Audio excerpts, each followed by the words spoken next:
माननीय सभासदों, माननीय उप सभापति जी,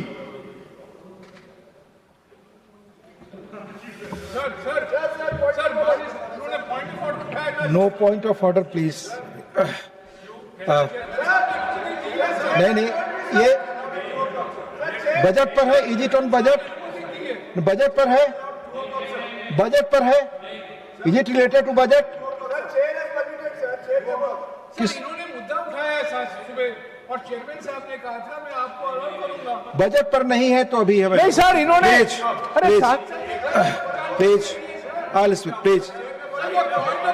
प्लीज उसके लिए अलग इंस्ट्रूमेंट है। माननीय प्रमोद जी, आप बड़े अनुभवी आदमी हैं, जानते हैं। माननीय श्री मिलिंद मुरली देवड़ा, माननीय श्री मिलिंद मुरली देवड़ा, बजट पर। Thank you sir, please. Budget my time is limited sir, please. Budget माननीय Jaram ji, please please please आप बोलिए sir. I want to sir, मैं सबसे पहले माननीय वित्त मंत्री जी को मैं बहुत बहुत बधाई देना चाहता हूं कि उनकी जो बजट है, इस साल की budget, this is presented amid a very, very volatile, disruptive world. The world has not seen such volatility, disruptions since the year 1945 when World War II ended 80 years ago. And मैं confidence के साथ कह सकता हूं कि जब विश्व में राजनीतिक आर्थिक अस्थिरता है, India stands alone as a rare island of macroeconomic growth and stability. So at this critical moment, I want to take the opportunity through you and through this house to appeal to industry as a whole, public sector and private sector, to make use of this opportunity, this unique time in our history, to work shoulder to shoulder with the government to achieve our national objectives. The public sector has the ability to bring scale. The private sector must bring speed, innovation, and risk-taking. So I heard my esteemed colleague, the former Finance Minister of India, Mr. Chidambaram, initiating the budget. The report show that of over 5 lakh crore budgeted for 53 major welfare and infrastructure schemes last year, barely 41% was spent in the first 9 months of the fiscal year. Take the Jal Jeevan Mission, allotted 67,000 crores, it managed to spend an astonishingly low 31 crores in 9 months. The much-touted PM Schools for Rising India scheme spent only 473 crores out of 7,500. Most shocking of all, the Pradhan Mantri Anusuchit Jati Abhyudaya Yojana, meant for the socio-economic upliftment of scheduled castes, utilized out of 2,140 crores, merely 40 crores. This is not governance, Mr. Chairman. This is headline management. Where promises are loud, like that horn, budgets are grand, but delivery is conspicuously absent. The budget this year has landed with a thud, not because of what it contains, but because of what it omits.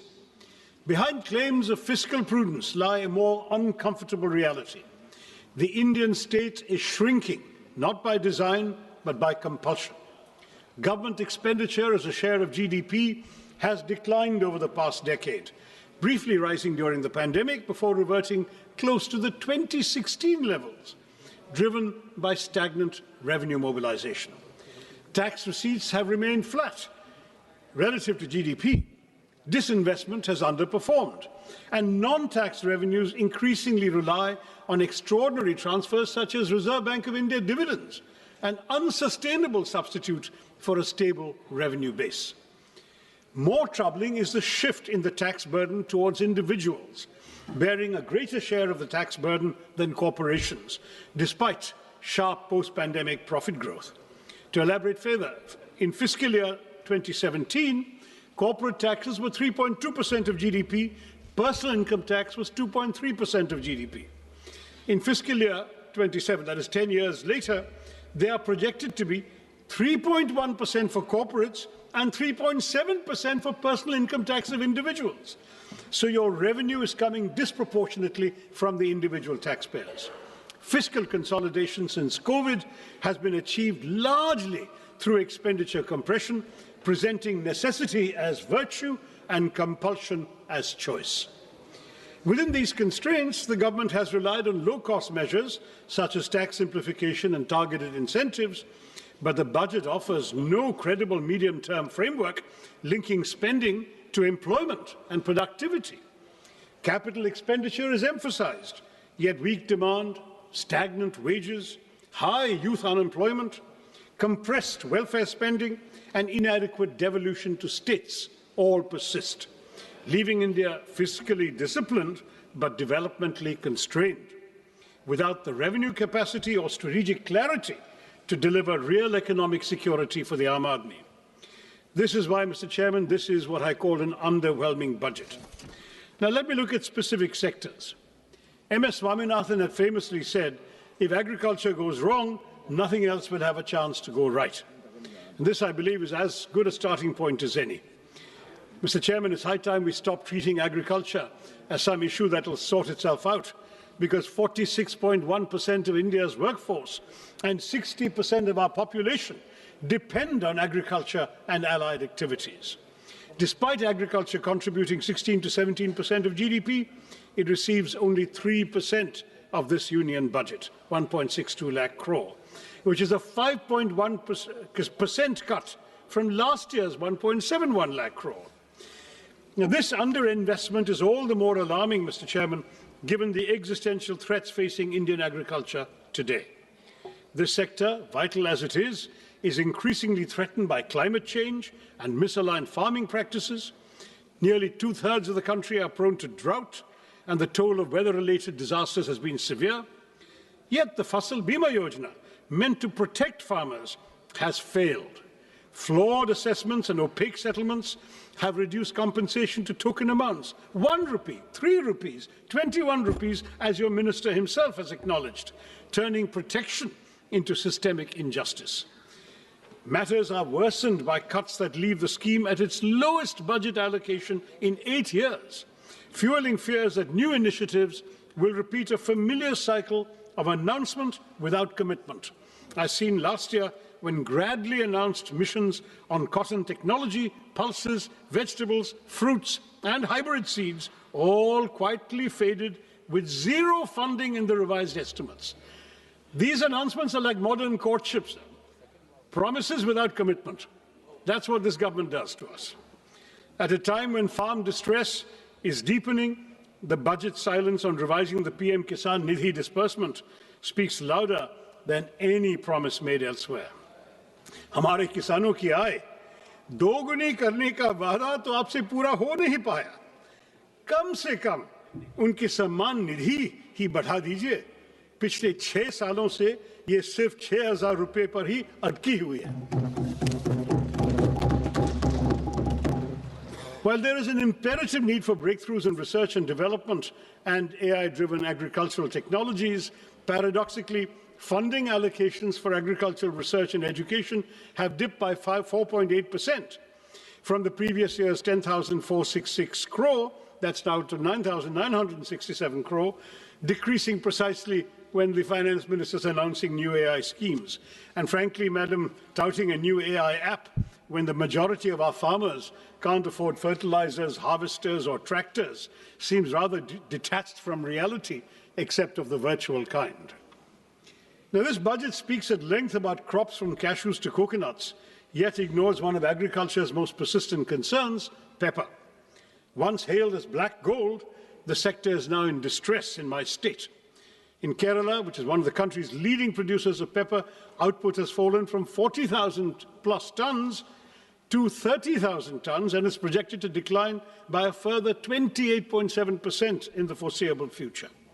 The uncomfortable truth, Mr. Chairman, is that our spice market faces such deep challenges today that if history repeated itself, the British might not even bother looting us for it. Next to unemployment. This House has had this conversation far too many times.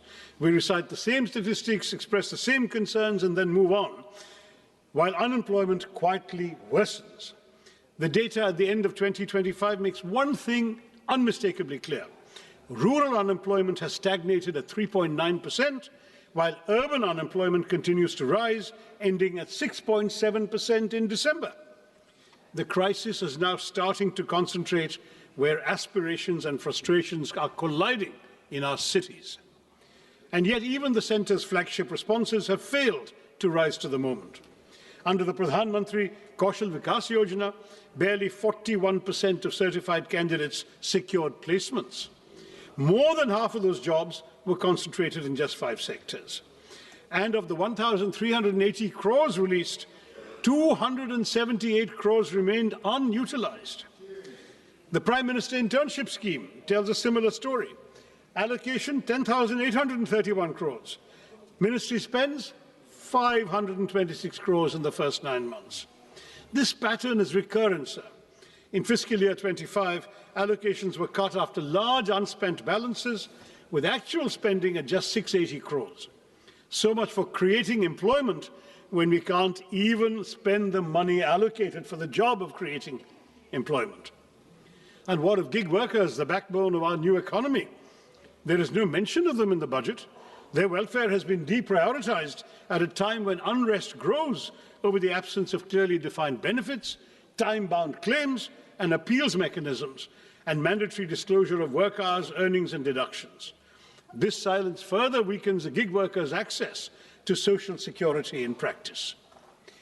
Any discourse about the workers of our country stands incomplete without a discussion about Manrega, now replaced by the ambitious VB-G Ramji Act. It increased guaranteed work days from 100 to 125, introduced weekly wage payments, but at the same time it hollowed out the legal employment guarantee. While Manrega was demand-driven, fully centrally funded for unskilled wages, and rooted in decentralized planning, the new Act caps central funding through state-wise normative allocations, shifts 40% of the costs, the wage costs, to most states, and allows the scheme to be paused for up to 60 days during the peak agricultural seasons, shrinking the real window of guaranteed work. Once a state's allocation is exhausted, workers' statutory right to employment effectively ends. This converts an open-ended rights-based program into a budget-restricted, centrally rationed scheme where fiscal ceilings override legal entitlements. The VB-G Ramji scheme received a massive allocation of 95,000 crores in this budget, yet it has a major overlooked flaw that also needs to be addressed as soon as possible, Madam Minister. It attempts inclusion, but perhaps unintentionally drives technological exclusion. Manrega trusted the panchayats and gram sabhas to plan work based on local needs and community strengths. But the G Ramji Act mandates dashboards with GIS tools, PM Gati Shakti layers, central digital stacks. Local priorities are filtered through a Viksit Bharat National Rural Infrastructure Stack, making biometrics, geotagging, dashboards, and AI audits statutory requirements. Thus, for millions of tech workers, rural workers, one tech failure will mean exclusion without appeal and work without skill considerations. Now, when you have millions struggling to find work, Mr. Chairman, the least the government can do is to ensure that they move freely across the country to seek opportunities. But here too, Mr. Chairman, we see a pattern of neglect that is as consistent as it is shameful. Nowhere, I might add, is this neglect of connectivity clearer than in Kerala. Despite repeated demands for new railway lines to decongest existing routes, the state finds no mention in the Finance Minister's much-touted 7 high-speed railway corridor initiative. One is compelled to ask, does strategic connectivity end where political inconvenience begins? The consequences of this neglect are borne daily by passengers and railway staff alike in my state. Chronic overcrowding has pushed passenger capacity to dangerous limits. Sanitation has visibly deteriorated. Even basic facilities remain inadequate. It's telling, Mr. Chairman, that locomotive pilots entrusted with the safety of thousands are forced to work without assured access to toilets. For passengers, the experience is no better. Overcrowded coaches, unsanitary conditions, and a steady erosion of dignity that no glossy brochure can conceal. These failures are structural, they're not incidental. The railway sanction strength across categories stands at over 2 lakhs, yet only about 1.59 lakh employees are in service. This staffing deficit compromises safety, delays operations, and stretches frontline workers beyond reasonable limits. A railway system cannot run on announcements alone. Continued underinvestment in capacity, personnel, and basic human conditions risks turning the nation's lifeline into a symbol of administrative exhaustion. And it's not just railways, Mr. Chairman. We hear of national corridors and maritime ambitions, but Vizhinjam Port, India's gateway to global trade, our only port that can host the world's largest container ships, is treated as a local afterthought, with no central support announced for the road and rail connectivity that is hampering its potential as a world-class transshipment port. Similarly, while 20 new national waterways are to be operationalized, it remains unclear how many, if any, will benefit Kerala. Ship repair ecosystems are promised in Patna and Varanasi, but not in a state with 44 rivers and a rich inland waterway network. Our coastal communities, Mr. Chairman, face the deadly peril of sea erosion that has already leached so much of our territory into the sea. But there is no money for the sea walls and groins so essential for coastal protection. I have been raising this repeatedly in the House over the last 15 years. The centre tells me it's the state's problem. The state says it has no money. So we continue losing our territory, our seafront, to the marauding ocean. The lives and livelihoods of our fisherfolk, mostly living below the poverty line, are apparently of no concern to our budget makers either. And if maritime connectivity disappoints, Mr. Chairman, should we rely on the air? The regional connectivity scheme, which promised to give wings to the armed Nagrik to lift aspirations off the ground, make the skies accessible to all, yet today, many of those promises lie grounded. Nearly a decade on, at least 11 airports launched under UDAN have seen flights taper off or disappear altogether. Runways without aircraft, terminals without passengers, skies conspicuously empty. Last year, we were promised a modified UDAN with 120 new destinations and 4 crore passengers. But in this budget, Mr. Chairman, UDAN does not even earn a mention. Not just that, but for fiscal year 24-25, a total of 81 airports owned and operated by the Airports Authority have incurred financial losses. Duopolies have led to declining service quality, with the Indigo fiasco exposing the vulnerabilities of our airline industry. When aviation policies cannot stay airborne beyond announcements, one must ask whether this government is still committed to democratizing the skies, as it claims, or rather, as the minister claimed last year. Mr. Chairman, if connectivity cannot move people physically, one would hope education might lift them socially and economically. But here too, we see a betrayal of promises. India speaks of global excellence while presiding over domestic neglect. The national education policy promised 6% of GDP for education. Years later, spending remains at barely 4%, with the union government contributing only 0.4% and leaving states to shoulder an unsustainable burden. The consequences are visible and damaging. Over 1.5 lakh schools lack electricity, thousands lack toilets, ramps, or basic facilities for children with disabilities, and the foundations of learning continue to crumble even as we advertise world-class universities. This neglect hits the most vulnerable the hardest. For scheduled castes, enrollment falls from 99% at the preparatory stage to 70% at the secondary level. For scheduled tribes, from 99% to just 67%.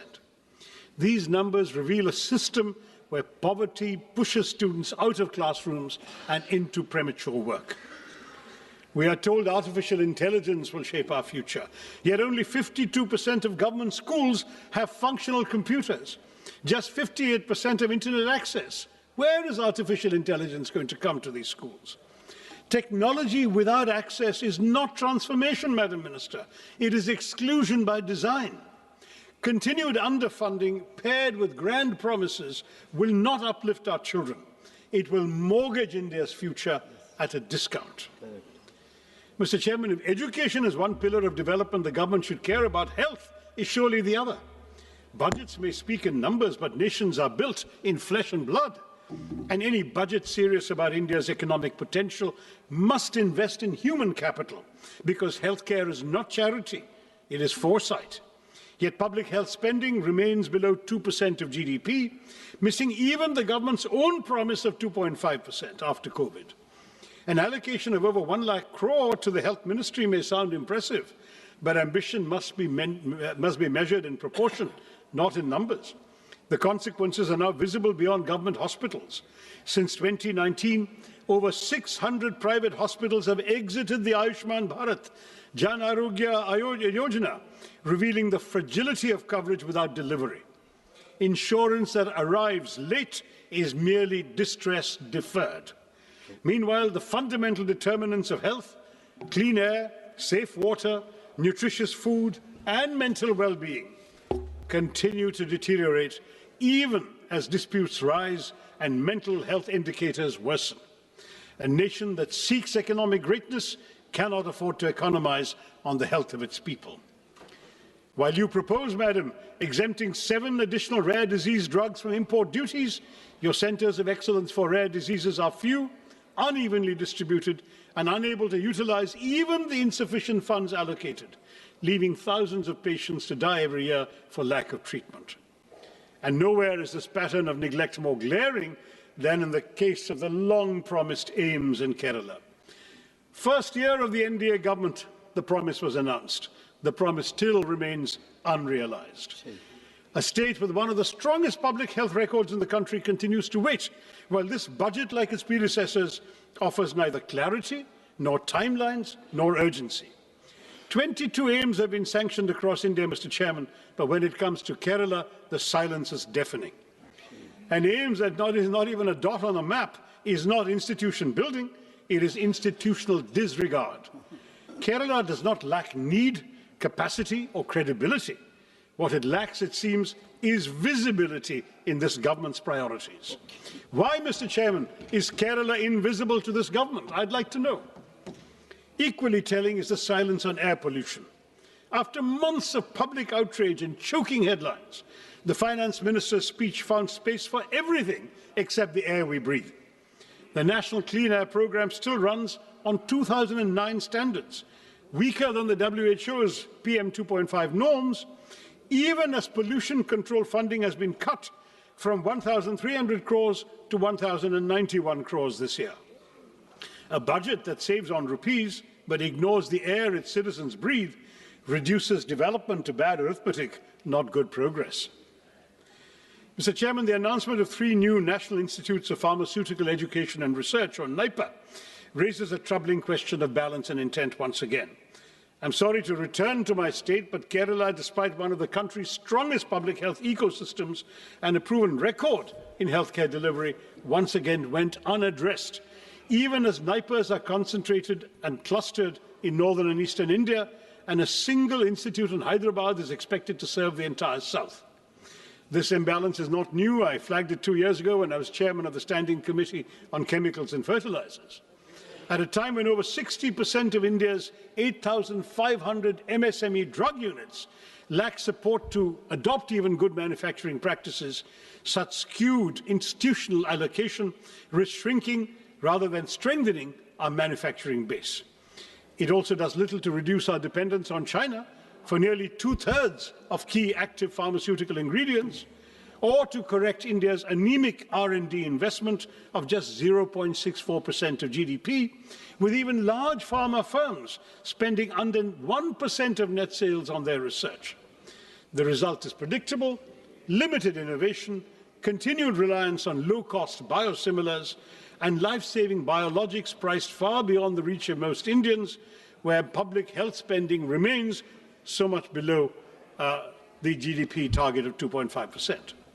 Without correcting regional imbalance and backing institutions with serious R&D support, this NIPA initiative risks sounding visionary while delivering exclusion.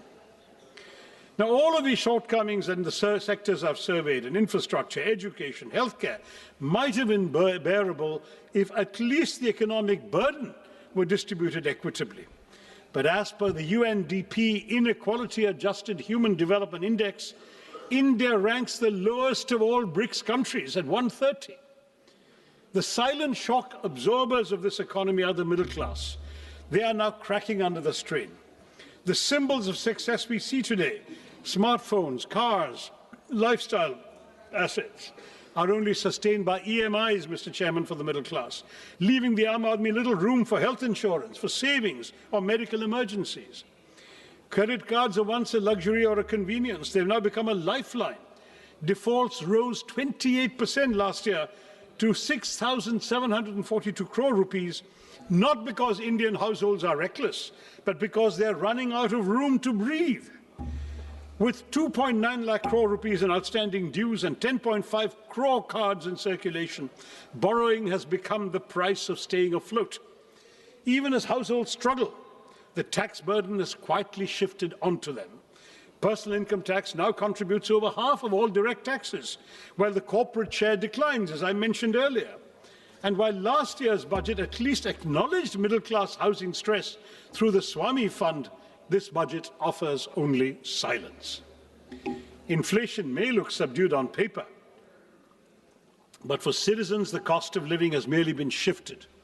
When the state fails to provide clean air, safe water, and uncontaminated food, households are forced to buy privately what should be public goods: air purifiers, water filters, basic safeguards.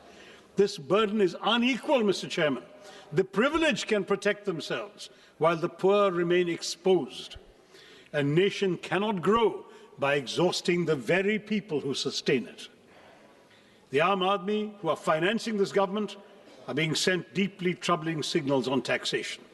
A one-time concession allowing special economic zone manufacturing units to sell domestically at reduced duties is little more than tokenism when the SEZ ecosystem itself is collapsing, with hundreds of zones shut and employment in free fall. More disturbing still is the withdrawal of income tax exemption on disability pensions for defence personnel. This move weakens social protection for disabled veterans who've risked their lives for our country and draws an indefensible line between service-related disabilities and abdication of the state's moral duty to those who have made such sacrifices for the nation. Now, I'd like to acknowledge that amid this disaster and disorder, there has been some measure of fiscal discipline. The fiscal deficit has edged down from 4.5% to 4.4%. Minister speaks of a further reduction to 4.3%, and that sounds reassuring on paper. But I've been in this House long enough, Mr. Chairman, to remember when her predecessor, the late Arun Jaitley, as Finance Minister, set a target of 3.5%. We're nowhere near that benchmark today, yet we seem eager to applaud for settling at a much higher number. Perspective matters, sir, and without it, these figures lose their meaning, especially when they fail the only test that truly counts: whether the Aam Aadmi has more money in his pocket, whether he has wages that keep pace with prices, whether he or she has a life that is becoming easier. Fiscal prudence cannot be celebrated in isolation when household budgets remain under strain and economic security is elusive for millions. In this budget, the Union government has once again doubled down on an infrastructure-led growth strategy, raising capital expenditure to 12.2 lakh crores on the assumption that public capex will crowd in private investment and generate jobs. But this promise has yet to materialize. In fact, it hasn't materialized at all during this government's tenure. Private investment has throughout remained sluggish. Labour-intensive sectors are crowded out by capital-heavy projects. Welfare spending has been compressed, and key subsidies and social sector allocations fall short of stated goals. The burden has increasingly been pushed onto the states without adequate devolution of tax revenue. Meanwhile, unemployment, particularly amongst educated youth, remains distressingly high, and capacity utilization continues to remain below levels that would trigger a genuine private investment cycle. In this context, the capex-centric approach appears less like a strategy for inclusive growth and more like a gamble that ignores weak demand, joblessness, and the lived economic distress of the ordinary citizen. Mr. Chairman, no nation can develop on slogans or headlines alone. India's investment in research and development remains stuck at 0.6% of GDP, not only below advanced economies, but even below several emerging ones. China invests about 2.4%, Brazil even over 1%, the US 3.5%, South Korea 5% of GDP. A country that aspires to be a manufacturing and knowledge powerhouse cannot afford to treat research and development as an afterthought. I would urge the Minister to elevate R&D as a national priority. Now, on urban cities, on our cities, it should be pointed out that the hesitancy in innovation is reflected in the Smart Cities mission, which has become a reminder of unfulfilled promises. A decade after Smart Cities was announced, deadlines have been repeatedly extended from June 23 to December 25, no real change on the ground. Claims of 96% completion certainly ring hollow for somebody from Thiruvananthapuram or Warangal or Silvassa or Port Blair, because they're all incomplete. Large parts of the northeast continue to lag, leaving even the Parliamentary Standing Committee unconvinced. Instead of transforming urban life, the mission has largely polished a few elite enclaves, while basic services for millions remain untouched. I can't not mention the new interim trade agreement with the United States, sir, because that has just come out after the minister's speech. It looks less like a free trade agreement than a pre-committed purchase agreement that overturns every principle of reciprocity. How can we speak of a reciprocal tariff of 18% on one side and 0% on the other? At a time when India's total bilateral trade with the US stands at roughly 130 billion US dollars, and we have a trade surplus of only 45 billion US dollars, we have surprisingly promised to buy $500 billion worth of American goods over 5 years. This effectively converts a surplus into a long-term deficit by executive assurance rather than by market demand. No major economy has ever neutralized its own trade leverage in this manner. While the US continues to impose import tariffs of up to 18%, we have committed ourselves, apparently according to this joint statement that I've been seeing here, joint US-India statement, to impose tariffs up to 18% on Indian exports, and we to slash tariffs to near zero levels, open agriculture, dilute data localization, soften intellectual property safeguards, and even redirect strategic energy imports, especially away from Russia, to meet purchase targets. Now, this is not strategic balancing. It is economic preemption. Parliament has neither been told how farmers, MSMEs, and domestic industry will be protected, nor why India has voluntarily surrendered its negotiating power without securing proportional market access. Without securing proportional market access or policy space in return. I know the government will say, wait for the final agreement, it's coming in mid-March, but let them be aware these concerns exist right now, sir. Yes. The government's claim that India has secured a better deal than China, Vietnam, or other Asian economies does not withstand scrutiny. While India has obtained a tariff reduction of 1 or 2 percentage points from them, no East Asian economy has agreed to deliberately dilute its trade surplus with the US through guaranteed purchase commitments. On the contrary, China, Vietnam, and several ASEAN countries have actually expanded their trade surpluses with the US, even amid heightened trade tensions. And this ambiguity, Mr. Chairman, has a direct bearing on the credibility of the budget itself. When both the Minister of Commerce and Industry and the Minister of External Affairs were questioned on these commitments, they were really offered no clear explanation of their scale, timeline, or fiscal implications. Now, the reason I mention this in the context of the budget is that key budgetary assumptions on trade balances, external financing needs, and overall macroeconomic stability rest on information that the Parliament does not possess and has not been given.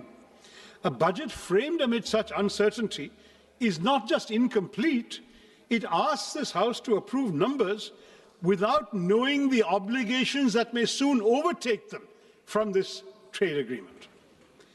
Now, I do want to say that when the two ministers play ping-pong with each other, saying it's not in their mandate to answer the question, each one attributes it to the other, then that looks like a rather disappointing game, because when no minister claims ownership of something like this, accountability disappears, and Parliament is left staring at a budget that conceals obligations that the government seems to lack the courage to admit openly. In short, Mr. Chairman, the real weakness of this government's budget lies in its implementation, where rhetoric is not matched by reality. Let me quote that famous verse once again by Mirza Ghalib, which I think perfectly captures our reality today as reflected in this budget and its aspirations.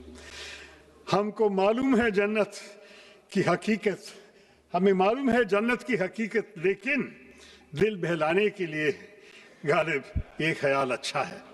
That seems to be what we have had inflicted upon us. We know the reality behind these claims, these tall promises, these narratives of model governance, but they're not policies grounded in outcomes. They're carefully curated illusions. Glossy schemes, utopian projections, they might soothe the imagination, dil to behlata hai. But everyday life for the ordinary citizen of India has remained unchanged. Hope is repeatedly sold, but delivery remains perpetually deferred. Viksit Bharat by 2047 is an admirable ambition, safely more than 2 decades away. This budget offers no credible pathway to reach it. Instead of narrowing the gap, it widens it. Unemployment continues to rise. Poverty hardens. Jobs remain scarce. Wages remain stagnant. Small businesses, already gasping for relief, are smothered under layers of compliance, while informal workers, gig workers who sustain our economy with their labor are pushed further into invisibility and insecurity. Government promises railways, yet stations crumble. They speak of flight, yet Udan has flown away. Our pepper, once celebrated as black gold, withers under neglect. Our long coastline stretches endlessly, but is ignored when it comes to protecting it. Education is curtailed precisely when it should be expanded, while the rhetoric of world-class technology and AI grows louder. 1.5 lakh schools still function without electricity, yet Viksit Bharat is spoken of as if the lights are already on. When vision is severed from reality, it ceases to be aspiration and becomes merely an illusion. A truly Viksit Bharat will not be built on slogans, Mr. Chairman, not built on speeches or symbolism, but on delivery that reaches the last citizen of India. Turning promises into outcomes is not a favor, it is not a choice. It is our kartavya, it is your kartavya, may I say to the government. Thank you, Mr. Chairman, and Jai Hind. माननीय श्रीमती अपराजिता सारंगी जी.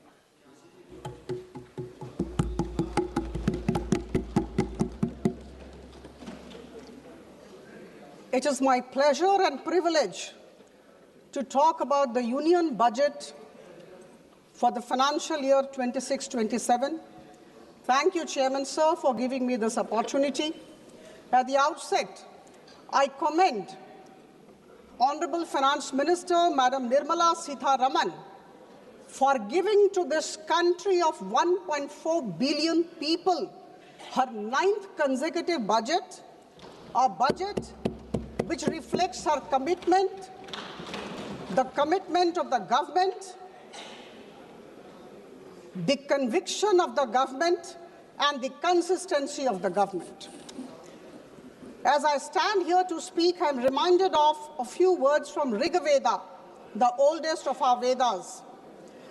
Sangachadhvam sangvadadhvam sangvo manansi janatam. हम साथ बोले, हम साथ चलें, हमारी भावना और हमारी सोच एक दिशा में हो. My dear colleagues, we are all moving towards one and only one goal in the country, and the goal is to make India Viksit Bharat by 2047. And I can say with all conviction at my command that this particular budget of the financial year 26-27 is definitely a very strong step in our common journey. For the sake of clarity, I must say, my dear friends, that our Finance Minister, Madam Nirmala Sitharaman, framed the blueprint around 3 kartavyas. Number 1, to accelerate and sustain economic growth. Number 2, to fulfill the aspirations of the people and build their capacities. And number 3, to align with our core objective of Sabka Saath, Sabka Vikas. बंधुगण, यह ऐतिहासिक budget सिर्फ संख्याओं का संकलन नहीं है, यह विकसित भारत की यात्रा में हम सब के लिए एक माइलस्टोन है, एक निर्णायक मील का पत्थर है। यह हमारी आर्थिक स्थिरता, सुधार और हम सब के सामूहिक आत्मविश्वास का दस्तावेज है। My dear colleagues, this particular budget of the union government comes at a time when India is actually moving fast in its growth trajectory, and we must accept and acknowledge this.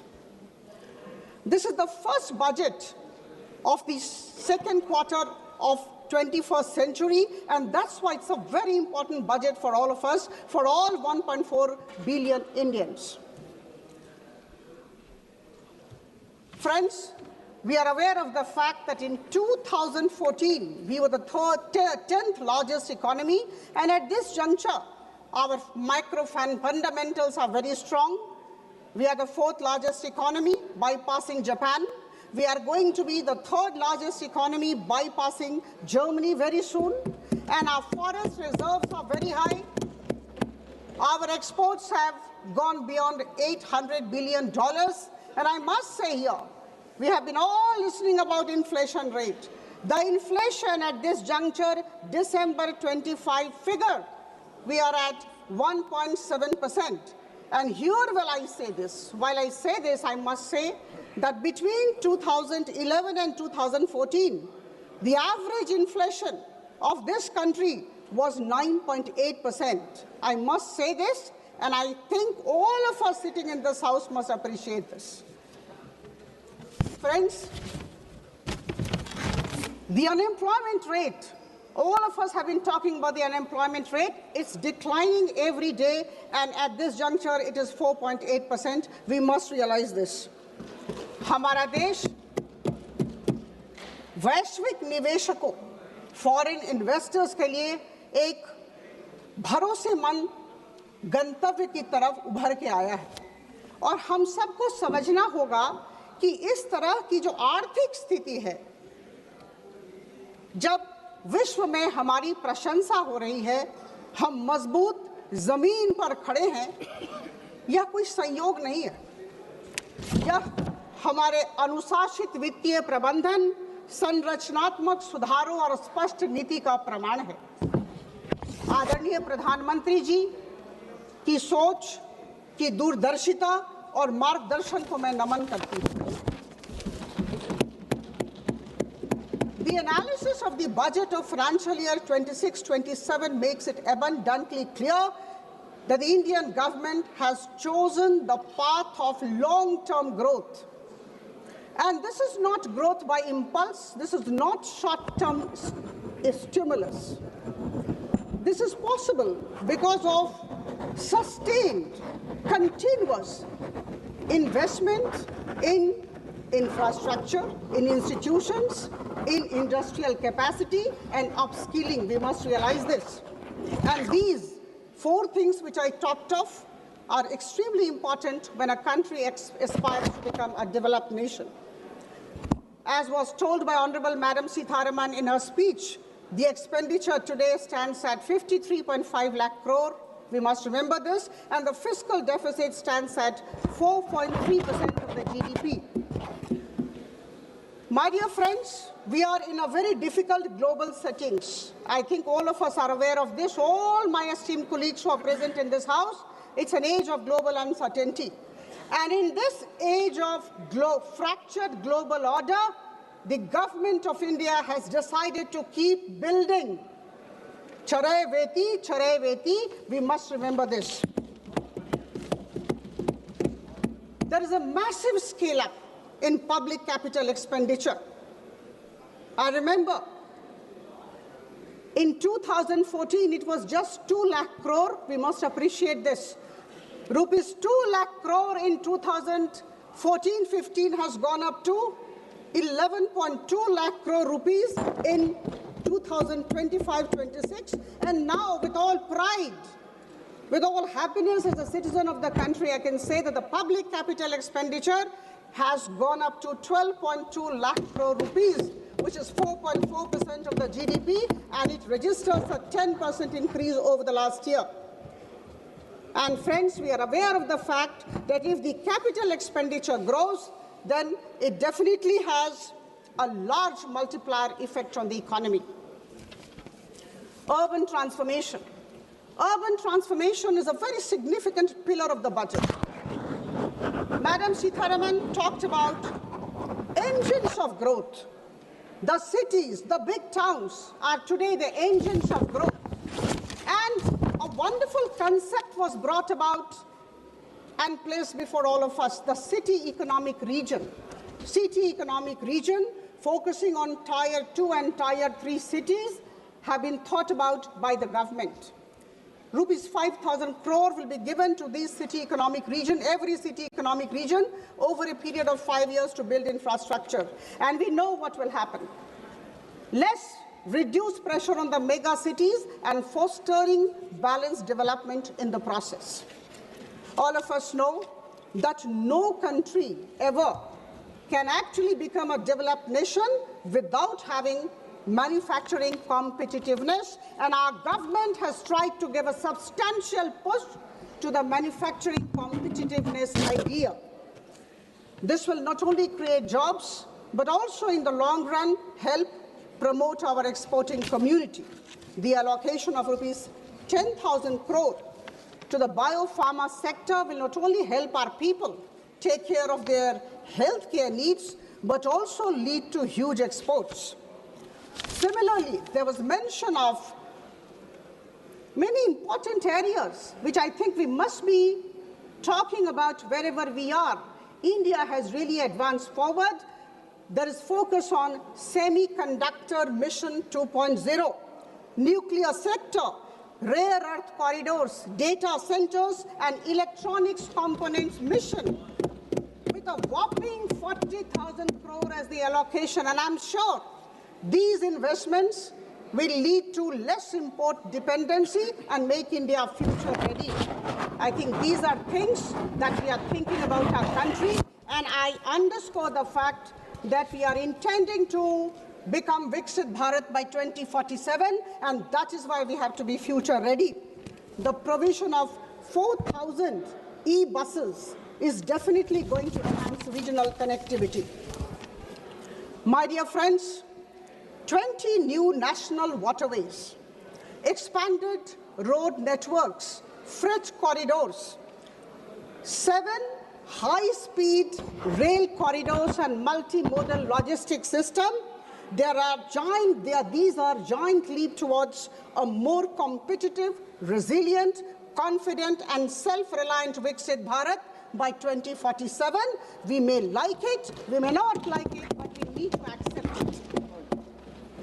My dear friends, I take this opportunity to convey our immense gratefulness to our Honorable Prime Minister for going for almost 9 free trade agreements and trade deal with a couple of countries in the last couple of years.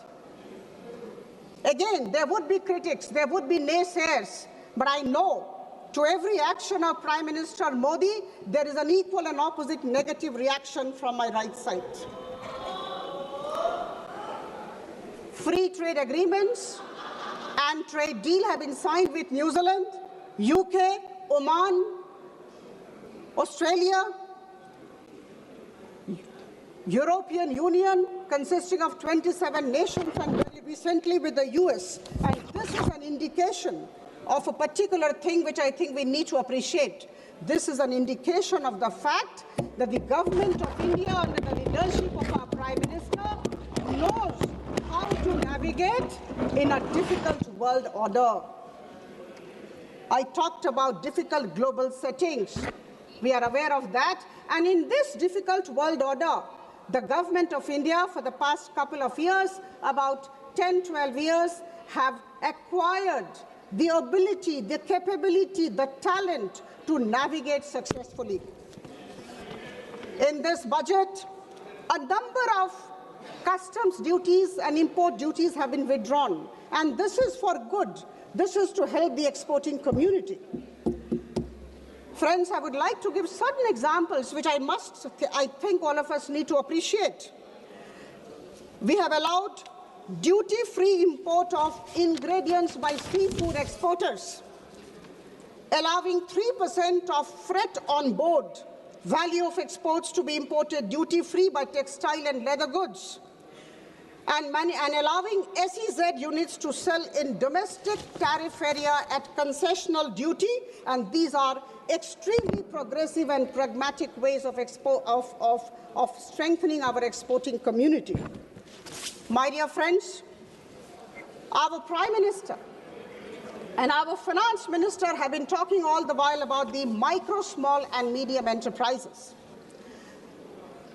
I would say they are the backbone of Indian economy, extremely important, and they contribute 35.4% of the manufacturing out, about 49% of India's total exports, and around 31% of the national GDP.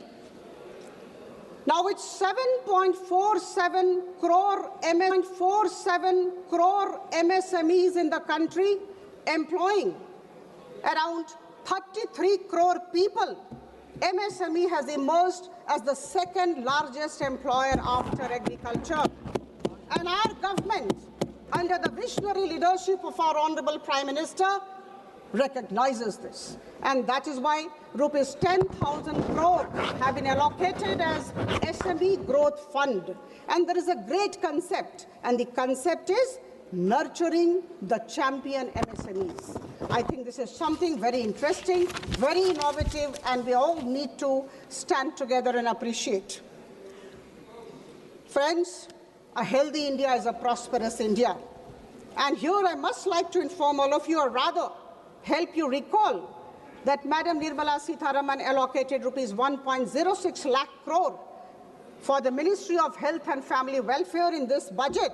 And this is a staggering 194% increase over the 2014-15 levels. In order to make our healthcare affordable and even accessible to many people, you know, the customs duties, the import duties have been withdrawn from 17 cancer drugs and drugs of many diseases which are rare by nature. I think this is something for which our government, Prime Minister Modi's government, needs to be commended and complimented. Now, my dear friends, could anybody think about AVGC, animation, visual effects, gaming and comics? This government is planning to raise about 2 million professionals by 2030 in AVGC sector. Absolutely out of the box idea, you may like it or not, but this is highly innovative and an out of the box idea of our government. Now here, the government will be supporting the Institute of Creative Technologies Mumbai to raise these professionals and to actually establish content creator labs in about 15,000 secondary schools and 500 colleges. It is very easy for me to read out, as my dear friend just did. When you are convinced about what your government is doing, you know, you need not read out from the papers. I know what our government is doing and how my government is ensuring that India moves forward. I don't have to look into papers for data and statistics. We are convinced that the government is moving forward, and this confidence is coming out when we speak about the government's good works. Friends, there is a very interesting thing. Ma'am, kindly address the chair. Yeah, thank you. To ensure sustained economic growth, and also at the same time to keep fiscal deficit in check, is an interesting phenomenon. It's a challenge. And I'm extremely happy to inform the House that we recognize, we appreciate that this government has been doing that. Our growth momentum has been sustained, and at the same time, fiscal deficit is low, 4.3%, as I told earlier. This is a challenge which has been taken on by the government. The budget of financial year 26-27 is definitely pragmatic, pro-people, and balanced in nature. हमें सशक्त, आत्मनिर्भर और विकसित भारत बनाना है। बंधुगण, आदरणीय प्रधानमंत्री जी की सोच, उनके दिग्दर्शन, उनकी सकारात्मकता के सामने हम सब नतमस्तक हैं। मैं नमन करती हूं और उनके लिए दो पंक्तियां। मैं सोच भी बदलता हूं, मैं नजरिया भी बदलता हूं, मंजिल जाने तक का जरिया भी बदलता हूं, और अगर बदलता नहीं कुछ तो सिर्फ अपना लक्ष्य नहीं बदलता हूं, अपना पक्ष नहीं बदलता हूं। आप सबको बहुत बहुत धन्यवाद। कहना आसान है, करना कठिन, लेकिन हमारी सरकार आदरणीय प्रधानमंत्री जी के बलिष्ठ नेतृत्व में आगे बढ़ती जा रही है। आइए हम सब संग गच्छध्वम संग वदध्वम संग वो मनांसी जानताम, हम साथ चले, हम साथ बोले और हम सब की सोच और भावना एक दिशा में हो। बहुत बहुत धन्यवाद। माननीय श्री अखिलेश यादव जी।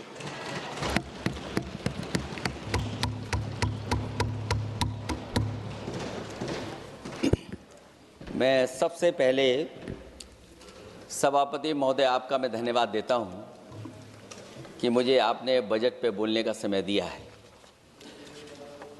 मैं तीसरा सदस्य इस पे बोल रहा हूं। मैं भी में से पूर्व कांग्रेस पार्टी के नेता माननीय शशि थरूर जी जो बात कह रहे थे, उन्होंने बहुत सारे आंकड़े दिए हैं।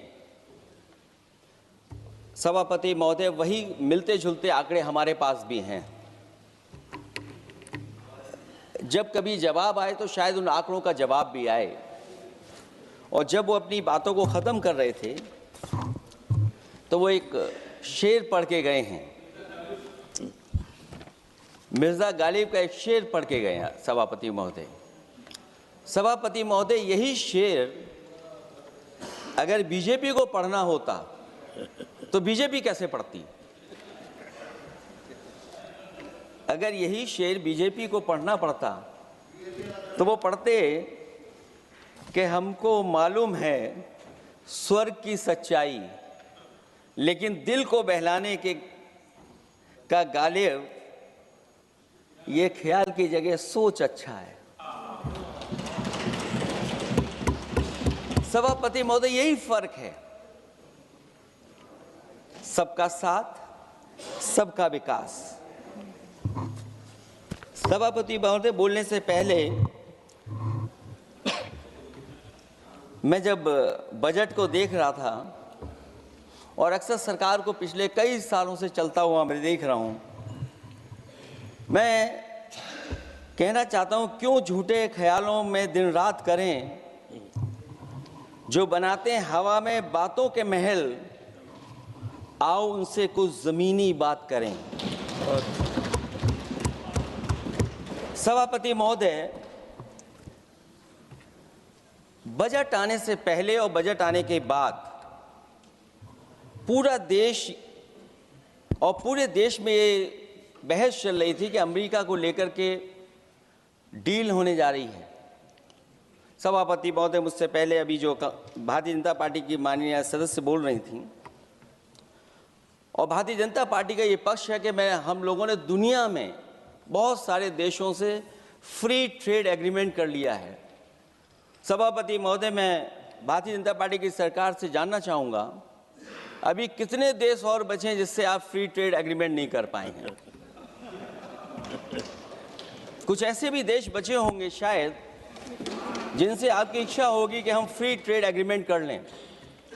और सभापति महोदय, का फ्री ट्रेड एग्रीमेंट हो भी जाते हैं जो लोग कभी रुपए के बारे में बहुत चिंता करते थे, कभी कभी उम्र से, कभी कभी दूसरे लोगों की उससे जोड़ देते थे, इतने सब फ्री ट्रेड एग्रीमेंट होने के बाद और अमेरिका से डील नहीं ढील हुई है,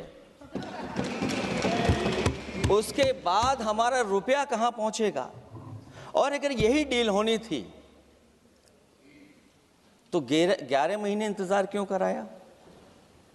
अगर यही डील होनी थी सभापति महोदय तो 11 महीने किस बात का इंतजार था? हमारे कारोबारियों को या हमारे जितने भी उद्योग से जुड़े लोग हैं उनके साथ ये परेशानी क्यों? बजट पर सबसे पहला सवाल यही है कि डील पहले बनी है बजट।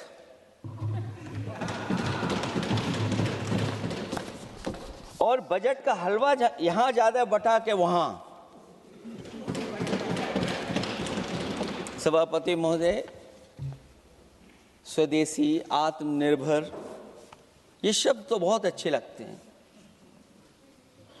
लेकिन जब डील हो गई है तो क्या इस बजट को लाने से पहले आत्मनिर्भरता और स्वदेशी को अपने अपने शब्दकोश से हटा दिया है या इसको उल्टे अर्थ में विलोम शब्दकोश में डाल दिया है? और ये डील नहीं है जो हम आप सब समझ पा रहे हैं, शायद 70 वर्ष के लोग ये नहीं समझ पा रहे होंगे, लेकिन पूरा देश समझ रहा है कि हमने अपना बाजार एक बार और खोल दिया है। $500 बिलियन का व्यापार एक तरफा, हमारे आत्मनिर्भरता कहां जाएगी? स्वदेशी नारा हमारा कहां जाएगा? हमारे देश की जनता भाजपा से कह रही है कि जहां तक हमें मालूम है डील एक तरफा नहीं होती है। क्या ये बनी वहां पहुंची यहां जहां जैसे कोई एक पक्षी मान रहा हो? जनता भाजपा से यह भी जानना चाहती है कि 0 बड़ा के 18।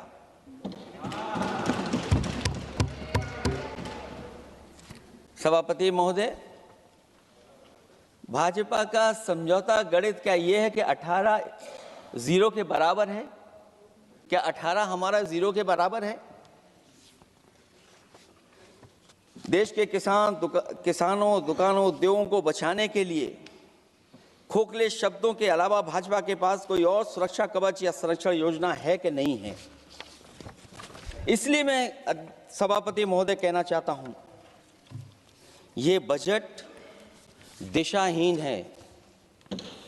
इस बजट में कोई विजन नहीं है कि 2047 तक हमारा देश विकसित भारत बन जाएगा। और हम जैसे लोगों को, समाजवादियों को तो सरकार से पहले ही उम्मीद नहीं थी, और जिस सरकार से उम्मीद ना हो उसकी बजट से क्या उम्मीद होगी? इस बजट में पीडीए के लिए कुछ भी नहीं है। कोई योजना दलित, पिछड़ा, महिला, गरीब, अल्पसंख्यक या नवयुवक के विकास के लिए नहीं लाई गई है। ऐसा लग रहा है कि सरकार ने इनके बारे में सोचना ही छोड़ दिया है। और अगर जीडीपी हमारी 7% है और नॉमिनल जीडीपी की ग्रोथ केवल 8% है, जो कि लगभग 12% होनी चाहिए थी, इसके कारण लोगों के हाथ में कम पैसा है और कारण यह भी लगता है कि हमारा प्राइवेट इन्वेस्टमेंट नहीं आ पा रहा है।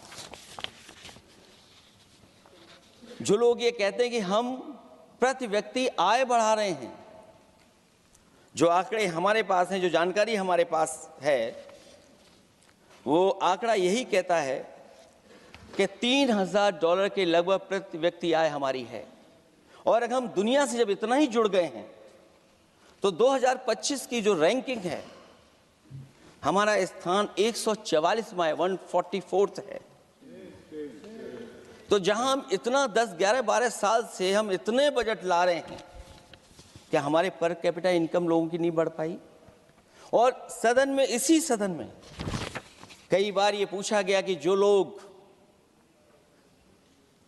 राशन प्राप्त कर रहे हैं, गरीबी रेखा से नीचे हैं, कम से कम उनकी पर कैपिटा इनकम क्या, ये तो बताना ही चाहिए सरकार को। और पिछड़ेपन को दूर करने के लिए कोई विजन नहीं दिखता इस बजट में। जैसे जब बजट आता है तो बजट में ढूंढते हैं हम लोग कि हमारे स्टेट के लिए क्या और खास नया आया होगा। उत्तर प्रदेश जैसा प्रदेश जहां पर डबल इंजन की सरकार को बहुत कुछ कहा जाता है कि डबल इंजन की सरकार है, हम विकास भी डबल करेंगे, लेकिन मैं देखता हूं उत्तर प्रदेश के लिए कोई खास योजना ऐसी नहीं आई है जिससे उत्तर प्रदेश के 25 करोड़ लोगों को कुछ मुख्य धारा से जोड़ा जाए।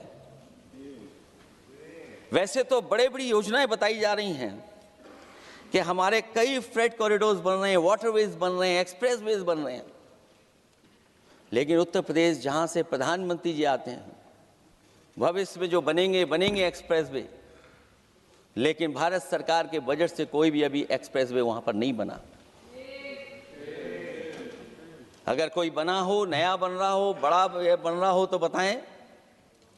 और जो बने भी हैं वो उस मानक, उस क्वालिटी के नहीं हैं जिस क्वालिटी के आज विकसित भारत के एक्सप्रेसवे होने चाहिए। जो लोग भ्रष्टाचार पे बड़े बड़े सवाल उठाते हैं वो कम से कम अपनी सड़कों को देखें, अपने एक्सप्रेसवेज को देखें कि उन्होंने क्या बना करके खड़ा इतने हजारों करोड़ रुपए खर्च करने के बाद। इनके सबसे पहले प्रधानमंत्री अटल बिहारी वाजपेयी जी, उनके नाम से कोई एक्सप्रेसवे बन रहा था। सभापति महोदय, हम लोगों ने अखबारों में पढ़ा, कई लोग स्टेटमेंट भी देते हैं कि हम एक्सप्रेसवे बना रहे हैं। उनके नाम से बनने के साथ साथ उनका नाम भी बदल दिया। पहले वो चंबल एक्सप्रेसवे बन रहा था, फिर अटल जी के नाम से एक्सप्रेसवे बन रहा था।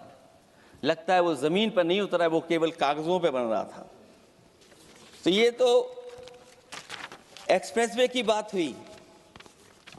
सबसे बड़ा सवाल ये है कि किसान को लेकर के इन्होंने कहा कि किसान की हम आय दोगुनी कर देंगे।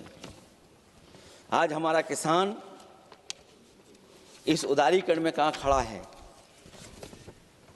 जिस किसान को लेकर के पूरे देश के सभी राजनीतिक दल चिंतित रहते हैं, इस डील के बाद हमारे किसानों का हाल क्या होगा? और जब सब कुछ विदेश से ही आएगा तो हमारा किसान भारत में क्या उगाएगा, जमीन पर क्या होगा और क्या बेच पाएगा? सभापति महोदय, सरकार ने बड़ा बजट पेश किया, कहा कि हम एग्रीकल्चर इंफ्रास्ट्रक्चर तैयार करेंगे, एग्रीकल्चर इंफ्रास्ट्रक्चर से हम मंडियां तैयार करेंगे, बाजार तैयार करेंगे, एमएसपी लागू करेंगे। हमारे किसान जब काले कानून के खिलाफ लड़ रहे थे, बड़ी संख्या में जान चली गई, उसके बाद सरकार कहीं पीछे हटी और उन्होंने काले कानून वापस लिए। लेकिन आज भी किसानों को जो कानूनी गारंटी मिलनी चाहिए वो अभी तक एमएसपी की कानूनी गारंटी सरकार नहीं दे पाई है। और जो तेज क्रॉप और हॉर्टिकल्चर क्रॉप और दूध को लेकर के सरकार दावा करती है कि हम सब्जियां इतना, हॉर्टिकल्चर क्रॉप्स हमारी इतनी ग्रो कर गई हैं, हम दुनिया में इतना पैदा कर रहे हैं। दूध के जब आंकड़े बताते हैं कि दुनिया में हम दूध का उत्पादन इतना कर रहे हैं, और अगर आपका बजट ही विकसित भारत का बजट है तो हमारे हॉर्टिकल्चर क्रॉप्स और जो हमारा किसान दूध का उत्पादन कर रहा है, दूध का उत्पादन हो रहा है, उसके लिए एमएसपी की गारंटी कब देंगे आप लोग? और गारंटी हम लोग इसलिए मांग रहे हैं क्योंकि उसको घर कैसे बनाएगा, घर कैसे चलाएगा, अगर उसको लाभ नहीं मिलेगा, बच्चों को कैसे पढ़ाएगा, अपनी बेटियों को हंसी खुशी विदा कैसे कर पाएगा? और इधर तो जहां फसल की कीमत नहीं मिल पा रही है, सभापति महोदय, सोने के भाव कहां पहुंच गए हैं? पहले गरीब सोचता था जब हम अपनी बेटी की विदा करेंगे तो कुछ सोने का एक सामान खरीद करके दे देंगे उसको। जैसे जैसे बीजेपी की सरकार चली और आगे बढ़ती गई, 12 साल ऐसे हैं आ गए कि अब तो चांदी तो दूर, अगर यही सरकार चलती रही तो लोहे पर पीतल चढ़ाकर भी गरीब अपनी बेटी की विदाई नहीं करा पाएगा। कैसे अपने भविष्य के लिए 2 पैसे जमा कर पाएगा? मतलब आज क्या खाएगा, कल के लिए क्या बचा पाएगा, ये किसानों के बड़े सवाल हैं। भाजपाई किसानों को लाभ नहीं पहुंचाना चाहते हैं, ये किसी और को लाभ पहुंचाना चाहते हैं। कुछ अदृश्य लोग हैं जिनको लाभ पहुंचाना चाहते हैं, क्योंकि इनका बजट, जो बजट बनाते हैं, वो आम जनता का ना उसमें जिक्र है ना फिक्र रहती है। और अगर फिक्र होती उनको तो किसान की खाद समय पर मिल जाती उन्हें, उनको बीज समय पर मिल जाता, सस्ती बिजली उपलब्ध हो जाती, सिंचाई या सिंचाई मुफ्त हो जाती थी। और मुझे याद है सभापति महोदय, समाजवादी सरकार में हम लोगों ने किसानों की सिंचाई मुफ्त करने के भी फैसले लिए हैं। कीटनाशक दवाइयां कितनी महंगी हैं और सरकार ने किसानों को अपने हाल पे छोड़ दिया। मंडियों पे कहीं कोई खरीद नहीं है, और अगर खरीद हुई है तो सरकार बताए कि धान, आलू या गेहूं की खरीद में तो मिल जाती है उसको कीमत, लेकिन धान और आलू जैसी फसलों पर कोई सरकार कीमत नहीं दे पा रही है। महंगाई बेतहाशा बढ़ने पर भी इस बजट में जनता को टैक्स में न छूट देना टैक्स शोषण है। अमीरों के काम, कारोबार और घूमने फिरने पर 10 तरह की छूटें दी गई हैं, लेकिन बेकारी, बेरोजगारी से जूझ रहे लोगों की उम्मीदों की थाली खाली है। मध्यम वर्ग अपने आप को ठगा महसूस कर रहा है। शोषित, वंचित, गरीब व्यक्ति जहां था वैसे भी नीचे जाता दिख रहा है। इस बजट ने उसके चादर में पैबंद लगाने की जगह उसे और चिथड़ा कर दिया है, क्योंकि सामाजिक सुरक्षा केवल शब्दों की औपचारिकता रह गई है। किसान, मजदूर, श्रमिक, कारोबारी, छोटा दुकानदार अपने लिए मिली राहत को दूरबीन से देखकर ढूंढ रहा है, और इसीलिए भाजपा का हर बजट 1/20 का बजट मानते हैं, क्योंकि वो 5% लोगों के लिए ही होता है। अच्छे बजट की होती हैं 3 पहचान: गरीब की तरक्की, खुशहाली और मुस्कान। शायद इस बजट ने तीनों चीजों को छीनने का काम किया गरीबों से। दूसरा विषय, स्वास्थ्य को लेकर के बहुत हमारा गरीब समय समय पर परेशान रहता है। स्वास्थ्य को लेकर के जो ठोस कदम सरकार को उठाने चाहिए, वो सभापति महोदय सरकार नहीं उठाती दिख रही है, और जितना भी स्वास्थ्य सेवाएं हैं वो ठप होती चली जा रही हैं। मैं उत्तर प्रदेश की बता सकता हूं, मुझे याद है सभापति महोदय, पहला जो भारत सरकार और प्रदेश सरकार को मिलकर के पहला हॉस्पिटल, मेडिकल कॉलेज शाहजहांपुर का बना था, जिस समय भारतीय जनता पार्टी के उस समय के स्वास्थ्य मंत्री और मैंने मिलकर के उसका उद्घाटन किया था। उसके बाद जो प्रचार में तो ये बहुत आगे हैं, प्रचार में तो ये कहते हैं कि हर डिस्ट्रिक्ट में हर हॉस्पिटल, हर डिस्ट्रिक्ट में एक हॉस्पिटल या मेडिकल कॉलेज, लेकिन सच्चाई तो ये है कि इन हॉस्पिटलों में इलाज नहीं है, दवाई नहीं है, ऑपरेशन के लिए कहाँ जाना पड़ता है, भटकना पड़ता है। और जिस तरीके से अभी जिन लोगों ने इंश्योरेंस या LIC में किस्त दी होगी, वो जानते होंगे कि महंगाई कम नहीं हुई है, महंगाई बढ़ी है, किस्तें बढ़ गई हैं। उदाहरण के लिए दिल्ली के एम्स के लिए 5,600 करोड़ रुपए, और आयुष्मान भारत के लिए पूरे देश के लिए सरकार ने जो बजट रखा है वो 4,700 करोड़ रुपए है।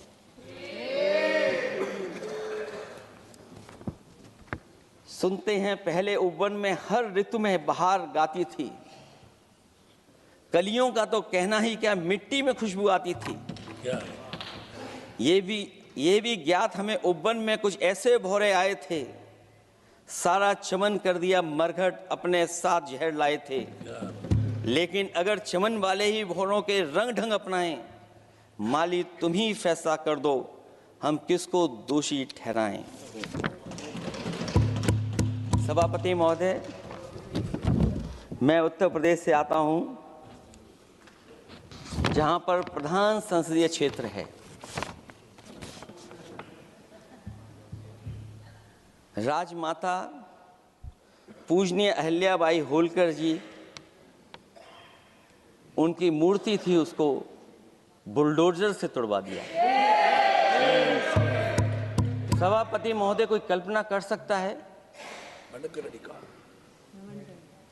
एक मणिकर्णिका घाट जो हमारी पौराणिक पहचान रही, सदियों से हमारी विरासत की पहचान रही, सनातनी काशी की विरासत रही, वहां पे इनकी सरकार ने प्रधान संसदीय क्षेत्र में बुलडोजर चला करके हमारी पूजनीय अहिल्याबाई होलकर की मूर्ति को इन्होंने तोड़ने का काम किया। और सभापति महोदय, केवल एक मूर्ति नहीं, वहां पर अगर हम गिनती करेंगे, एक नहीं, दो नहीं, तीन नहीं, चार नहीं, पांच नहीं, छह नहीं, सात नहीं, लगभग 100 मंदिरों को तोड़ने का काम इसी सरकार में हुआ है। केवल मंदिर नहीं तोड़े गए सभापति महोदय, एक antique bell donated by Nepal नरेश, जो घंटा बजता था, सभापति महोदय, जो घंटा बजता था, नेपाल नरेश जिन्होंने गिफ्ट किया था, वो घंटा भी लापता है।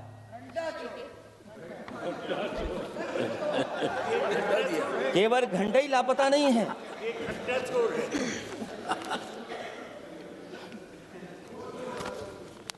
सभापति महोदय, नमामि गंगा को लेकर के हमारे कानों में अभी भी वो बातें गूंजती हैं कि माँ गंगा ने मुझे बुलाया है। क्या बात है कि पिछले 11 साल से माँ गंगा ने बुलाया ही नहीं किसी को। माँ गंगा बह रही हैं, जो उसके पैरामीटर्स हैं, जिस पैरामीटर्स को हर दिन नापा जाता है, उसमें डिसॉल्व ऑक्सीजन, सीओडी, बीओडी और तमाम पैरामीटर्स, आज किस हालत में है माँ गंगा। कोई कह रहा था कि अब गंगा बहकर के दूर तक जाएंगी, लेकिन शायद वो ये नहीं जानते होंगे कभी कभी उल्टी गंगा भी बहती है। जब उल्टी बहेगी तो यूपी के आते आते आप बाहर हो जाएंगे। सभापति महोदय, नमामि गंगा, मां गंगा में जुड़ने वाली नदियां, वरना नदी को एक संरक्षण कैसे हो, ब्यूटिफिकेशन कैसे हो, रिवर फ्रंट कैसे बने, उसकी शुरुआत की थी। लेकिन सभापति महोदय, इनकी बुलडोजर सरकार ने उसका काम रोक दिया। काली नदी किस हालत में है। यमुना के बारे में दिल्ली की सरकार जब बनानी थी तो कहा कि हम दुनिया का सबसे बेहतर रिवर फ्रंट बनाएंगे यमुना पर। इसी राजधानी में कहा गया। आज बताइए यमुना की हालत क्या है। और अगर यमुना दिल्ली में गंदी हो रही है तो ये बह करके जब यूपी जाती है तो मथुरा में भी गंदी है। और थोड़ा बहुत साफ गंगा इसलिए हो जाती है क्योंकि जब चंबल का पानी उसमें जुड़ता है, थोड़ी बहुत यमुना साफ हो जाती है। उसके बाद यमुना में भी कोई सफाई का सरकार ने इंतजाम नहीं किया। और आज भी मैं कहता हूं, देश का सबसे अच्छा रिवर फ्रंट अगर कहीं बना है तो लखनऊ में बना है, गोमती रिवर फ्रंट। जो लोग ये कहते हो कि दूसरा रिवर फ्रंट अच्छा है, मैं उनसे कहूंगा कि लखनऊ के रिवर फ्रंट पर भी घूम करके आइए, तब आपको मालूम पड़ेगा कि रिवर फ्रंट क्या होता है। 26 जनवरी इसी वर्ष मैंने एक प्रतिष्ठित अखबार को पढ़ा और उसमें देखा मैंने कि high uranium in India's ground water samples लिए गए हैं। एक्सपर्ट्स वार्न कर रहे हैं कि सेवरल हेल्थ रिस्क हैं उससे। Lead pollution alarming in 69 rivers in India contaminated, rivers are contaminated. हमारे पानी में पेस्टिसाइड है, इंडस्ट्रियल वेस्ट है, अनसेफ है ड्रिंकिंग के लिए। हमारी नदियों में मरकरी है, डेंजरस लेवल। और जितनी भी हमारी वाटर बॉडीज हैं इंडस्ट्रियल टाउन्स के आसपास, सब में टॉक्सिक है, मरकरी है, बड़े पैमाने पे डेंजरस है पानी वहां का। और कई जगह इंडस्ट्री का सीधा सीधा वेस्ट जा रहा है। आर्सेनिक लेवल का सोच ही नहीं सकते हम लोग, जो मानक है उससे कई गुना ज्यादा है। ये तो हमारे देश का पानी है जो नदियों में बह रहा है, जो अंडरग्राउंड वाटर बन रहा है हमारा। ठीक ही कहा हमारे माननीय सदस्य ने कि जो संपन्न हैं, प्रिविलेज्ड हैं, वो लोग तो पानी साफ करने की मशीन खरीद सकते हैं। हमारा गरीब क्या खरीदेगा? गरीब की हेल्थ को कितनी परेशानी और रिस्क है। यहां तक कि अंतर्राष्ट्रीय प्लेटफॉर्म पर हमारे देश को भी सुनना पड़ा एक प्रतिष्ठित चैनल पर कि आपके देश में इन्वेस्टमेंट क्यों आएगा, क्योंकि वहां आ ही नहीं सकता है, क्योंकि आपकी हवा खराब है। सोचिए, देश का पानी खराब हो, और ये मैं नहीं कह रहा हूं, पानी खराब सरकार को मालूम है, नहीं मालूम है, लेकिन जो प्राइवेट कंपनियां हैं जिनको अपना पानी बेचना है, तो वो बता रही हैं कि आपके भारत के पानी में क्या क्या है। और ये बात गलत है तो सरकार ऐसी कंपनियों पर प्रतिबंध क्यों नहीं लगाते हैं कि इस तरह अपनी कंपनियों का सामान बेचने के लिए झूठा प्रचार कर रही हैं। जो चर्चा होने लगती है हवा खराब है, हालांकि उत्तर प्रदेश आते आते सरकार की भी हवा खराब हो जाती है। सरकार सबको डराती है, लेकिन सरकार को कोई नमस्कार न करे उसको नहीं डरा सकते। हमने तो कहा कि तुम लखनऊ से गए हो, लखनऊ का जो अदब है, लखनऊ का जो हमारी पहचान है, कम से कम अगर नमस्कार नहीं कर सकते तो आदाब तो कर ही देते वहां जाकर। जो लोग पिछड़े पीडीए उनके पक्षधर बनते हैं, आरक्षण को लेकर के कहते हैं कि हम आरक्षण देंगे, उनकी सरकारों में क्या अपॉइंटमेंट हो रहे हैं। मुझे याद है इससे पहले जब बहस हुई थी सदन में, वहां से बात निकली थी कि किस तरीके से अपॉइंटमेंट हो रहे हैं यूनिवर्सिटीज और कॉलेजेस में। मैं उसी पे कुछ कहना चाहता हूं।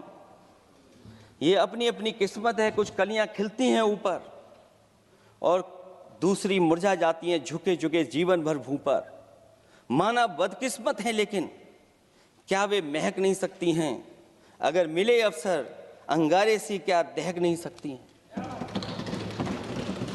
जिस तरीके से आरक्षण पर खिलवाड़ हो रही है उसकी कोई कल्पना नहीं कर सकता था। विकसित भारत तभी विकसित भारत माना जाएगा जब हमारे पिछड़े, दलित, आदिवासी, अल्पसंख्यक मुसलमान भाई को बराबर का हक मिलेगा। और जब तक हक नहीं मिल रहा उनको, तब तक शायद विकसित भारत का देखने का सपना आधा अधूरा है। अभी अभी सुप्रीम कोर्ट ने कहा है माइग्रेशन को लेकर के, सुप्रीम कोर्ट ने 16 जनवरी को एक फैसला पलट दिया। हाई कोर्ट के फैसले को पलटते हुए फैसला सुनाया कि यदि आरक्षित वर्ग का कोई उम्मीदवार बिना किसी छूट का लाभ लिए अगर अनारक्षित वर्ग से ज्यादा नंबर प्राप्त करे तो उसे अनारक्षित वर्ग में सेलेक्ट किया जाएगा। क्या सुप्रीम कोर्ट भी कह रहा है? हमारे सरकार की भी नियत है कि सबको आरक्षण मिलना चाहिए जिनका हक हो। हमारे प्रधानमंत्री जी भी कहते हैं हम पिछड़े हैं। हमारे दूसरे नंबर के नेता, क्योंकि उन्हें सनातनी बनना था, अपना धर्म बदल के दूसरा धर्म लिख लिया उन्होंने। तो कम से कम पिछड़ों का तो ख्याल करिए आप।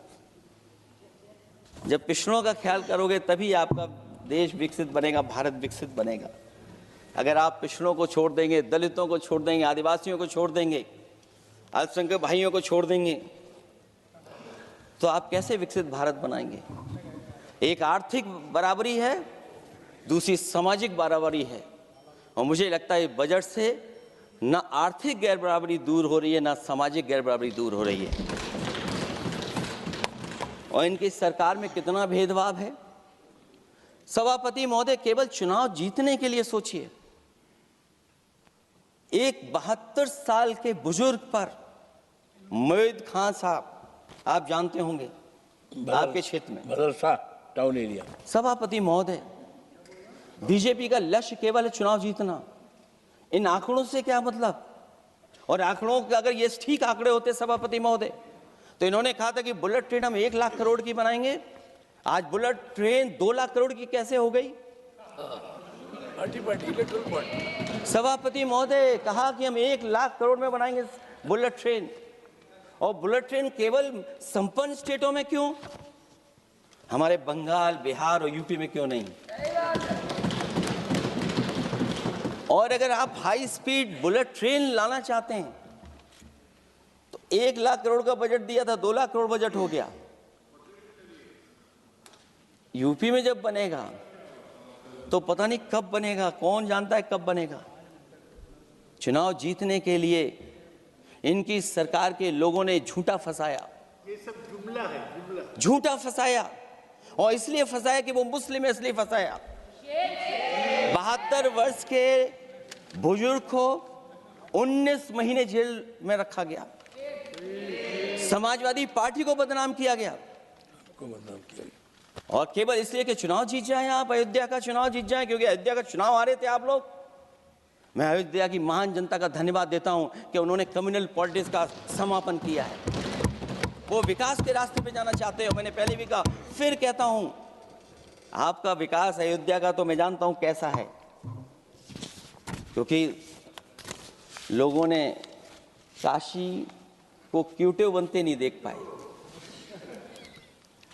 अगर हम सब सदस्य हैं और हमारे प्रधान सांसद के संसदीय क्षेत्र को अगर हम क्यूटिव न बना पाए, आप विरासत मिटा रहे हैं। वहां पर कई सौ पुरानी दाल मंडी, जिसमें केवल वोट नहीं मिलता, इसलिए दाल मंडी को आप डिमोलिश कर देंगे आप। अल्पसंख्यक बनारस। और इसको अयोध्या को जीतने के लिए 72 वर्ष के एक व्यक्ति को झूठा केस लगाया, झूठा फंसाया, जेल भेज दिया। और न केवल उसको जेल भेजा, बल्कि उसकी दुकानें और उसकी बेकरी पर भी बुलडोजर चला दिया आपने। क्या डेमोक्रेसी में हमारे बुलडोजर का कोई स्थान है क्या? हाई कोर्ट कहता है कि आप फैसला सुना सकते हैं क्या? कोर्ट कहता है कि आप कौन हो गए फैसला सुनाने वाले लोग? और फिर आप लोग कहते हैं कि हर घर जल और नल। सभापति महोदय, इन्हीं के विधायक ने मंत्री जी को घेर लिया,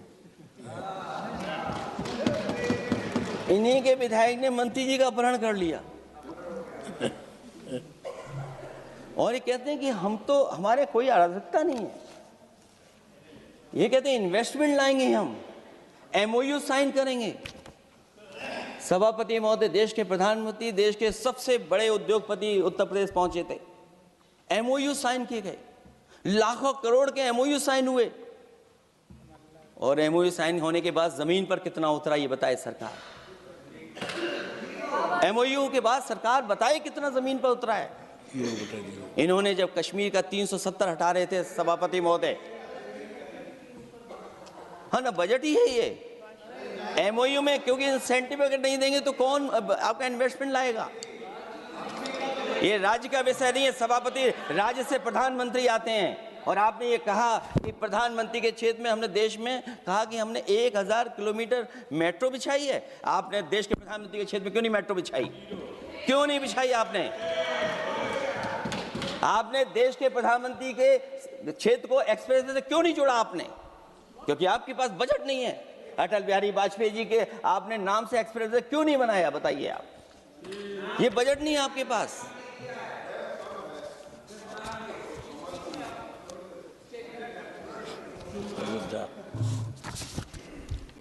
अयोध्या एयरपोर्ट घोटाला, एयरपोर्ट बनते ही पानी टपकने लगा। एयरपोर्ट तो दिल्ली का है, बजट तो दिल्ली ने दिया होगा। अयोध्या रेलवे स्टेशन, हमारे कन्नौज का रेलवे स्टेशन बनते ही गिर गया, और गिरने के बाद अभी तक नहीं बन पाया। तो ये बजट का हिस्सा नहीं है क्या? आप वाटरवेज बात कर रहे हैं, गंगा साफ नहीं है, आप पानी का जहाज कहां ले जाएंगे? बिहार में जाकर के रुक जाएगा। पिछली बार भी एक पानी का जहाज चला था, बनारस से जाते ही बिहार में रुक गया, जाकर के पटना भी नहीं पहुंच पाया। Rampath, sewer line smart city का हिस्सा है। आपका स्मार्ट सिटी कैसा है? इंदौर में पानी पीने से कितने लोगों की जान चलेगी सभापति महोदय? और कोई शहर बता दीजिए जहां कूड़ों का ढेर ना हो। जब देश के प्रधानमंत्री जी ने झाड़ू उठाया हो और उसके बाद भी कहीं कूड़ा ना हटे सभापति महोदय।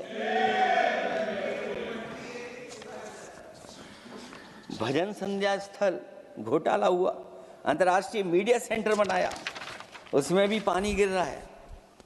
लाइट सजावट की चाइनीज आई हैं। हमारे देश का कारोबार कैसे उलझा दिया आपने? चीन और अमेरिका और थोड़ा बहुत रशिया, विदेश नीति तो असफल हुई है, लेकिन हमारा बाजार को भी पूरा बेच दिया। और चीन के सवाल पर सभापति महोदय, चीन हमारी जमीन पर भी निगाहें रखे हुए है और हमारे बाजार पे भी। इसलिए जो सरकार फैसला ले बड़ी सावधानी से ले। मैं कितनी बातें बताऊं वहां पर। सेना जमीन ले लिया, जमीनें जाने कहां चली गई हैं। इसलिए सभापति महोदय, ये बजट दिशाहीन है। ये 2047 में हमारा विकसित भारत तो नहीं बनेगा। और जिस तरीके से बेरोजगारी बढ़ी है, बेरोजगारी को लेकर के जो चिंता रही, हमेशा रहती थी, और जो सरकार ने बड़े बड़े फैसले भी लिए थे, जानकारी दी थी कि हम बेरोजगारी ऐसे दूर कर लेंगे। मेक इन इंडिया का जो सपना दिखाया था, आखिरकार मेक इन इंडिया का सपना कहाँ पूरा हो पा रहा है? मेक इन इंडिया का जो शेर था वो जंग खा रहा है सभापति महोदय। जो योजना लेकर के आए थे एम्प्लॉयमेंट लिंक्ड इंसेंटिव्स, सरकार बताए कि हमें कितना उसमें लाभ पहुंचा है। 2024-2025 के बजट में इन योजनाओं के लिए 33,000 करोड़ रुपए आवंटित किए गए थे, लेकिन खर्च कितना हुआ? 1700 करोड़ रुपया केवल। एक आपने पिछली बार सपना दिखाया था कि इंटर्नशिप की योजना, इंटर्नशिप वाली योजना जो घोषित की, जिसके लिए 10,000 करोड़ रुपए आवंटित किए थे आपने, लेकिन उसमें खर्च कितना हुआ है? 500 करोड़ रुपया। और जो लक्ष्य रखा था आपने रखा था 5 साल में 1 करोड़ लोगों को, लेकिन इसमें आए कितने? 1,65,000 लोगों ने फॉर्म भरा, ऑफर दिया उन्होंने, लेकिन फाइनली जिसमें ऑफर जिसका सिलेक्ट हुआ वो केवल 16,000 लोगों को काम पहुंचा है। सोचिए, हमारा देश इतना बड़ा, जहां करोड़ों को आप इस योजना से जोड़ना चाहते थे, केवल 16,000 लोग जाएंगे उसमें। ये आपको बेरोजगारी खत्म करने की योजना है आपकी?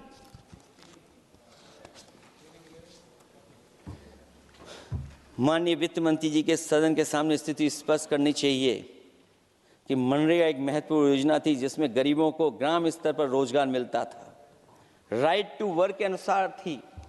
इस योजना को समाप्त करते हुए आपने क्या नाम रखा है? बीबी राम जी। और हमारे राम जी कहाँ बैठे हैं? कहाँ है हमारे राम जी? पीछे बैठे, जिन्हें बचपन से हम देखते आए राम जी। ये हमारी खुशकिस्मती है कि राम जी सदन में बैठे हैं, लेकिन आप राम जी का अपमान कर रहे हैं। आपको उनको यहाँ नहीं बैठा सकते, आपको यहाँ बैठाना चाहिए नंबर 2 पर। अगर आप सच्चे मायने में सभापति महोदय बीपी राम जी, आप कृपया, देखिए वित्त मंत्री राम जी को ही नहीं जानती हैं। अखिलेश जी, हे भगवान, अखिलेश क्या करें अब? अखिलेश जी, आप कृपया बजट पे आ जाइए।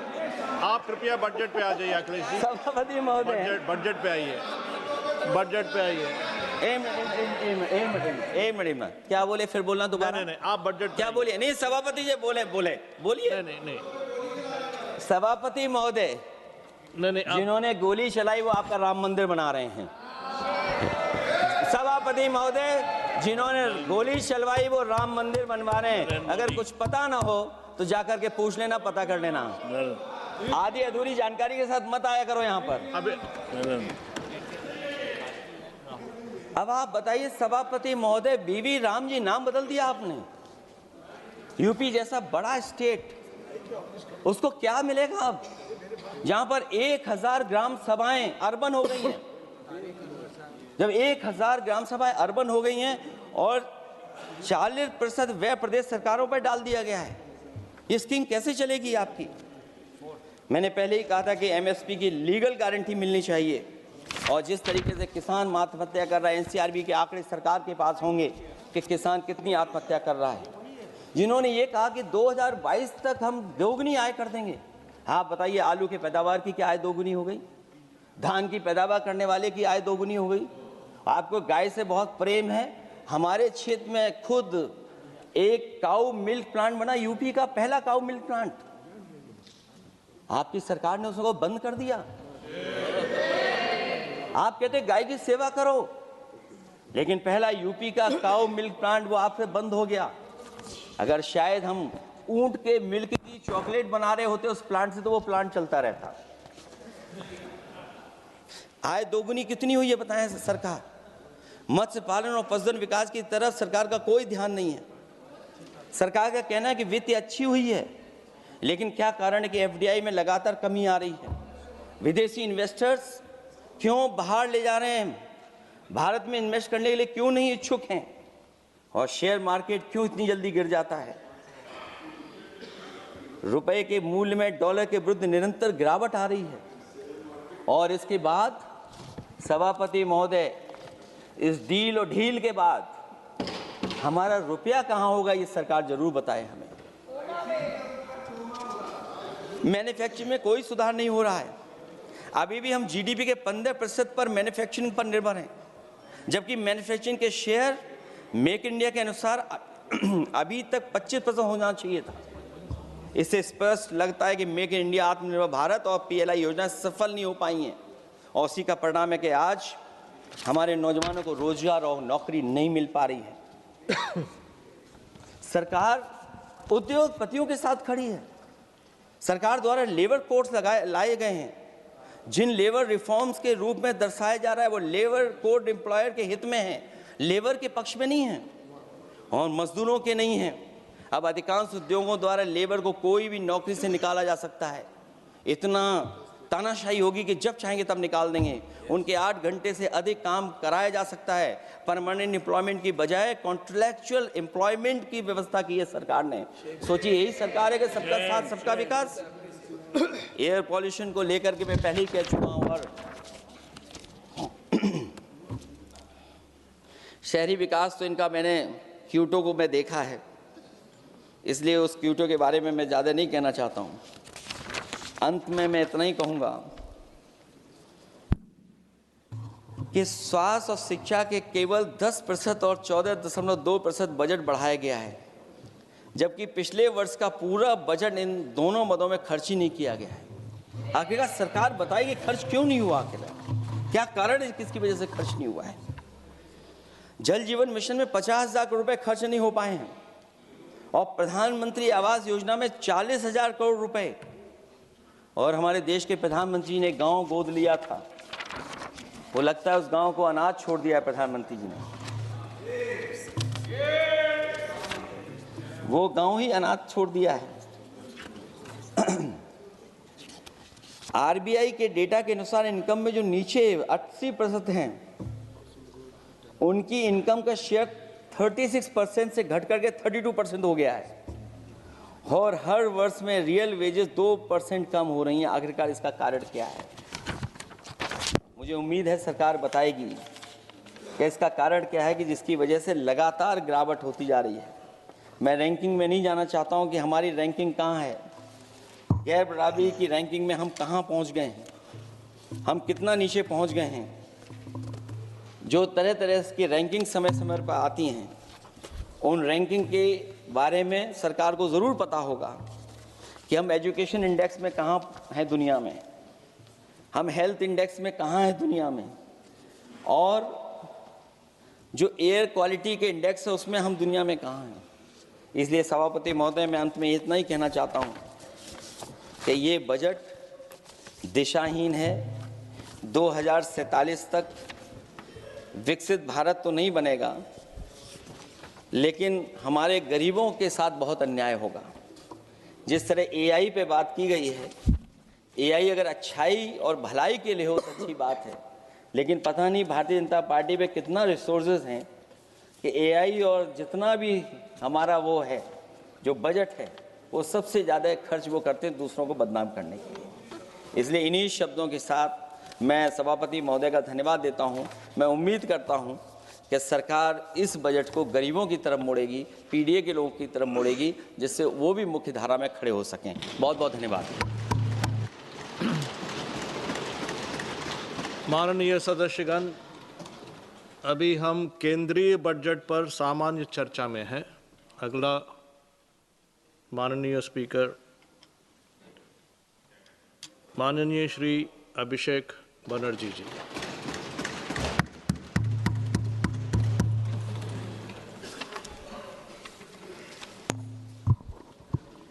Thank you, sir, for giving me the opportunity to speak on the general budget.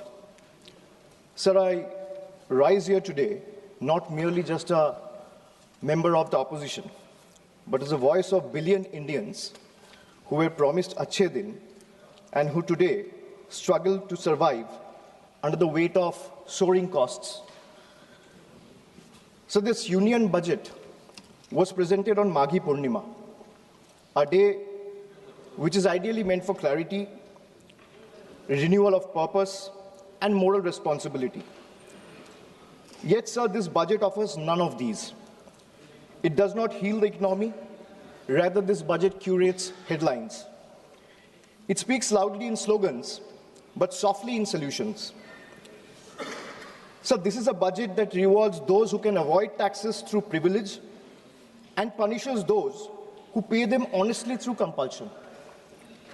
With all due respect to the Honorable Finance Minister, I think the Honorable Finance Minister is appearing to practice the Robin Hood model in reverse.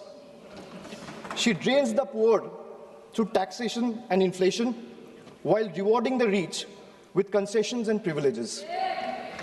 Sir, even a cup of tea today comes with GST, but relief for the common man comes with condition, clauses, terms, and regulation. This is not a simple tax regime. It's a maze where only the powerful knows the exit and the honest taxpayer keeps paying the entry fee. Sir, Akhilesh ji was speaking before me. He was saying, UP के लिए क्या मिला है मैं इस budget में देखना चाह रहा था. Sir, 85 minutes का finance minister का speech था. Bengal was not even mentioned once. Even the freight corridor from Dankuni, referenced in this very budget, was originally announced by the then railway minister in 2009, which was Mamata Banerjee, who is now the chief minister of West Bengal. The constitution promises equality among states, but this government practices preference. Allies are funded while opponents are starved.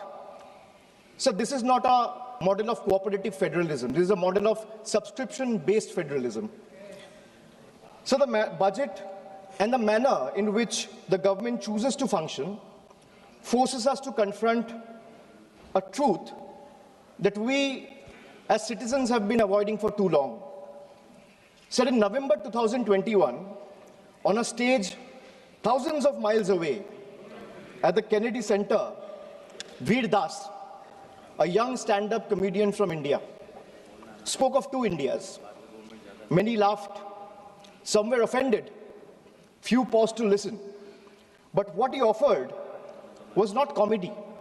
It was a warning, a prophecy, a mirror held up to a nation standing at the edge of its own contradictions.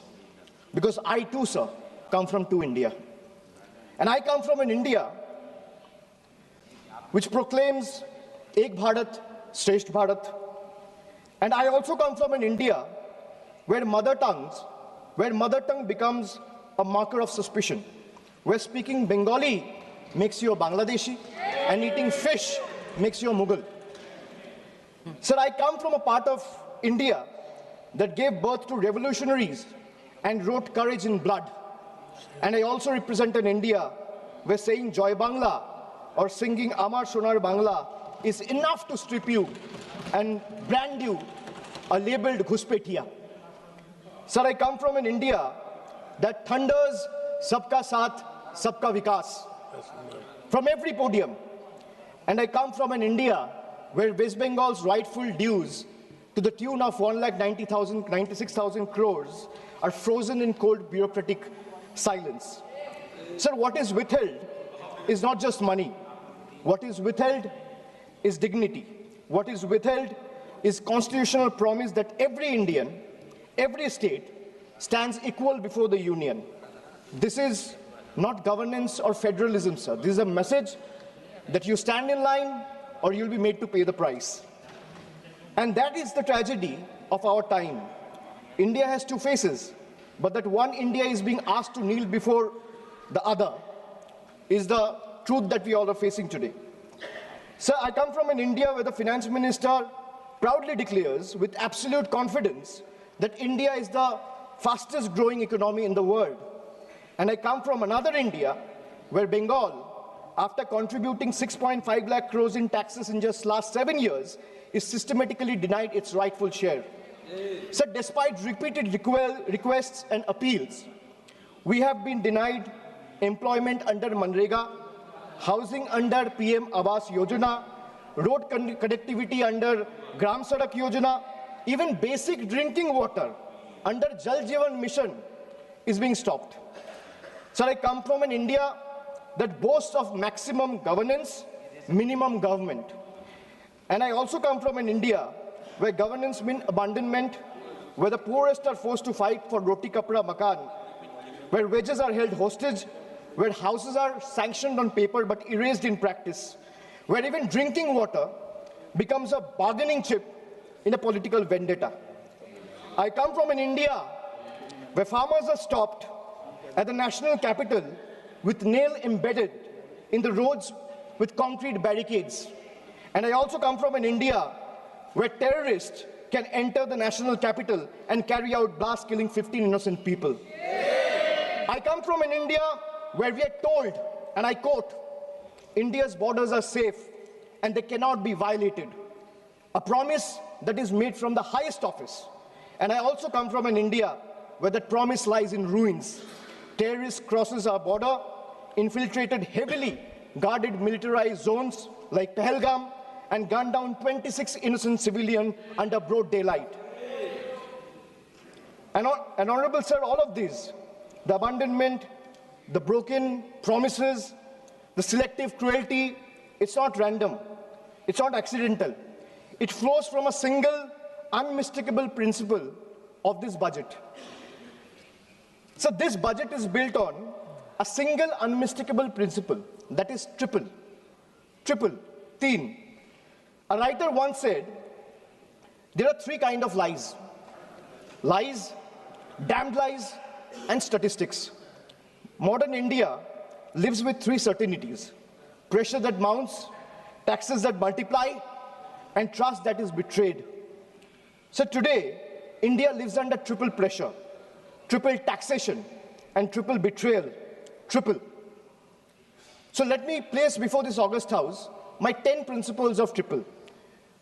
Sir, पहले है triple tax trap. एक आम इंसान को लगता है मैं एक बार इनकम टैक्स दे रहा हूं, but I will explain to the chair and share with this august house that how a common man is being taxed 3 times over, not once, twice, but thrice.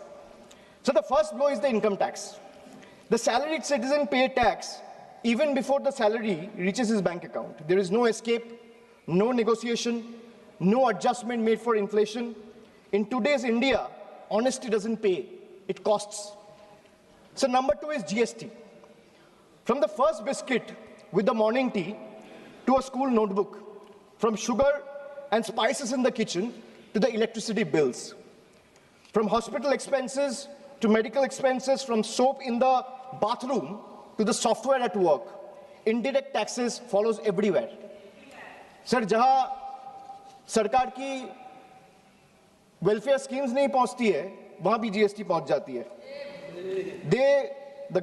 The government celebrates record GST revenue, but this number do not reflect growth or prosperity. They reflect a system squeezing revenue from consumption, often from necessity, not choice. So third tax is inflation. the most silent tax of all. The tax that rises without permission and collects without responsibility. It's a slow leak in the common man's wallet. For the middle class, inflation feels like the salary comes on time, but it doesn't last the month. The same grocery list costs more, the same school fees feel heavier, and the same electricity bill shocks more than even before. Nothing extra is being bought, yet money disappears faster. It quietly eats into savings meant for children's education, family travel, medical emergency, or old age. Sir, I come from an India that proudly calls itself a Vishwa Guru. And I also come from an India that is teaching the world how to extract triple tax out of a single citizen. So my triple number 2, triple pain of proving your existence. So let us be honest. Voting today is no longer considered enough. Having one's name on the electoral rolls for decades is no longer enough. Even service to the nation is no longer enough. You may be a decorated soldier, a Nobel laureate, a sitting High Court justice, or even a member of this august house, and still you have been asked to prove that you belong. This strikes the heart of Article 326 of the Constitution, which guarantees adult citizens the right to vote. Sir, in Bengal alone, 150 lives have been lost in the last couple of months, and nearly 1 crore people are today being treated as suspects. If electoral rolls are so unreliable that every citizen must continually reprove their legitimacy, then by that same logic, sir, the legitimacy of this very house, formed on the basis of this very electoral rolls, is itself questionable. Yes. So my triple number 3, and I'll talk of 3 betrayal. First betrayal is where the global crude oil prices crash. Indian citizen sees no benefit. Instead, the common man is generally offered ethanol mixed petrol at a premium, paying extra for a policy experiment he neither demanded nor benefits from. My second betrayal, the government boasts of bullet trains, which Akhilesh ji has also mentioned. While fancy trains make the headlines, only 4% of the network is safeguarded with Kavach, leaving ordinary travelers exposed to risk. Third betrayal. So the ordinary Indian doesn't ask for any miracle. They ask for clean air to breathe, clean water to drink, safe roads to return home, and affordable health care while life falters. Even these simple hopes remain uncertain. An ordinary citizen pays income tax to buy a vehicle. Or for example, an ordinary citizen pays income tax to earn, a road tax to buy a vehicle, and toll tax to drive it on the road, often broken, unsafe, and unfinished. So 3 payments on 1 journey. अगर एक इंसान income tax दे रहा है, तो एक गाड़ी को सड़क पे चलाने के लिए सर उसको 3 बार टैक्स देना पड़ता है. एक है इनकम टैक्स, दूसरा है रोड टैक्स, तीसरा है toll tax. That is why I said 3 betrayals. So now I'll come to triple bonanzas for the rich. So this budget reveals a clear pattern. First, a triple bonanza for the elites and a triple lock on the poor.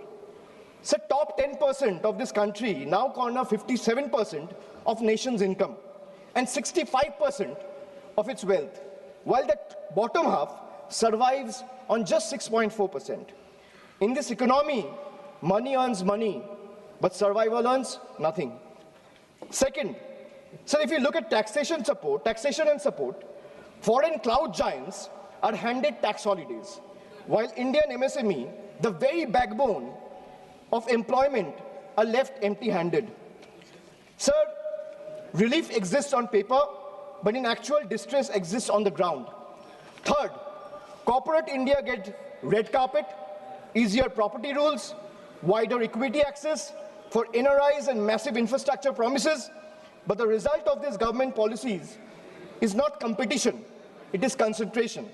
Oligopolies flourish, entry barriers rise, and ordinary entrepreneurs are kept outside the gate, watching cronies grow richer with the union's support. Sir, I come from an India where wealth is applauded as a virtue. And I also come from an India where survival itself is treated as ambition. I come from an India where policy quietly opens the gates for the powerful.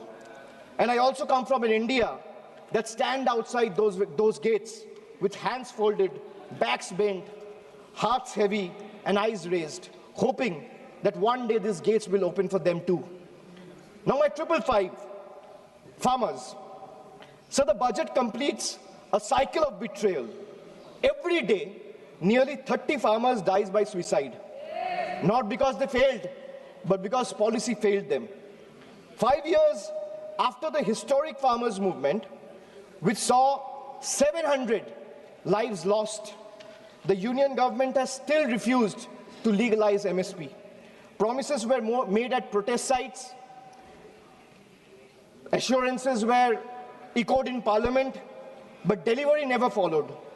And now, adding salt to the injury, the government has now announced a trade deal with the United States that will open Indian markets to heavily subsidized American farm produce. The deal may benefit American farmers, but it will depress prices, destroy competitiveness, and further marginalize Indian farmers who struggle without MSP protection. So this is not a trade policy. This is an abandonment of our Annadata. Sir, I have a tweet right in front of me, which I want to show or place before you. Sir, Secretary Brooke Rollins, who is the Agricultural Secretary of the United States, she said, and this is 5 days back, on the day when the trade deal was announced, she's clearly saying, new US-India deal will export more American farm products to India's massive market. In 2024, America's agricultural trade deficit with India was 1.3 billion. India's growing population is an important market for American agricultural products, and today's deal will go a long way to reduce that deficit. So this is not my tweet. She clearly says, thank you, President of the United States, for once again delivering for our American farmers. If the government doesn't agree with a tweet, so where is the disapproval letter, or where is the communication that the government has sent in protest to the tweet that has been sent out 5 days back? Sir, America का agriculture secretary कह रहा है इस deal से America का किसानों का फायदा है, इसीलिए हम अमेरिका का सभापति का धन्यवाद करता है. And the Indian government or the union has not written a line in protest of what the agriculture secretary has tweeted. So now I come to youth. So the much publicized PM internship scheme was allocated over 10,800 crores. Less than 5% of the amount has been utilized. Similarly, the PM Young Achiever Scholarship, which was meant to uplift the talented students from marginalized backgrounds, saw 31% of its fund go unused in financial year 25-26.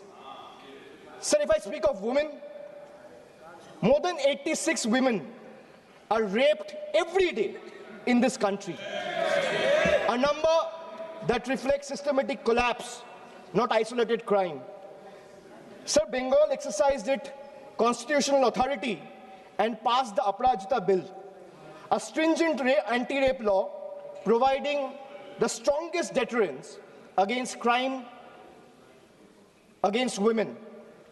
So the bill was duly sent to the union through the governor about 18 to 19 months ago. For a year and a half, it has remained pending without any decision. So when a democratically passed law maintained to strengthen protection is left in a limbo, it expresses a lack of intent. This reminds me that I come from an India that promises to double farmers' income. And I come from an India where 1,11,174 farmers and agricultural laborers, brothers and sisters have been forced to commit suicide. I come from an India which launched Beti Bachao, Beti Padhao, and I come from another India where every 16 minutes a rape or a crime against women is being reported. So now I come to 3 cracks in the Constitution. Number 1, so hatred has now been normalized. It has moved from margin to the mainstream. So if I talk about cases registered for promoting enmity between religious and social groups, the number of cases has doubled between 2021 and 2023. And this rise didn't happen in silence. It happened alongside political speeches, public rallies, and calculated dog whistles. When hate goes unpunished, it spreads. When it spreads, minorities pay the price. Second, hate is no longer whispered. It has become a broadcast. So our country has documented more than 1,300 hate speeches in a single year. When such volume of hate fills public space, the government refuses to act decisively, swiftly, then the message is clear, sir. Intimidation is tolerated and silence is the union's policy. Third, so the education empowerment scheme under the Ministry of Minority Affairs has just used 8% of its total funds, while the 35% of the ministry's allocation, 27% under tribal affairs, and 28% under scheduled tribes remain unutilized. Sir, even schemes like or scholarship like Maulana Azad National Fellowship, Pre-Matric Scholarship, and Paro Pradesh have been hollowed out. So now I come to 777, which is the triple power grab. Over the last decade, the government has treated institutions as the government's own personal property. So the parliament is silenced, debates are curtailed, scrutiny is abandoned, and even the deputy speaker's post is kept vacant because dissent is inconvenient. So investigating agencies no longer investigate, they intimidate, chasing the opposition with raids and arrests. While convictions become negligible, as independent institutions weakened, public institutions are put on the auction block. Air India, BPCL, the shipping corporation, built by generation with public money, are being sold like distressed assets, hastily, without any sort of accountability. So this is described as reform, but it is actually a managed handover. When institutions are bent to serve power and national assets are reduced to headlines and handover, the constitution is not broken in protest, it's torn apart. Sir, I come from an India where the Honorable Prime Minister says, na khaunga, na khane dunga. And I also come from an India where questioning the washing machine that gave reprieve to 23 of the 25 leaders who joined the BJP makes you the most corrupt one. So now I come to triple jumla on finances. Agriculture. So the budget waxes eloquent about coconut, cocoa, cashew, sandalwood, fisheries and AI advisories, but remains silent on MSP assurances, procurement expansion. There is no price stabilization fund, no diesel support, no fertilizer relief, and no electrical subsidy. This is diversification without security, and it leaves the majority of Indian farmers, trapped in distress. Sir, even the PM Kisan scheme has been stuck at 6,000 rupees since December 2018.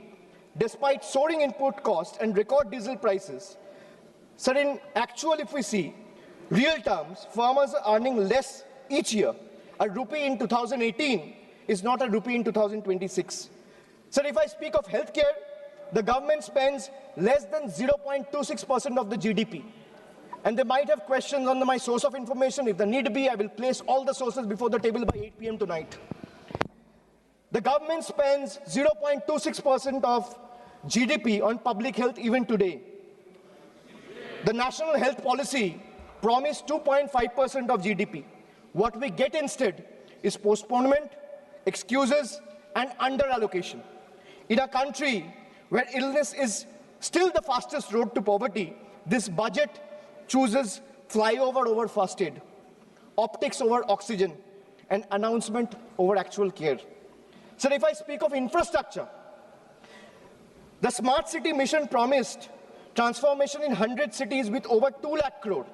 Yet a decade later, what we have is half-dug roads and half-built homes. Instead of finishing the job, this budget announces new economic regions. Sir, under the Jal Jeevan mission, funds were cut by 74%, forcing states to pick up the bill. In higher education, 55,000 crore is spent on management, but 2.68 crore on infrastructure, not even enough to build a world-class lab.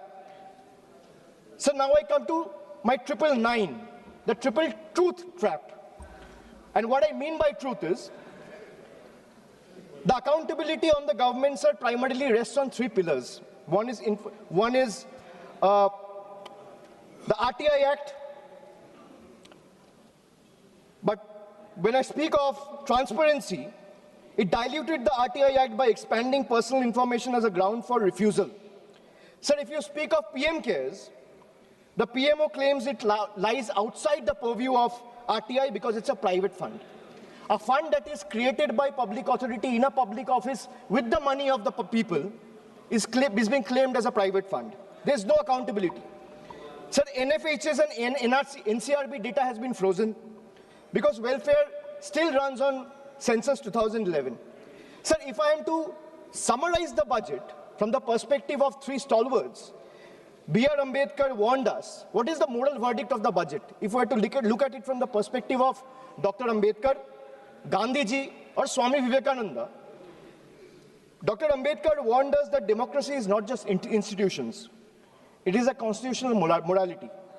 Gandhiji taught us economics divorced from ethics is violence. Swami Vivekananda reminded us that a nation cannot rise by crushing the weakest. Well, this budget violates all 3. In today's India, sir, tax does not follow income. Tax follows life. आज के भारत में tax कमाई के पीछे नहीं, जिंदगी के पीछे है, चलता है sir. I will give you a small example. A baby is born, his milk and diapers are taxed. He grows, his education is taxed. He studies, his books, pencil and mobile data are taxed. He starts earning, his income is taxed. He saves for future, his savings are taxed. He spends to survive, his survival is taxed. He goes to work, his fuel is taxed. He falls sick, his illness is taxed. He grows old, pension and healthcare are also taxed. And Honorable Speaker, even after his death, the family still pays tax.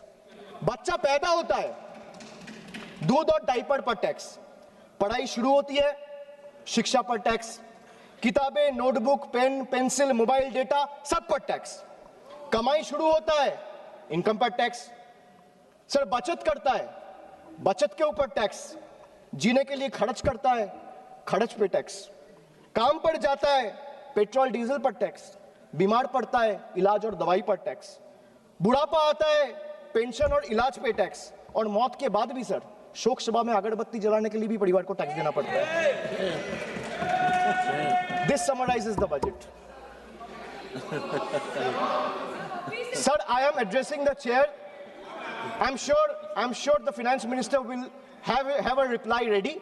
When she is given the opportunity to speak, she can quote me, and if I am misleading the house, she can take my name and then place her arguments.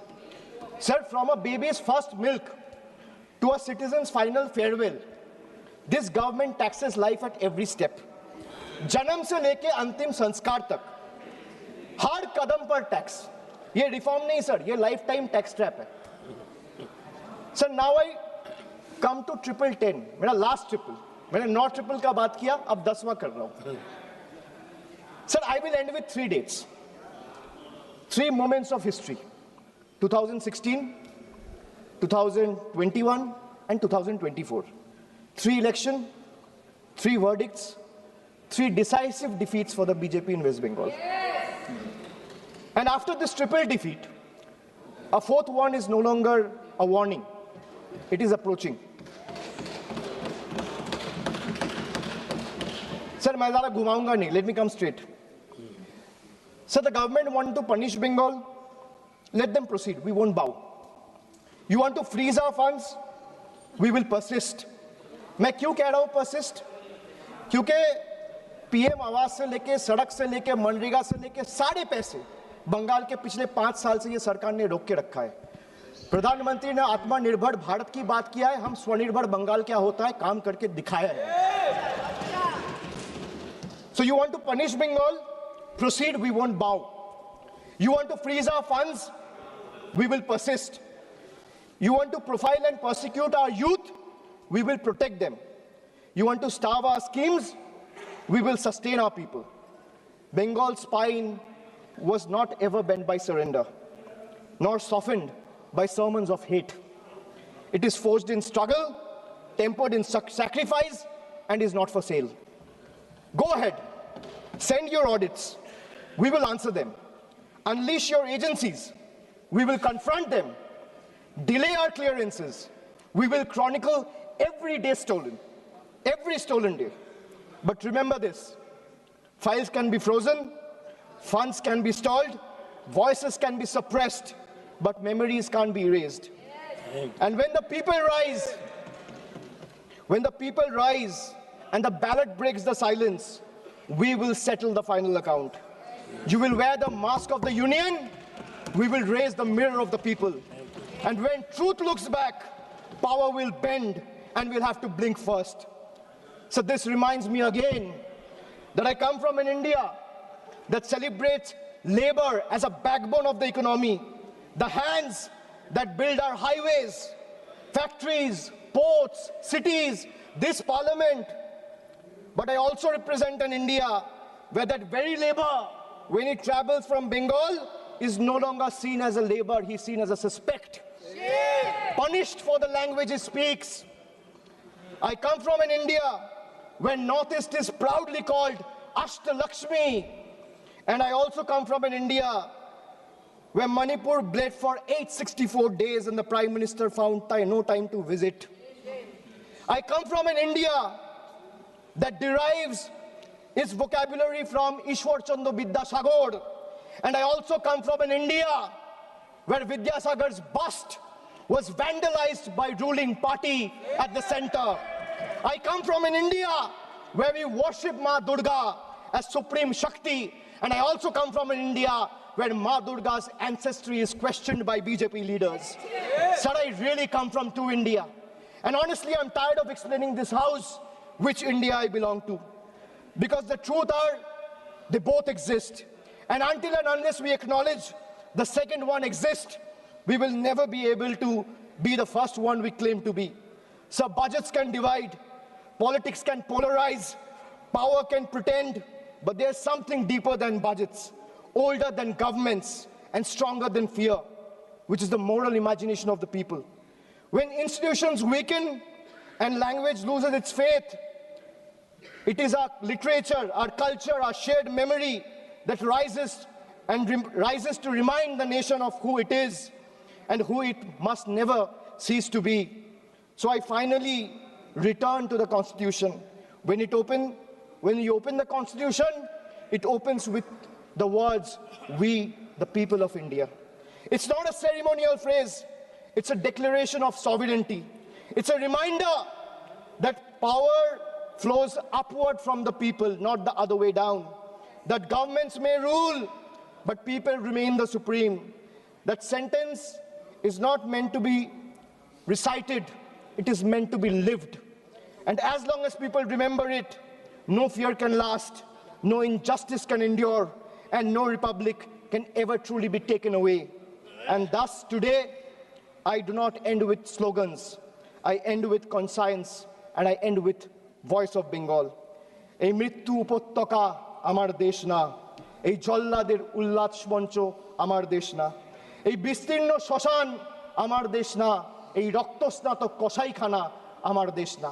আমি আমার দেশকে ফিরে কেড়ে নেব। জয় হিন্দ, জয় Bangla. Thank you. Next speaker, Sri T.R. Baluji. Honorable Chairman, sir, thank you for giving me this opportunity to discuss on the subject matter of budget estimate 26-27. First of all, I would like to congratulate Madam Nirmala Sitharaman ji for having brought the budget estimates for the consecutive 9th time, next to Mr. Chidambaram, who has also done the same thing in the same parliament. Sir, Finance Minister claims she aims at developing India by 2047. India has programmed like artificial intelligence, biopharma, semiconductors, critical minerals, and they are given a lot of priority and importance. But the question is, how efficiently Madam Nirmala ji is going to implement them with a sustained push. So strategy of the government is said to be reducing revenue expenditure and increasing capital expenditure. It is also claimed that revenue expenditure has fallen by 11% in the last 10 years.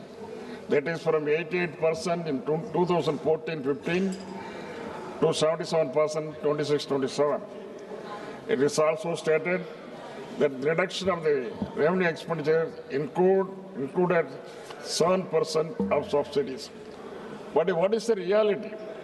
Well, usual practice is reduction of subsidies in the budget estimate, and in the next 6 months we come up with additional demands for subsidies through supplementary demands. That is what I have also mentioned in the last supplementary demands in 25-26. Within 6 months, things became haywire. Now at the end of the current fiscal year, you are saying that the revenue receipts shortfall is around 78,086 crores. Decrease in revenue expenditure is 1,05,503 crores. The fall in capital expenditure is 1,44,376 crores. It's a very huge fall. It gives no hope of credibility. Budget 26-27. Expenditure estimated is 53.43 lakhs crores. Expenditure proposed in 25-26 was 50.65 lakhs crores. Now FM is asking 3 lakh crores more in upcoming fiscal year. Usually the government used to announce big schemes in the budget, but even after several months, no progress is the result. Last year, 15th August, Employment Linked Incentive, ELI, scheme was announced, and the incentive to labor and industry to provide additional 3.5 lakhs crores, 5 crores jobs, with the outlay of 99,446 crores was launched, but the scheme has not taken off. Another non-starter is Research and Development Innovation, RDI scheme, announced with the effect from 1/7/25 and was said to be implemented with a corpus of 1 lakh crore, and provision of 20,000 crores was made in 25-26 budget. But no progress has been achieved in this effort. Also, this was also properly responded by the Honorable Minister during his reply in the Lok Sabha. Coconut production in Tamil Nadu. Tamil Nadu is the second largest coconut production state. 12 lakh acres are under cocoa cultivation, next to paddy. Besides Pollachi, Pattukottai, Tiruchi, Dindikkal, and others, southern districts are major coconut producing districts. It has got high export potential to an extent of 3,500 crores per year. The production has fallen because of the root diseases, but Government of India has not taken care and the root diseases still remain. Economic survey pointed out that the agricultural growth has slowed down to 3.5% in 25-26 from 4.4%, nearly 1.1% fall. The tariff and trade agreement unilaterally announced by USA bound to open floodgates to import of agricultural products into India. This will be disastrous for our farmers and farm sector.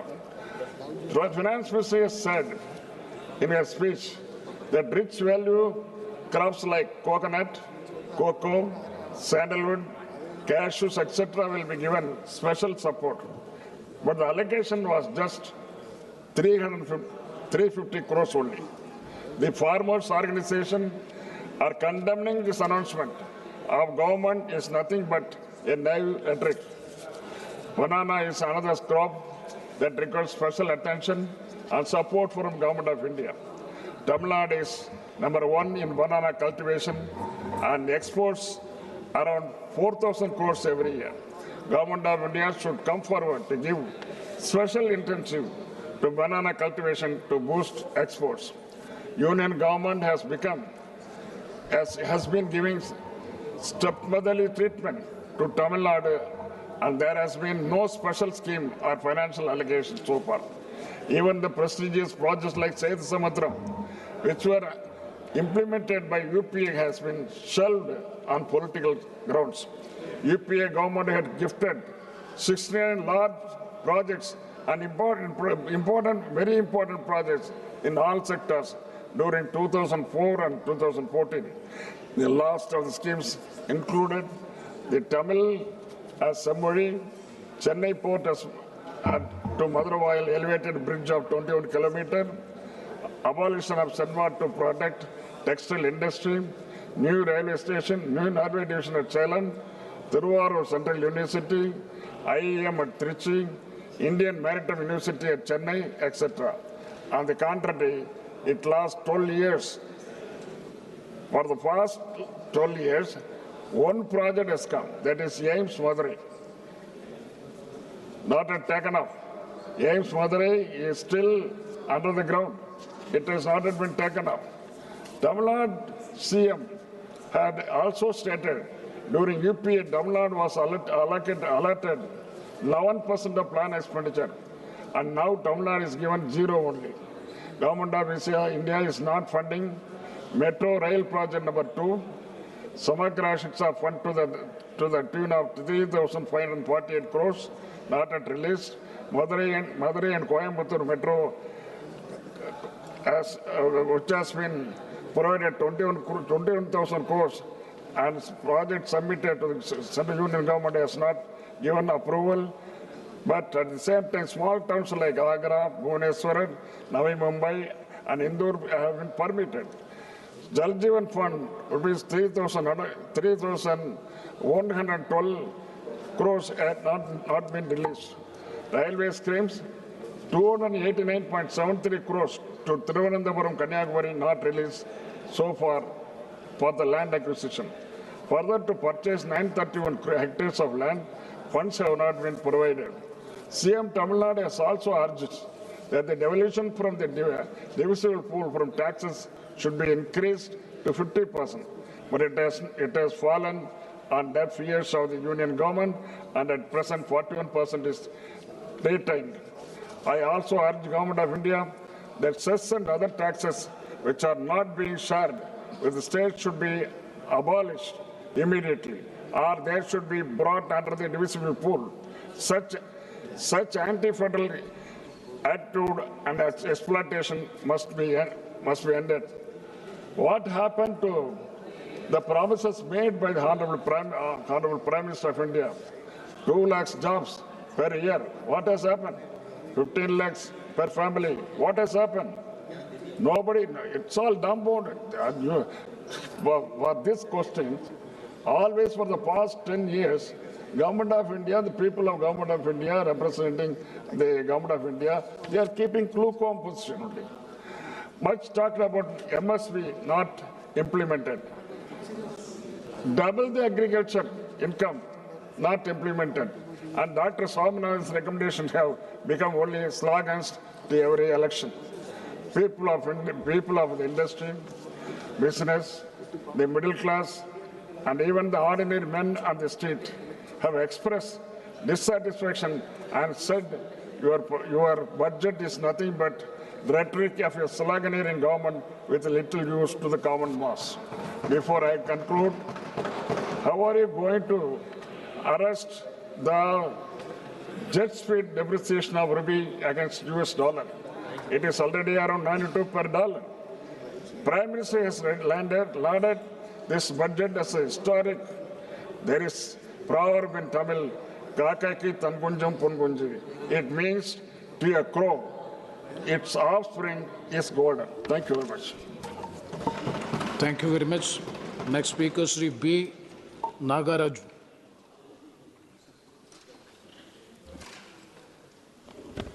Respected Speaker, sir.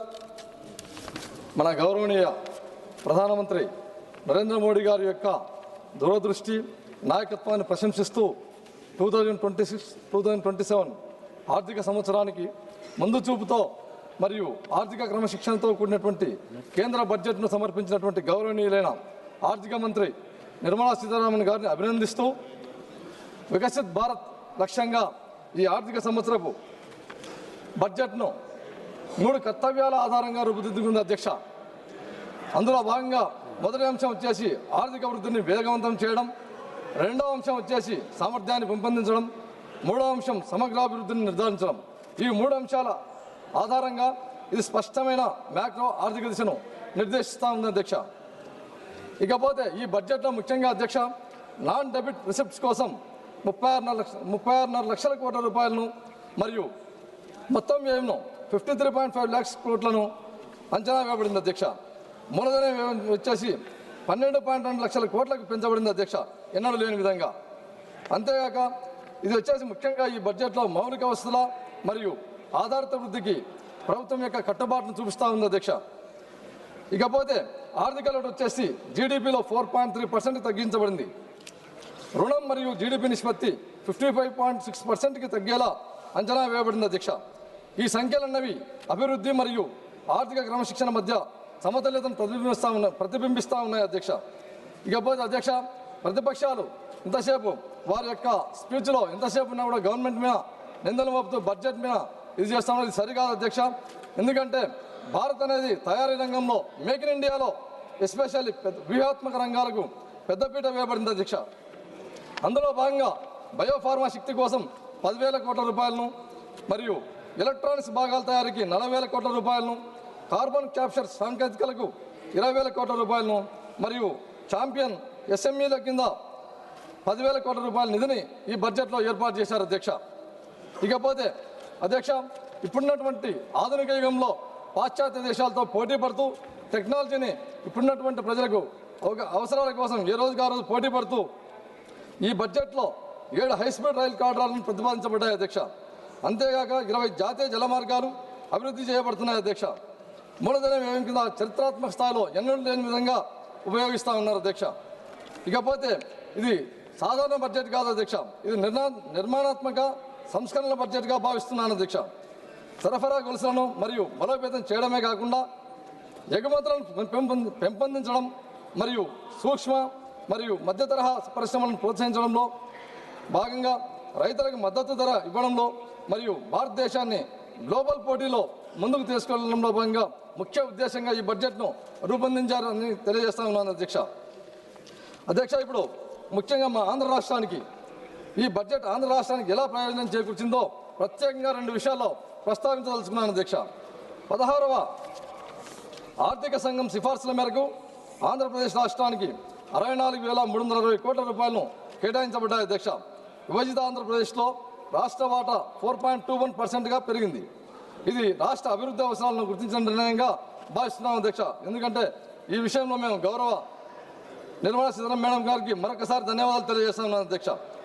ఎందుకంటే ఈ విషయంలో dedicated rare earth permanent magnet కారిడార్ల ప్రకటన మరియు ఆంధ్రప్రదేశ్కు చారిత్రాత్మక అవకాశం కల్పించినటువంటి అవకాశం మరియు ఖనిజ సంపద ఉన్నటువంటి రాష్ట్రంగా మేము తవ్వకాల దశను దాటి విలువ ఆధారిత పరిశ్రమల వైపు అడుగులు వేస్తూ ప్రాసెసింగ్ మరియు పరిశోధన ఆధునిక తయారీ వైపు ముందుకు సాగుతున్న విధంగా పనిచేస్తూ ఉంది అధ్యక్ష ఈ బడ్జెట్ అన్నది.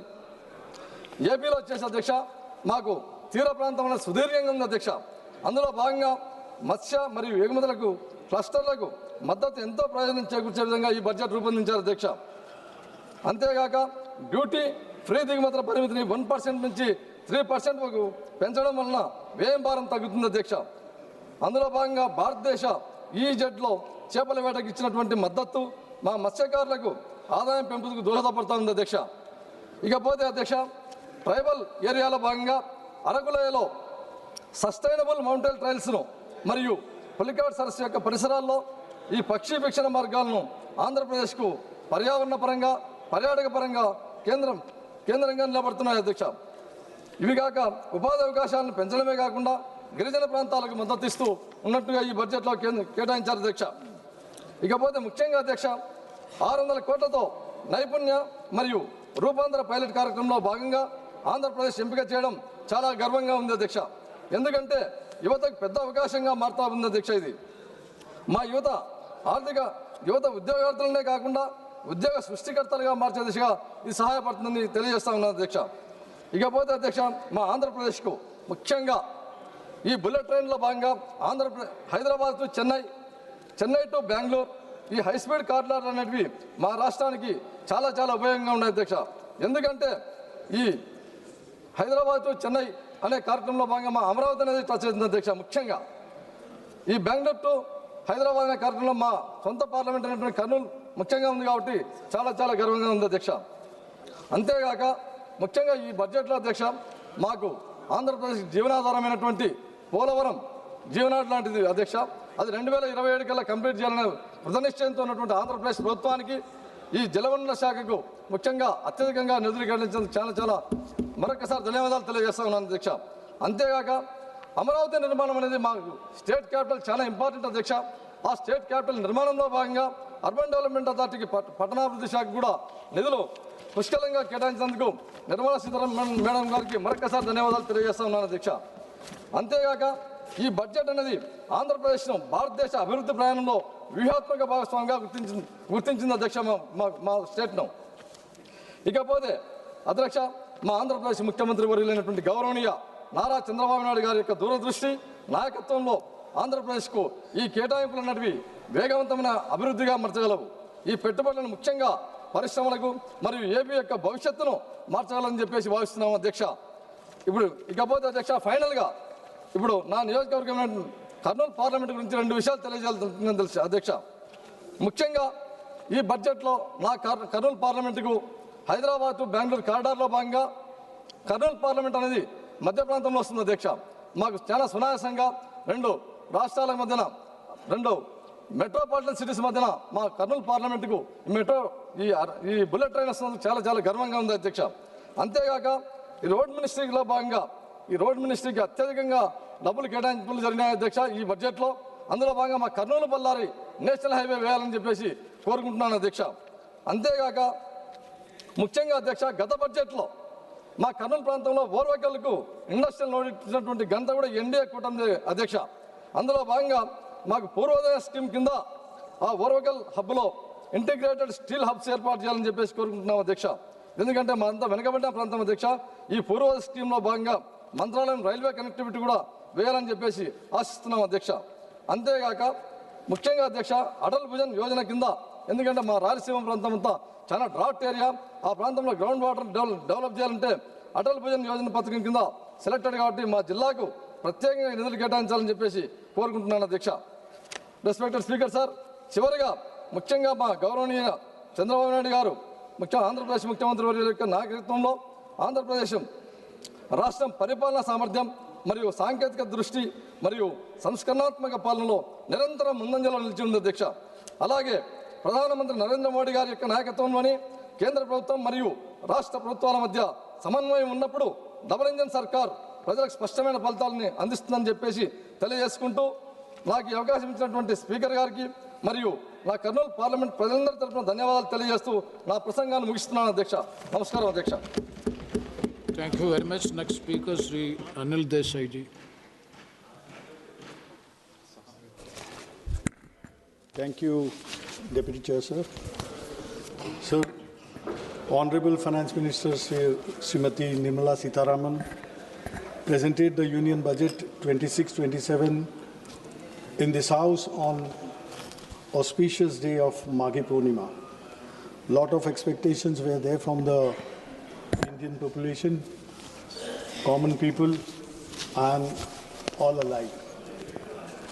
The total expenditure estimate of 53.47 lakh crore, that is 7.7% higher than revised estimates of 25-26 that was presented. In this, interest payments account for 26% of the total expenditure, and which is 40% of the revenue receipts.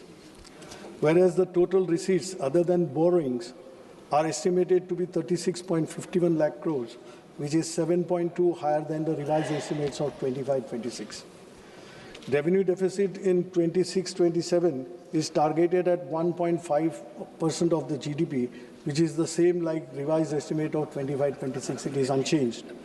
Fiscal deficit of 26-27 is targeted at 4.3% of the GDP, which is lower than the revised estimates of 4.4% of GDP of 25-26. So as far as debt is concerned, government aims to reduce its outstanding liabilities to around 50% of the GDP by 2031, that is in 5 years. In 26-27, outstanding liabilities are estimated to be around 55.6% of the GDP, 55.6% of the GDP. This budget 26-27 emphasized the need for fiscal consolidation, targeting a reduction of debt to GDP ratio to 50% plus or minus 1% by year 2030, that is in 5 years, which is now 55.6% of the GDP. So fiscal consolidation is being pursued by cutting total expenditure by 5%, but no significant growth momentum is expected, with only 10.9% of the growth in capital expenditure in terms of GDP. There is no corresponding increase in capital expenditure.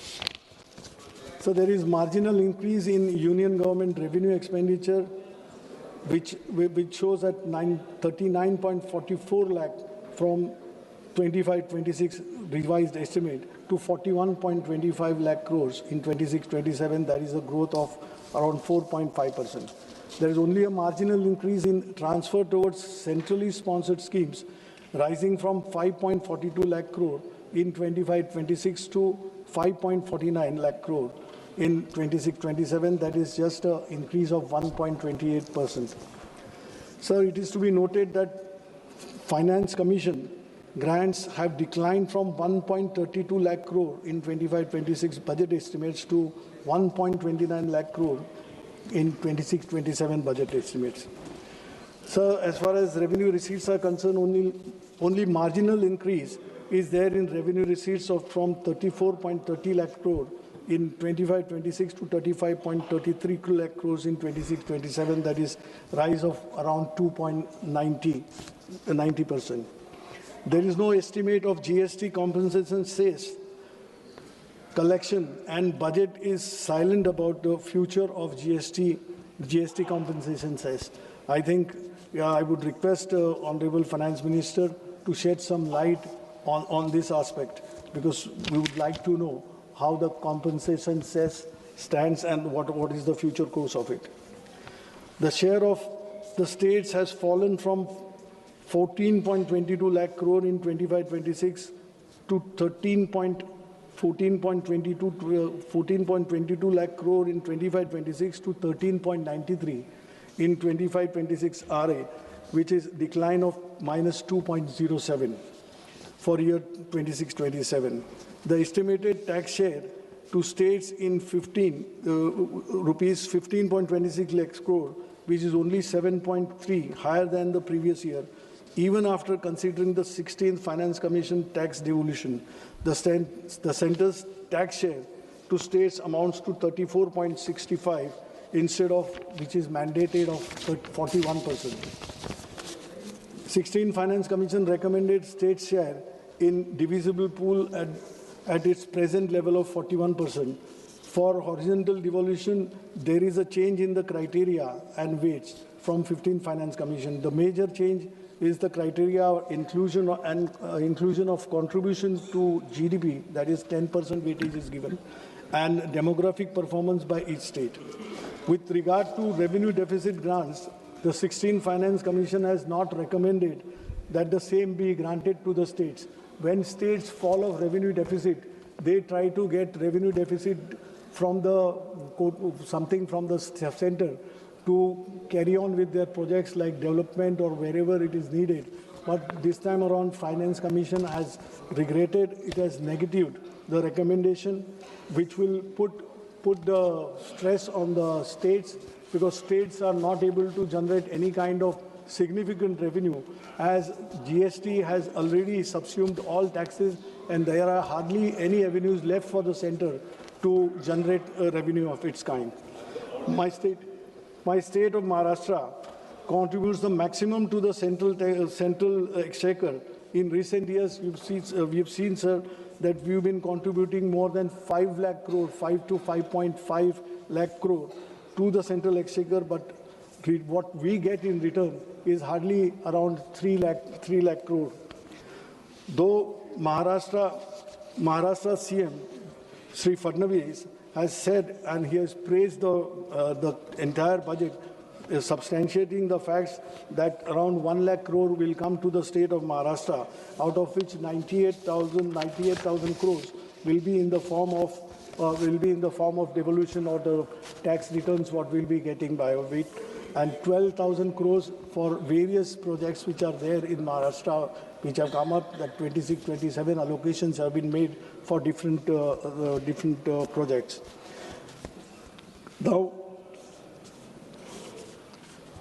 Maharashtra is expected to receive close to ₹1 lakh, but the basic thing, if we go by the budget, whatever has been stated by the CM and whatever has been praised, I mean, the reality is far from what the picture exists on the ground.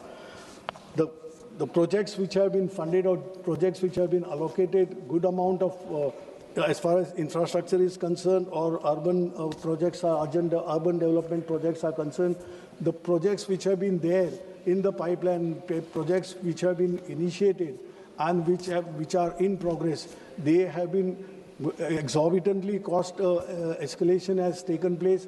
The overvaluation is being done, and it is favoring the contractors, which comes from to the government, and it gives suspicion for a lie or for suspicion to raise our doubts as far as corruption is concerned in Maharashtra. So whatever projects which are there, Mumbai-Aurangabad high-speed rail, that is 6,103 crore has been provided for that corridor. Mumbai metro projects, 1,702 crore has been provided for that. Mumbai urban transport project, MUTP 3, 462 crores have been allocated. Now, green mobility projects in MMR region, that is Mumbai metropolitan region, 155 crores have been allocated. Intelligent transport system, ITS, on Samriddhi Mahamarga, that is 680 crores. Now these are, and Pune Metro Rail project, that is 517 crores. These projects which ought to have been completed by now, but it is not yet completed, that escalation is on, overvaluation is being done, and this non-completion is not only proving inconvenient to the people, but it comes as a hindrance in the progress of Maharashtra. And who is benefiting out of it? Only contractors are benefiting out of it, and that is in connivance with the government officials or the politicians who are there and the treasury benches of Maharashtra. So these are the things, I mean, not leveling the charges, but this is what is seen by the people, felt by the people, and people feel that progressive state like Maharashtra, why it is taken back seat. Now, sir, finance and economy is concerned, as far as this budget is concerned, high-level committee on banking for Vikasit Bharat is been proposed. Now, banking sector, that is the backbone of Indian economy. Now, this public sector, which had the strength, yesterday only or today only in the papers it has come, that State Bank of India has registered a 31,000 crore profit in the last quarter. So that is the strength and that is the capacity potential what our public sector banks, insurance or whatever public sector units are there. Instead of strengthening them, The government steps are going in the direction of weakening them. Why are we going for disinvestment? Why are we coming with the disinvestment plan? Every year we present a budget. Last year's, I think 75 to 80,000 crores were meant to be recovered in the revenue was to be received by way of disinvestment. But what has happened? Not even 40,000 crores came our way. And today, banks like IDBI, which is just, IDBI employees are worried that why it is being thought or why it is being put on the panel that it will be privatized. Private banks are not going for the people, they are not going for the employment, they are not going to help you. Now in the banks, instead of having where the potential is so large, when you have good profits, banks which were shouldering the responsibility of addressing the unemployment issue in the country, now they are not, because government has tied their hands. Whenever we talk to managements, they are saying we are not getting clearance from the finance ministry. So if this be the case, where would the people go? When we call that brain drain is happening day in, day out from India, where the youth would go if they are not finding, despite having good qualifications, they are not having any chances to get employment into banks or public sector, this thing where they would make their future. If that is so, they have no alternative but to leave the country. And this is a sad situation when we talk of creating employment. On one side, wherever employment opportunity, capacity is there, employment is not given. Even this is happening in case of insurance companies also. Insurance companies who were doubted that one day all three general insurance companies were to be made one, or they were to be by way of disinvestment, they were to be decided. But now that, their solvency ratio and everything which has come up with the employees' hard work, now the government's stance is, fortunately, it has changed. But these are the things, which we need to look. Labor and employment, what has happened to the labor code? Labor code has given, enough of opportunity, or it is one lopsided labor code has been developed, which is benefiting the employers, and there is absolutely no say for the employee, no say for the labor. Today, what is the situation? When we have started saying that gig economy, why it has come? In this gig economy, people who are working, those poor who are working there, they are slogging day in, day out, all 24/7. Who are they? They are engineers, they are chartered accountants, they are lawyers. They are not getting that kind of employment. Self-profession is easy to say that you can give jobs to others. You have the capacity to give jobs to others, but when the question comes of sustenance, the job is required for the people who have gained some kind of qualification, which is not so. Where policy is going wrong, government needs to think over this and really think for the youth of the people. Now, skill training, many things are coming up, but where where the things are going. So 2 minutes. Education. Now, government, with the new national education, new education policy, it has a lot of flaws. What about the teachers? What about the students? There is a wide gap between urban and rural teaching, rural institutions, where you don't get teachers, and teachers also are facing that problem is not yet addressed, that TET, Teachers Education Eligibility Test. Those who joined as a teacher long back when this law wasn't there, even they are made to appear for that TET, Teachers Education Test. So this flaw should be removed so that a society is built, because teachers we look up to, that they educate the society. So as far as health is concerned, health, whatever provisions and allocations are there, they're not up to 2.5% as declared by the government, not provision of 2.5% to the GDP. Now, what is the situation in the state, my state of Maharashtra? If you see the plight of the government hospitals, no one would dare to go, no doctors, there is no medicine, patients are lying on there are no beds for patients to accommodate on the beds, they are lying on the corridors. And this kind of things which is happening not only in rural areas in the city like Mumbai also. Now, please try to conclude. One. And agriculture, we are giving a 10,000 crore credit line. Everything is spelled out. Everything is there on the paper. But what is the reality? The suicides which are becoming suicides has become a pattern. By the day, numbers are increasing in the state of Maharashtra. What is happening? Why it is happening? Pradhan Mantri Fasal Bima Yojana, really is it working? It is on the paper. Why, when a farmer is paid a claim of rupees 3 and 6, you can imagine how that working is, what the formula is, who is formulated that, and what is the agencies doing, what are the people doing. And a poor farmer has, I mean, his dreams are finished. He has nothing to look up to. And they are finishing their lives because there is nothing, no tomorrow for them. So, and last but not the least, the main is Manrega. Now it is renamed as VBG Ramji. But what is the basic character of this scheme itself is changed. Now it is the government, if needed, the central government was funding 90% of it, 100% of it. But now if it is needed by the state would request the guarantee of days. We've shown that it is 108, it is extended from 100 to 125 days. What is the use of it? You have changed the character, killing the Manrega, killing the poor labor in the country. Yes, and thank you. To conclude, I'm just concluding, I would say that when we think that robots and AIs will be the future of tomorrow, Viksit Bharat, but see, government should ensure that people who are living human beings in India, they are taken care of before the AIs rule over. Thank you. Thank you very much. Next speaker, Sri Dileshwar Kameti. Please. Dileshwar Kameti.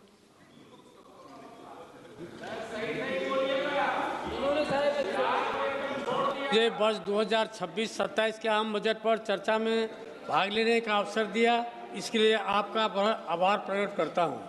माननीय प्रधानमंत्री श्री नरेंद्र मोदी जी एवं बिहार के लोकप्रिय मुख्यमंत्री श्री नीतीश कुमार जी को हार्दिक बधाई एवं धन्यवाद देता हूं कि उनकी अगुवाई में एनडीए ने बिहार विधानसभा चुनाव 2025 में ऐतिहासिक विजय प्राप्त कर प्रचंड बहुमत से सरकार बनाने का काम किया। महोदय, समावेशी विकास का यह आम बजट वाकई में राष्ट्रहित और जनहित के लिए अमृत एवं संजीवनी के रूप में कार्य करेगी। महोदय, भारत के यशस्वी प्रधानमंत्री आदरणीय श्री नरेंद्र मोदी जी के दूरदर्शी एवं प्रगतिशील आर्थिक नीतियां एवं योजनाओं जो समाज के अंतिम व्यक्ति के साथ सभी वर्गों को समानांतर एवं सार्थक लाभान्वित करती है। इसके लिए मैं आदरणीय प्रधानमंत्री जी का एवं माननीय वित्त मंत्री जी का हार्दिक आभार व्यक्त करता हूं। महोदय, यह बजट भारत के किसानों, युवाओं एवं महिलाओं तथा सभी वर्गों के उत्थान तथा विकास के लिए है, किंतु हमारे साथी को यह सब दिखाई नहीं पड़ता है। न जाने उन्हें यह क्यों नहीं दिखाई पड़ता है, उनके चश्मे में इस तरह दिखाई क्यों नहीं पड़ रहा है। महोदय, रोजगार, कौशल प्रशिक्षण और अन्य अवसरों की सुविधा उपलब्ध कराने के लिए माननीय प्रधानमंत्री जी की योजनाएं जो विकसित भारत बनाने में एक महत्वपूर्ण कदम है। महोदय, प्रधानमंत्री जी ने किसान भाइयों के लिए कृषि में उत्पादकता और अनुकूलनीयता को प्राथमिकता देते हुए परिवर्तनकारी राष्ट्रीय सहकारिता नीति जैसी योजनाओं को कार्यान्वित किया है। महोदय, प्रधानमंत्री जी ने भारत के युवाओं के भविष्य को उज्जवल बनाने के लिए रोजगार और प्रशिक्षण को प्राथमिकता देते हुए रोजगार पाने वाले विनिर्माण क्षेत्र में रोजगार सृजन एवं नियोक्ताओं की सहायता जैसी योजनाएं शामिल किया है।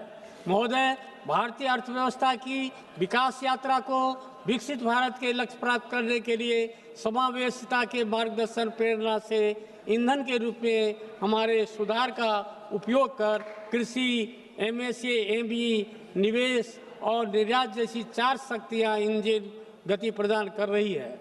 यह बजट कृषि क्षेत्र समावेशी, संतुलित, उच्चतर समृद्धि और उत्पादकता की ओर अग्रसर है।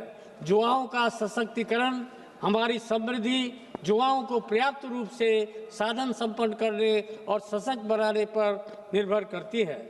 एनडीए की सरकार ने विकास के प्रति मानवोचित और समावेशी दृष्टिकोण अपनाया, जो पिछले 11 वर्षों में इन विकास कार्यक्रमों ने रिकॉर्ड समय में सभी के लिए आवास, हर घर जल, सभी के लिए बिजली, सभी के लिए रसोई गैस, सभी के लिए बैंक खाते और वित्तीय सेवाओं के माध्यम से प्रत्येक परिवार और व्यक्ति के लिए सेवाएं सुलभ कराई है। वहीं करोड़ लोगों को मुफ्त राशन उपलब्ध कराकर गरीबी की चिंता समाप्त कर दी है और रोजगार का सृजन हुआ है। साथ ही सरकार सर्वांगीण, सर्वस्पर्शी और सर्वसमावेशी विकास के दृष्टिकोण से कार्य कर रही है। इसमें सभी जातियों और सभी स्तरों के लोग शामिल हैं। हम 2047 तक भारत को विकसित भारत बनाने के लिए कार्य कर रहे हैं। इस लक्ष्य को प्राप्त करने के लिए हमें लोगों की क्षमता में वृद्धि करनी होगी और उन्हें सशक्त बनाना होगा। गरीब महिलाएं, युवा और अन्नदाता, उनकी आवश्यकताएं, उनकी आकांक्षाएं और उनका कल्याण हमारी सर्वोच्च प्राथमिकता है। देश की प्रगति होती है जब वे प्रगति करते हैं। महोदय, मैं अपने संसदीय क्षेत्र सुपौल सहित बिहार के सभी किसान भाइयों के हित से संबंधित मुख्य अति आवश्यक मांगों के लिए आग्रह करता हूं। वर्ष 2008 के प्रलयकारी बाढ़ की तबाही के बाद कोसी क्षेत्र के किसान भाइयों ने बहुत ही कष्ट सहन कर मखाना के साथ मक्का एवं जूट की खेती करना शुरू किया। मैं माननीय प्रधानमंत्री जी का आभार व्यक्त करता हूं कि आपके द्वारा मखान बोर्ड की स्थापना की गई है। महोदय, मेरे संसदीय क्षेत्र सुपौल के साथ बिहार के सीमावर्ती कोसी एवं मिथिला क्षेत्र में देश के कोने कोने से मखाना के साथ मक्का एवं जूट की खरीदारी हेतु व्यापारियों का आना जाना लगा रहता है, जिसके लिए बड़े स्तर पर व्यापार केंद्र अति आवश्यक एवं अपेक्षित है, जिसमें चौड़ी सड़क, रेलवे का कंटेनर डिपो, देश के सभी महानगरों के साथ रेल कनेक्टिविटी, भारी वाहन पार्किंग, उच्च क्षमता का भंडार, कोल्ड स्टोरेज, राष्ट्रीयकृत बैंक, भोजनालय, शौचालय के साथ अतिथि गृह का निर्माण हो, जिससे किसानों एवं व्यापारियों के लिए मूलभूत सुविधाएं प्राप्त हो सके। महोदय, मेरे संसदीय क्षेत्र सुपौल एवं बिहार के कोसी मिथिला वासियों के लिए एक केंद्रीय कृषि अनुसंधान महाविद्यालय की स्थापना जनहित में अत्यंत ही आवश्यक एवं उपेक्षित है, जिसमें कृषि एवं किसान कल्याण संबंधी सभी विषयों का पठन पाठन हो सके। आग्रह है कि मेरे संसदीय क्षेत्र सुपौल में केंद्रीय कृषि अनुसंधान महाविद्यालय की स्थापना की जाए। रेलवे बनी बिहार के विकास की धुरी है। 2019 से 2014 रेलवे बजट में औसतम 1132 करोड़ बजट था, जबकि 2026-27 में रेलवे बजट बढ़कर 10,370 करोड़ हुआ। बढ़ा हुआ बजट सीधे सीधे परियोजनाओं, रोजगार और बेहतर सेवाओं में तब्दील होता दिख रहा है, जिसका सीधे लाभ बिहार को मिल रहा है। महोदय, अपने संसदीय क्षेत्र सुपौल में रेलवे संबंधी मुख्य अति आवश्यक समस्याओं का समाधान के लिए माननीय प्रधानमंत्री जी एवं माननीय रेल मंत्री से आग्रह करता हूं कि पूर्व मध्य रेलवे अंतर्गत सीतामढ़ी जयनगर भाया निर्मली तथा ललितग्राम वीरपुर नई रेल लाइन परियोजना का शिलान्यास कर यथाशीघ्र निर्माण कार्य शुभारंभ कर तथा रेल परिचालन करने की कृपा की जाए। गाड़ी संख्या 15949 और 15950 डिब्रूगढ़ गोमती नगर अमृत भारत एक्सप्रेस का परिचालन गलगलिया अररिया रेलखंड होकर फारबिसगंज सरायगढ़ दरभंगा के रास्ते करने की कृपा की जाए। डिब्रूगढ़ से नई दिल्ली भाया कटिहार, बरौनी एवं भाया कटिहार हाजीपुर होकर 3 राजधानी ट्रेन का परिचालन किया जाता है। उन तीनों में से किसी एक राजधानी ट्रेन को नवनिर्मित गलगलिया अररिया रेलखंड होते हुए फारबिसगंज राघोपुर तथा दरभंगा के रूट से परिचालन करने की कृपा की जाए, जिससे बंगाल, बिहार तथा उत्तर प्रदेश के सीमावर्ती क्षेत्रों की जनता को इसका लाभ मिल सके तथा समय एवं दूरी भी कम होगी। छात्रों, युवाओं, किसानों, व्यापारियों तथा शिक्षा, स्वास्थ्य, बाजार, कोर्ट कचहरी की सुविधा के लिए पूर्व मध्य रेलवे के त्रिवेणीगंज से पटना भाया सरायगढ़ दरभंगा होते एक मेल एक्सप्रेस ट्रेन का परिचालन रात्रि में दोनों तरफ से किया जाए। साथ ही सुपौल से सियालदह कलकत्ता के लिए एक नई ट्रेन चलाई जाए, जिसे क्षेत्र के व्यापारियों तथा उस क्षेत्र के सीमावर्ती क्षेत्र के जनता को इसका लाभ मिल सके। बिहार राज्य के सुपौल जिला अंतर्गत NH 387 सुपौल से बरिया मंच होते हुए भाया मरौना एवं मधेपुर होते हुए दरभंगा तक सड़क एवं उप सड़क के मध्य कोसी नदी में पुल का निर्माण करने की कृपा की जाए। अध्यक्ष महोदय, विकसित भारत के निर्माण के लिए देश के गरीब, युवा, नारी शक्ति और किसान सशक्त होंगे। सरकार इसके प्रति वचनबद्ध है। इन्हीं शुभकामनाओं के साथ मैं 2026-27 के आम बजट का समर्थन करते हुए बिहार के समस्त जनता एवं जनता दल यूनाइटेड की तरफ से धन्यवाद एवं आभार प्रकट करता हूं। धन्यवाद। धन्यवाद। श्री बजरंग सोनेवानी जी। मुझे आपने बोलने का मौका दे दिया। मैं एनसीपी शरद पवार पार्टी से हूँ। आदरणीय शरद पवार साहब से कृपा से मैं ये सभागृह में हूँ। मुझे बहुत खेदजनक बात ये बजट पे बात करते टाइम पे बोलना है कि महाराष्ट्र के वित्त मंत्री ये डेप्यूटी सीएम थे, उनका निधन 14 दिन पहले हो गया। इस सभागृह में सदस्य थे। पहले मैं उनको भावपूर्ण श्रद्धांजलि अर्पण करता हूं। और माननीय अध्यक्ष जी, मैं सन 2026-27 या अर्थसंकल्पावर बोलण्याची संधी दिल्याबद्दल आपले मनपूर्वक आभारी आहे। महोदय, यावेळच्या अर्थसंकल्पामध्ये सरकारचा कोणता स्पष्ट दृष्टिकोन, ठोस धोरण किंवा देशवासियांसाठी काहीतरी करण्याची ठाम इच्छाशक्ती दिसून येत नाही। हा अर्थसंकल्प घाईघाईत कोणताही सखोल विचार न करता जमिनीवरील वास्तव्यानं समजून तयार करण्यात आलेला नाही। नेहमीप्रमाणे यालाही अर्थसंकल्प न म्हणता सरकारचा आणखी एक जुमला बजेट म्हणणे अधिक योग्य होईल। महोदय, मी या सभागृहापुढे काही महत्त्वाचे मुद्दे मांडू इच्छितो। मागील अर्थसंकल्पात मांडलेले मुद्दे यावेळेस केवळ रंगरंगटी करून नव्या स्वरूपात पुन्हा सादर करण्यात आलेले आहेत। महोदय, माननीय अर्थमंत्री महोदयांनी सुधार एक्सप्रेस या संकल्पनेची मोठ्या गाजावाजात घोषणा केली आणि सरकारने 350हून अधिक सुधारणा केल्याचे सांगितले। मात्र 350 सुधारणा नेमक्या कोणत्या याचा तपशील देण्यात आलेला नाही। जीएसटी सोडल्यास कोणताही ठोस सुधारणा झाली हे स्पष्ट होत नाही। जीएसटी सारखा विषय गोरगरिबांना लुटण्याचा विषय जीएसटी मध्ये होतो। जीएसटी मध्ये बरेच काही बदल केले, हे बदल सुद्धा चुकीच्या पद्धतीने आहेत असं माझं मत आहे। महोदय, जीएसटी बाबत सांगायचे झाले तर हा कर घाईघाईत रात्री 12 वाजता घंटा नांद करत लागू करण्यात आला। विरोधकांनी वारंवार सूचित केले ही सर्व संबंधित चर्चा करून विचारपूर्वक हा कर लागू करावा, पण सरकारने कोणतीही सूचना मान्य केली नाही। आज सरकार स्वतःच्या चुकीच्या निर्णयामुळे निर्णय झालेल्या अडचणी दुरुस्त करण्याचा प्रयत्न सुधार एक्सप्रेस या नावाखाली करत आहे। माझा सरकारला थेट प्रश्न आहे की तुमच्या चुकीच्या जीएसटी धोरणामुळे ज्या व्यापाऱ्यांचं, उद्योजकांचं आणि सामान्य नागरिकांचं नुकसान झालं, त्या सर्व लोकांना सरकार नुकसान भरपाई देणार आहे का?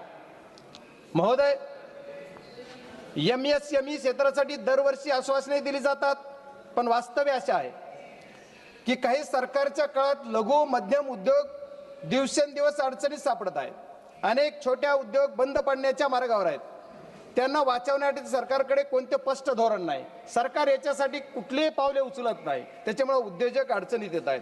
आपल्या देशातील उद्योजक सक्षम आहेत, पण सरकारच्या चुकीच्या धोरणामुळे ते आज अडचणीत सापडलेले आहेत। उत्पादन क्षमता असूनही बाजार व्यवस्थेसाठी ठोस धोरण नसल्यामुळे देशाची उत्पादकता कमी होत आहे आणि परिणाम भारत हा फक्त एक मोठा उपभोक्ता देश होत आहे आणि याचा फायदा परदेशी देश घेत आहेत। हीच सरकारची नीती आणि नियत म्हणावी लागेल। माननीय अध्यक्ष महोदय, सरकारने बरेच काही धोरण राबवले। मागच्या काळामध्ये सरकारने या देशामध्ये साखर उद्योगासाठी इथेनॉल प्रोजेक्ट उभारण्यासाठी इंटरेस्ट सबमिशन स्कीम राबवली आणली। इंटरेस्ट सबमिशन या नावाखाली करोडो रुपयाचे प्रोजेक्ट उद्योजकांनी उभे केले, साखर कारखानदारांनी उभे केले आणि त्याचा परिणाम काय झाला तर मागच्या 2 वर्षापूर्वी 7 डिसेंबर 2023 ला रातोरात एक 2 वळीचं पत्र काढलं आणि सांगितलं इथेनॉल प्रोडक्शन बंद करा। माननीय अध्यक्ष महोदय, आपके माध्यम से मैं अर्थ मंत्री जी के कहना चाहता हूं कि अर्थ मंत्री जी ने ये करने से जो उद्योजक है उनका कितना घाटा हो गया, ये कभी सभागृह को बोलना चाहिए, देशवासियों को बोलना चाहिए। परिणाम क्या हो गया, तो ये देश के जो किसान है, किसान का जो माल पैसा मिलने वाला था, किसान का पैसा उनको कम मिल गया, क्योंकि ये रातों रात बंद कर दिया। ये बहुत बड़ी बात है। इथेनॉल प्रोजेक्ट 200, 400, 500 करोडचे उभे केले आणि 500 करोडचे इथेनॉल प्रोजेक्ट उभे केले, तर त्याचा इंटरेस्ट सबमिशनची जी स्कीम आहे त्याच्या ती बंद तर झालीच, पण त्यांचं जे इंटरेस्ट सबमिशनचं जे पैसे आहेत, जे सरकारनं वाटायची हमी दिली, 2-2, 3-3 वर्ष त्यांचे पैसे मिळत नाहीत, ही सरकारची नियत उद्योजक संपवायची आहे असं माझं मत आहे। त्याच्यामुळे सरकारने त्याच्यावर सुद्धा काहीतरी ठोस पाऊल उचलला पाहिजे। एवढंच नाही तर किसान जे ऊसाचे शेतकरी आहेत, ऊस उत्पादक शेतकऱ्यांसाठी साखरला MSP लागू करायची, दरवर्षी FRP वाढली जाते पण MSP वाढत नाहीये। जर FRP तुम्ही दरवर्षी वाढवता, खूप आनंदाची गोष्ट आहे की शेतकऱ्याला FRP पण पैसा मिळाला पाहिजे, पण साखरेची MSP कोण वाढवणार? सरकारला आपल्या माध्यमातून मी एवढीच विनंती करणार आहे की तुम्ही MSP पण वाढवा। आज या कृषी प्रधान देशामध्ये ऊसाची शेती असो, आलूची शेती असो, गव्हाची शेती असो, बटाटा असो, सगळ्या शेतकऱ्यांना MSP दिली पाहिजे, ही काळाची गरज आहे। पण हे सरकार MSP देत नाही, ही दुर्दैव आहे। आणि सरकारने सांगितलं कृषी प्रधान देशामध्ये की आम्ही शेतकऱ्यांचं उत्पन्न दुप्पट करू, पण शेतकऱ्याचं उत्पन्न दुप्पट न होता निमपटीवर येतंय। याच्यासाठी सरकारने ठोस निर्णय घेतला पाहिजे अशी माझी सरकारला विनंती। महोदय, या अर्थसंकल्पात व्यापाऱ्यांना पुन्हा कर्ज घेण्याचा सल्ला देण्यात आला। याचा अर्थ सरकारला प्रत्येक व्यापारी कायम कर्जाच्या ओझ्याखाली राहावा असं वाटतंय। महोदय, बनारस पाटणा येथे जलमार्गावरील जहाज दुरुस्ती कारखान्याची घोषणा करण्यात आली, मात्र नद्यामधील पाण्याची पातळी कमी असल्याने हे जलमार्ग प्रकल्प आधीच अपयशी ठरत असताना अशा घोषणा कितपत व्यावहारिक आहेत, यात हाच प्रश्न मला पडतो। महोदय, आरोग्य क्षेत्रावर बोलताना आरोग्य क्षेत्राबाबत मोठमोठ्या घोषणा केल्या जातात, पण आज ही देशातील अनेक रुग्णालयामध्ये पुरेसे डॉक्टर नाहीत, नर्सेस नाहीत, कर्मचारी नाहीत आणि आवश्यक उपकरणाची कमतरता आहे। विद्यमान आरोग्य पायाभूत सुविधाकडे सरकारचे लक्ष आहे असं वाटत नाही, कारण माझ्याच मतदारसंघातील बीड जिल्ह्यातील अंबाजोगाई येथे स्वामी रामानंद तीर्थ ग्रामीण रुग्णालय वैद्यकीय महाविद्यालय हे 5 ते 6 जिल्ह्यांमध्ये एकमेव आधार आहे। दररोज जिथं 2500 ते 3000 रुग्ण OPD साठी येतात, पण तिथे आज ही डॉक्टर, स्टाफ, नर्सर, कर्मचारी यांची आवश्यकता असून व उपकरणे तीव्र कमतरता आहे। त्याच्यामुळे सरकारने नवीन घोषणा करण्याऐवजी आधी उपलब्ध असणाऱ्या पायाभूत सुविधा सक्षम कराव्यात अशी मागणी मी या सभागृहाच्या माध्यमातून माननीय अर्थमंत्र्यांच्या माध्यमातून सरकारला विनंती करतो की माझ्याकडे हे जे माझ्या जिल्ह्यामधलं रुग्णालय आहे, या वैद्यकीय महाविद्यालयामध्ये ज्या पूर्वी 50 विद्यार्थ्यांचा स्टाफ होता त्याची मर्यादा वाढवली, 50चे 100 केले, 100चे 150 झाले, पण स्टाफ मात्र जे नर्सेस जे डॉक्टर्स जे आहेत ते फक्त 50 प्रमाण आहेत। आज 150 संख्या जर झाली असली विद्यार्थ्यांची आणि OPD पहिली जिथं 500 होती तिथं आता 5000 OPD झाली, पण तिथला तुमचा जो स्टाफ आहे ते वाढत नाही, त्याच्यामुळे औषधाची कमतरता आहे। त्या समितीचा अध्यक्ष पण मी जिल्ह्यात आहे, पण त्या समितीचा अध्यक्ष असताना सुद्धा मला तिथं सांगितलं जातं की औषधं नाहीत, याच्यासाठी सुद्धा सरकारनं गांभीर्यानं बघितलं पाहिजे असं मी सरकारला विनंती करतो। या अर्थसंकल्पातील सर्वात हास्यास्पद बाब म्हणजे शहरी आर्थिक क्षेत्र क्रमांक 39 तब्बल 11 वर्षांनंतर सरकारला Tier 2 व Tier 3 शहरी देशाच्या प्रगतीत योगदान देऊ शकतात हे कळले। याचा अर्थ गेली 11 वर्ष नागरिकांना शहरी नागरिकांना दुय्यम दर्जाची वागणूक देण्यात आली, हीच सरकारची अप्रत्यक्ष कबुली आहे।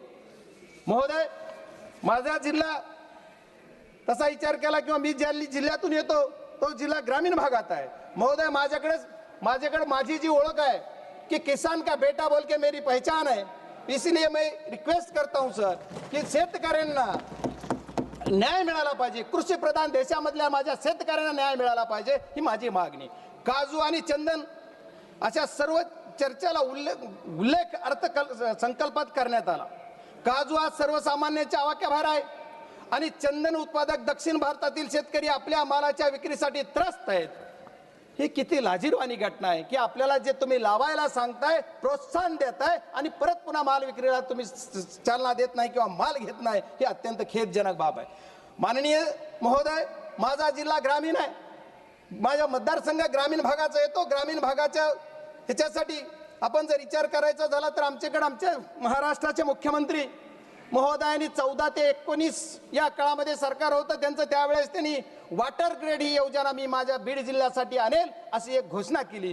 पण आज तब्बल 11 वर्ष झालं तरी पण काहीही नाही. माझ्या या जिल्ह्यासाठी वॉटर ग्रेड नाही, पण आहे त्या प्रोजेक्टमधून पाणी द्या, गावोगाव ते पाणी आलं पाहिजे. माझं उजनी धरणातलं पाणी आमच्या मांजरा धरणात आलं पाहिजे, मांजरा धरणाचं पाणी जिल्ह्यात फिरलं पाहिजे. याच्यासाठी लागणारा निधी माननीय अर्थमंत्र्यांनी या बजेटमध्ये माझ्या जिल्ह्याला द्यावा, ही माझी विनंती आहे. महाराज अध्यक्ष महोदय, लखपती दीदी योजना केवळ निवडणुकीपुरती केंद्रीय घोषणा ठरली आहे. देशातील महिलांच्या सुरक्षेचा प्रश्न मात्र अजूनही त्यासाठी सरकारचं कोणतंही ठोस पाऊल नाहीये, कुठलं धोरण नाही. महिलांसाठी अन्याय, महिलांसाठी अत्याचार, दर दिवस रेप्स एवढे प्रकार घडतात, सरकार त्यांना कुठं ठोस असा निर्णय घेऊन त्यांना संरक्षण देत नाही. महोदय, एवढेच नाही तर सरकारच्या बऱ्याच योजना आहेत. आता अर्थमंत्री गेलेत, मला त्यांना विचारायचं आपल्या माध्यमातून की सरकारची PMJSY म्हणजे ग्रामीण विकास या अर्थसंकल्पात प्रचंड कमतरता आहे. सर 2 मिनिट में कंक्लूड करता हूं प्लीज. PMJSY नावाची योजना जी सरकारची आहे, या PMJSY योजनेचा टप्पा 3 एकाही कामाला मंजुरी नाहीये. आज 2 वर्ष मी खासदार होऊन झाले, एकाही कामाला मंजुरी नाही. 1 single work, no sanction. Sir इसलिए मैं कहता हूं कि सब जल्द से जल्द ये देना चाहिए. सर सरकार की और एक घोषणा है, हर घर घर जल और नल. ये योजना के अंदर 50 करोड़ रुपया पिछले बजट में से खर्चा नहीं हुआ और मेरे जिले के अंदर 1 रुपया ही नहीं दिया. सर क्यों? अगर 50,000 करोड़ तुम्हारा टैक्स होता है और मुझे 1 रुपया ही नहीं मिलता, ये खेदजनक बात है. क्योंकि अपोजिशन वाला MP है बोल के नहीं दिया क्या? ऐसा मेरा सवाल सरकार से, मेरा रिक्वेस्ट है सर 2 मिनट में समय है मेरे पार्टी का, उतना दे दीजिए प्लीज. और सर मेरे जिले के अंदर टेक्नोलॉजी पे आप बोल रहे 21 भारत, अभी क्या क्या करना है? भारत 1 नंबर पे लाना है, कौन से टाइप पे लाना है सर? ये टेक्नोलॉजी के क्षेत्र में मेरे अर्थसंकल्प है, इसमें मेरा जो जिला है, जिले के अंदर sir 2 minute sir please 2 minute. मैं जो मेरे 400 गांव खेड़े हैं वहां अभी भी BSNL का टावर नहीं है और दूसरे कौन से के कंपनी का टावर नहीं. मैं सरकार से रिक्वेस्ट करूंगा कि मेरे जिले के अंदर वो देना चाहिए. रेल के बारे में बहुत जिक्र किया सर, रेल बुलेट ट्रेन ले लिया, बुलेट ट्रेन 1000 करोड़ 1 लाख करोड़ का बजट 2 लाख करोड़ कर दिया. क्यों? और मेरे इधर कुछ क्या किया है? हमारे महाराष्ट्र के अंदर खाली अर्बन के लिए सरकार चलती है, रूरल के लिए क्यों नहीं है? मेरे जिले के अंदर जो मेरा एक सेकंड, मेरे जिले के अंदर एक ही प्रोजेक्ट की मांग थी मेरी, और सरकार से, अर्थमंत्री से मेरे रिक्वेस्ट है, मेरा जो धाराशिव से लेके बीड़ से लेकर संभाजीनगर का रेल मार्ग, इसी के लिए कुछ ना कुछ बजट की तरतूद होना चाहिए. और ये गरीब के किसान के बेटे के जो मतदार संघ है उसी के लिए अर्थमंत्री दे देंगे. Sir last second, last sir, ये अर्थसंकल्प देशाच्या, मी लास्ट बोल रहा हूं, शेवटी एवढंच म्हणेन की या अर्थसंकल्पात देशातील जनतेला पूर्णपणे निराश करणारा आहे. जुन्या घोषणाचे मिश्रण करून घाईघाईत तयार करण्यात आलेला आहे. अर्थसंकल्प आम्हाला या गोष्टीतून काहीच मिळणार नाही. मी माझ्या सर एक लफ्ज खाली एक सरकार के लिए. धन्यवाद अध्यक्ष महोदय. धन्यवाद अध्यक्ष महोदय. मैं आज आपका धन्यवाद देता हूं, आपने मुझे बजट पे बोलने का मौका दिया है. अध्यक्ष महोदय, तथ्यों के साथ खड़ा हुआ हूं, सुर्खियों के साथ नहीं. सरकार के अपने ऑडिट खाते, बजट, व्यक्तित्वों और संसदीय उत्तरकों के साथ जब इन्हें एक साथ पढ़ा जाता है तो एक पैटर्न साफ दिखता है कि घोषणाएं आगे दौड़ती हैं, नतीजे पीछे रह जाते हैं और जवाबदेही सदे हुए शब्दों की ओट में गायब हो जाती है. अध्यक्ष महोदय, यूनियन बजट 2025-26 में आकर समाप्त होते होते हम सरकार ने फ्लैगशिप स्कीमें, बड़ी बड़ी हेडलाइंस एलोकेशन के जरिए बार बार बेचने की कोशिश करी. पिछले कितने बजटों को चेक करेंगे तो हर बार कुछ न कुछ बजट में नया आता है, पर कोई कंपैरेटिव उसका कोई चार्ट नए पार्लियामेंट में कभी पेश हो पाता है कि क्या स्कीमें लॉन्च हुई और उनका आज पब्लिक एट लार्ज में, फील्ड में उनका क्या इम्पैक्ट रहा है. लेकिन मैं आपको एक स्टार्टिंग शुरुआत करनी चाहूँगा PM पोषण स्कीम के साथ में. एक भारत सरकार की बेहतरीन प्रोग्राम ना, अच्छा है, पोषण को हम इंप्रूव करना चाहते हैं और अच्छा एक जिसका गवर्नमेंट ऑफ इंडिया के एक ऑफिशियल अगर आप डैशबोर्ड भी चेक करो तो 21-22 के अंदर इस प्रोजेक्ट के इस स्कीम के लिए जो बजट एस्टीमेट थे वो 11,500 करोड़ पे थे, जबकि एक्चुअल एक्सपेंडिचर 10,000 करोड़ के आसपास ही हुआ। फिर 23-24 में ये 11,600 करोड़ बढ़ा दिया गया, एक्चुअल एक्सपेंडिचर 8,400 करोड़ हुआ। 24-25 में 12,500 करोड़ कर दिया गया, एक्चुअल रिलीज 9,900 करोड़ हुआ। और 25-26 में बजट एस्टीमेट 12,500 करोड़ हुआ और एक्चुअल रिलीज 6,170 करोड़ पे हुआ। सर अध्यक्ष महोदय, मैं कहना चाहता हूं कि सरकार स्कीमों के साथ में जब बजट एस्टीमेट अनाउंस करती है, रिवाइज एस्टीमेट होते हैं मिड ऑफ द ईयर के अंदर, वहां आधा दम तोड़ जाता है और जब ये एक्चुअल में लागू होती हैं तो इनकी हालत और भी दयनीय हो जाती है। और ऐसा ये नहीं कि किसी एक स्कीम के साथ है, अनेकों स्कीम के साथ में है। आज की तारीख में भी जो हम डेटा देते हैं NFHSA का जो डेटा देखेंगे तो हमारी कितनी ही बच्चियां आज की तारीख में हम स्कूलों के अंदर आयरन जिंक की टैबलेट्स दे रहे हैं, एनेमिक बच्चियां हैं और PM पोषण प्रोग्राम की रियलिटी ये है कि गवर्नमेंट ऑफ इंडिया से बजट भी पूरा अपना स्पेंड नहीं हो पा रहा। ऐसे ही आप देखेंगे अनेकों स्कीमें। अभी स्कूल शिक्षा के बारे में बात करते हैं, समग्र शिक्षा एक अभियान चला, उसके अंदर 31,000 करोड़ पे 21-22 में सैंक्शन किए गए, 30,000 भी खर्च नहीं हुए। 23-24 में 37,400 करोड़ सैंक्शन हुए और वो पैसा आज तक खर्च नहीं हुआ। हालत ये है कि राजस्थान के अंदर हाई कोर्ट के ऊपर एक अपना राजस्थान गवर्नमेंट ने अपना वक्तव्य दिया है कि राजस्थान गवर्नमेंट के अंदर 56% ऑफ स्कूल्स के जो रूम्स हैं वो जर्जर हालत में हैं, अनयूजेबल हैं और मेजर रिपेयर्स मांगते हैं। राजस्थान के अंदर एक स्कूल के अंदर बिल्डिंग गिरने से 7 बच्चों की मृत्यु हुई। गवर्नमेंट ऑफ राजस्थान ने आनन फानन के अंदर पूरे स्कूल के राजस्थान के स्कूल्स का डेटा कलेक्ट करवाया और डेटा कलेक्ट करने के बाद मालूम पड़ा कि स्कूल के अंदर 2,83,780 रूम तो ऐसे हैं जो जर्जर हालत में हैं और उनके पास में उनमें कमरों में बैठने की बच्चों की स्थिति नहीं है और 2,19,000 ऐसे कमरे हैं जिनको मेजर रिपेयर वर्क्स चाहिए। और गवर्नमेंट और हाई कोर्ट ने साथ साथ में ये भी कहा और एक रिपोर्ट जो सामने आई कि गर्ल्स राजस्थान के स्कूलों में पानी कम इसलिए पीती हैं क्योंकि राजस्थान में वर्किंग टॉयलेट्स तक नहीं और समग्र शिक्षा अभियान की हालत ये है कि उसके लिए बजट नहीं। मेरी कॉन्स्टिट्यूंसी अकेले में 1600 से ऊपर कमरों की रिक्वायरमेंट्स है सर, पर गवर्नमेंट के पास में कहीं कोई पैसा नहीं। स्टेट सब्जेक्ट सेंट्रल सब्जेक्ट के ऊपर बात घूमती रह जाती है। ऐसे कितने स्कूल हैं सर, चूरू लोकसभा क्षेत्र से आता हूं, 50 डिग्री का टेम्परेचर टच करता है, आज भी बच्चे बाहर पेड़ के नीचे पढ़ने को मजबूर हैं, पर सरकार के पास में विकसित भारत का विजन के अंदर बच्चों के लिए कोई विजन नजर नहीं आता कि कैसे ये बच्चे पढ़ेंगे, कैसे ये बच्चों के स्कूल की प्रॉपर रूम्स मिलेंगी। ये हालत समग्र शिक्षा अभियान की है। अभी सरकार ने बहुत अच्छा एक नया अनाउंसमेंट किया है, हर बार अनाउंसमेंट होता है। अभी इस बार के बजट में AVGC कंटेंट क्रिएटर लैब्स खोली जाएंगी, animated visual effects gaming and comics की लैब्स खोली जाएंगी, 15,000 लैब्स खोली जाएंगी, बड़ी अच्छी उम्मीद है। पर कहां से इनकी हम ट्रेनर्स कहां से लेके आएंगे, ट्रेनर्स को हम स्किलिंग कैसे देंगे, कैसे इनके इक्विपमेंट्स आएंगे, कौन रख रखाव करेगा। अटल टिंकरिंग लैब्स खुली, आज उनका असेसमेंट कहीं हमारे पास में नहीं है। अनाउंसमेंट के बाद में अनाउंसमेंट है पर कहीं भी ये चीज समझ में नहीं आता कि कैसे स्कूली शिक्षा के अंदर आगे बढ़े। सर राजस्थान के अंदर हालत तो ये है कि आज की तारीख में मेरी कॉन्स्टिट्यूंसी में 83% स्कूल्स में हम बच्चों को आर्ट्स पढ़ा रहे हैं, मात्र 17% ऑफ स्कूल्स गवर्नमेंट स्कूल्स में सिर्फ साइंस और कॉमर्स है। उन 17% स्कूलों में से 53% स्कूलों के पास में कोई वर्किंग लेबोरेटरीज नहीं है। कौन सा बच्चा डिजिटल एज की हम बात करते हैं, हम AI टेक्नोलॉजी की बात कर रहे हैं, कैसे बच्चे तैयार होंगे। शिक्षा के प्रति सरकार की इतनी जबरदस्त उदासीनता है जिसके बारे में जितना बोला जाए उतना कम। जवाहरलाल नेहरू जी ने इस देश के अंदर 1960s में एक स्कूल का कॉन्सेप्ट क्रिएट किया, केंद्रीय विद्यालय, नवोदय विद्यालय। इनकी सक्सेस रेट आज भी 95-97% से ऊपर जाती है, पर इस सरकार की उदासीनता के कारण आप देखो कि पिछले अभी ऑफिशियल डेटा के अनुसार केंद्रीय विद्यालय में और नवोदय विद्यालय में 12,000 से अधिक टेक्निकल पोस्ट वैकेंट पड़ी हुई हैं।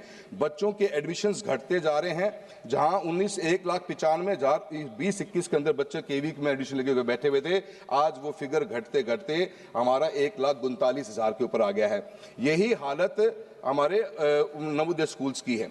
मेरा प्रधानमंत्री कौशल विकास योजना के बारे में बात करी, उनकी स्थिति क्या है?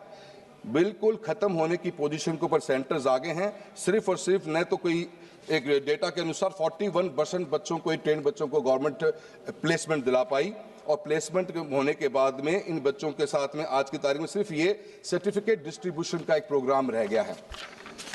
अनेकों ऐसी समस्या, अभी पीएम इंटर्नशिप की बात कर लीजिए, पिछली बार बहुत हा हुल्ला के साथ में स्कीम लॉन्च करी गई और 10,831 करोड़ रुपए का बजट भी सैंक्शन किया गया, पर रिवाइज एस्टीमेट देखिए 526 करोड़, 10,000 की अनाउंसमेंट के बाद में 526 करोड़ रुपए का ही बजट सैंक्शन हुआ, और इस साल 4788 करोड़ रुपए की बात करी गई है। यही हालत एआई मिशन की है। 2000 का budget estimate 800 crore, revise estimate इस बार फिर 1000 करोड़। तो शिक्षा के प्रति सरकार की उदासीनता, और मैं ये मानता हूं कि मैं सरकार से निवेदन भी करना चाहूँगा, वित्त मंत्री महोदय बैठी हुई हैं, मैम, स्कूल एजुकेशन में हमारे कॉन्स्टिट्यूएंसीज राजस्थान जैसे में बहुत समय बाद में एनरोलमेंट्स बहुत बड़े हैं, but we are lacking basic infrastructure, and the basic infrastructure needed to be funded by someone. As a मैं पार्लियामेंट्री अपनी कॉन्स्टिट्यूएंसी में घूम रहा हूं, तो एक इस डिमांड है स्कूल में रूम्स की। रूम्स लाए कहां से? 1800 रूम्स की रिक्वायरमेंट मेरी कॉन्स्टिट्यूएंसी में है, पर there is no way out. State के पास पैसा नहीं, सेंटर पे आते तो स्कीम नहीं। कुछ अलॉटमेंट्स होती हैं, I can't deny that, but the allotment has to be increase to a substantial number where the people, students can at least sit in the class. That is my point to you, I would like to address for the education. इसके बारे में sir वहां पे भी नहीं बोलने दे रहे थे, यहाँ पे भी नहीं बोलने दे रहे हो, कहीं तो बोलने दो। सर, जल जीवन मिशन के बारे में बात चली है। 67,000 करोड़ रुपए का प्रस्ताव बजट एस्टीमेट में था हमारे BE 25-26 के अंदर। रिवाइज एस्टीमेट 17,000 करोड़ रुपए को। इसका मतलब 50,000 करोड़ रुपए का हम जो बजट खर्च ही नहीं कर पाए, या बजट को हमने चेंज करने की कोशिश करी। हालत राजस्थान की यह है कि राजस्थान के अंदर आज भी पीने की पानी की व्यवस्था नहीं।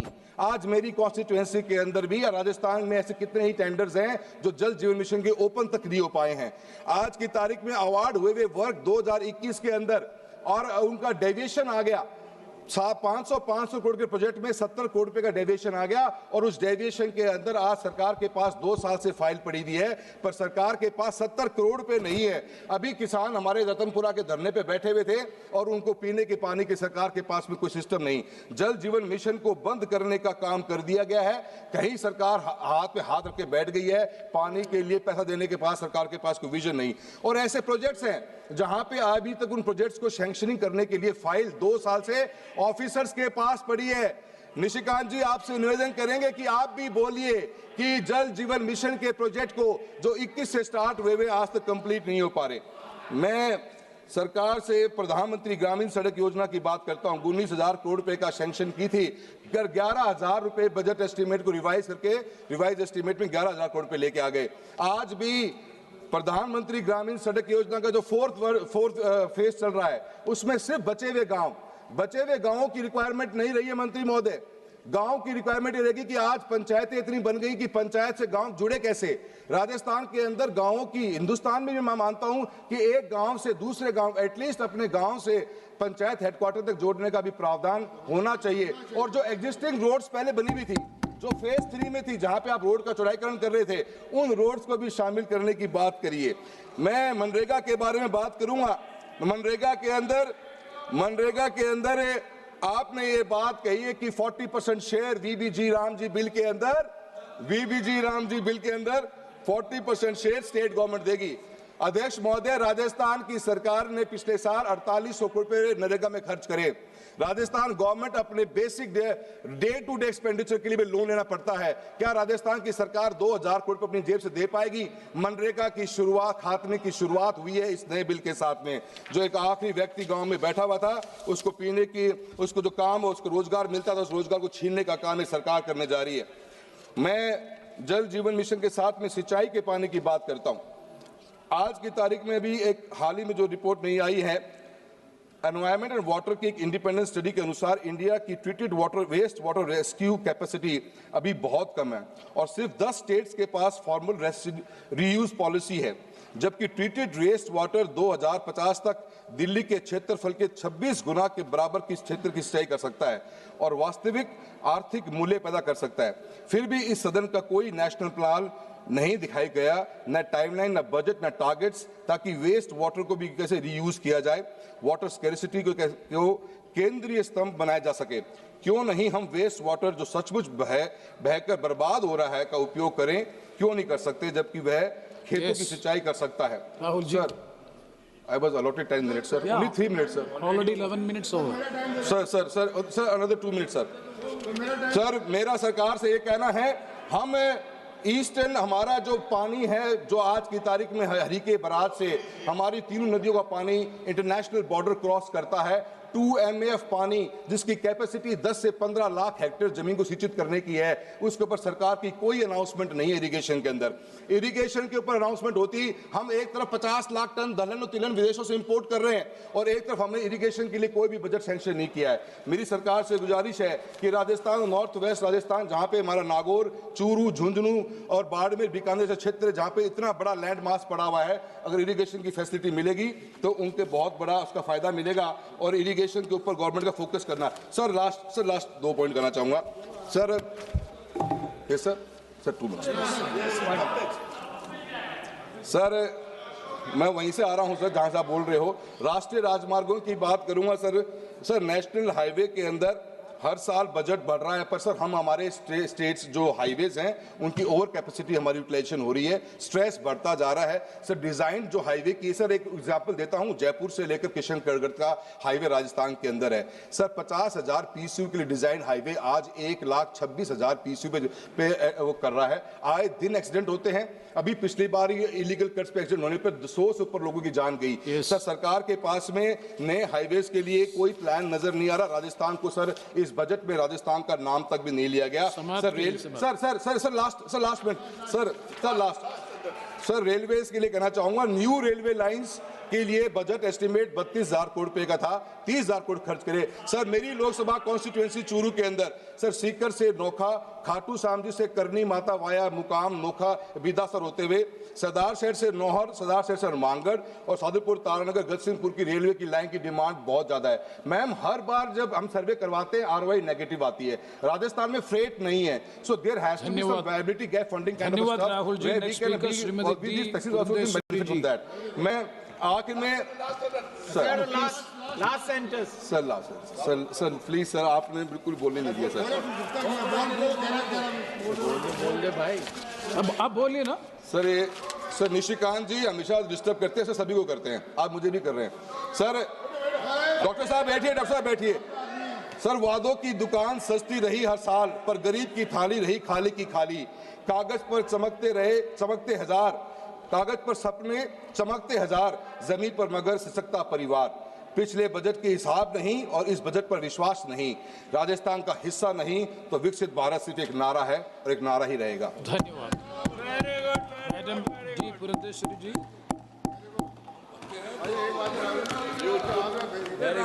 Thank you, Chair, for giving me the opportunity to participate in this very important discussion on the budget that was presented by the Honorable Finance Minister, Srimati Nirmala Sitharaman ji. Sir, I would first like to begin by congratulating her on her 9th consecutive budget that she had presented in the Parliament. Sir, the budget gives us a clear message about India's long-term priorities, and it also emphatically states, sir, where India intends to position herself in the unfurling global economic scenario. Sir, it also clearly states that the budget intends to balance growth and macro stability. So the challenge before the Honorable Finance Minister, as she was charting out the budget, was that she had to ensure momentum alongside building resilience. Sir, we had a growth of around a GDP of around 7%, inflation being low, and a fiscal deficit in the right direction. This was the momentum that was there in the country, sir, but we needed to build our resilience against the global trade, which was in a flux. Sir, the fiscal deficit of 4.3%, which is marginally lower than the 4.4%, only emphasizes that the focus of the finance minister has been on continuity rather than ambition. Sir, since the pandemic, the slow rate of fiscal deficit reduction, sir, it only highlights that the focus has been on stability rather than dramatic consolidation. With the global uncertainty looming large and also the rupee under pressure, the budget, sir, that was presented is nothing short of prudent macroeconomics. Sir, above all of this, the real story is in the increase of allocation for capex at 12.2 lakh crores as against the 11.2 lakh crore, which is about 4.4% of the GDP. And this clearly underlines, sir, that the focus is on investments rather than consumption subsidies. This is what we would call fiscal prudence over populism. Sir, the EU trade or the European Union Free Trade Agreement would most probably come into operation by 2027, and we also have the US tariff uncertainties looming large.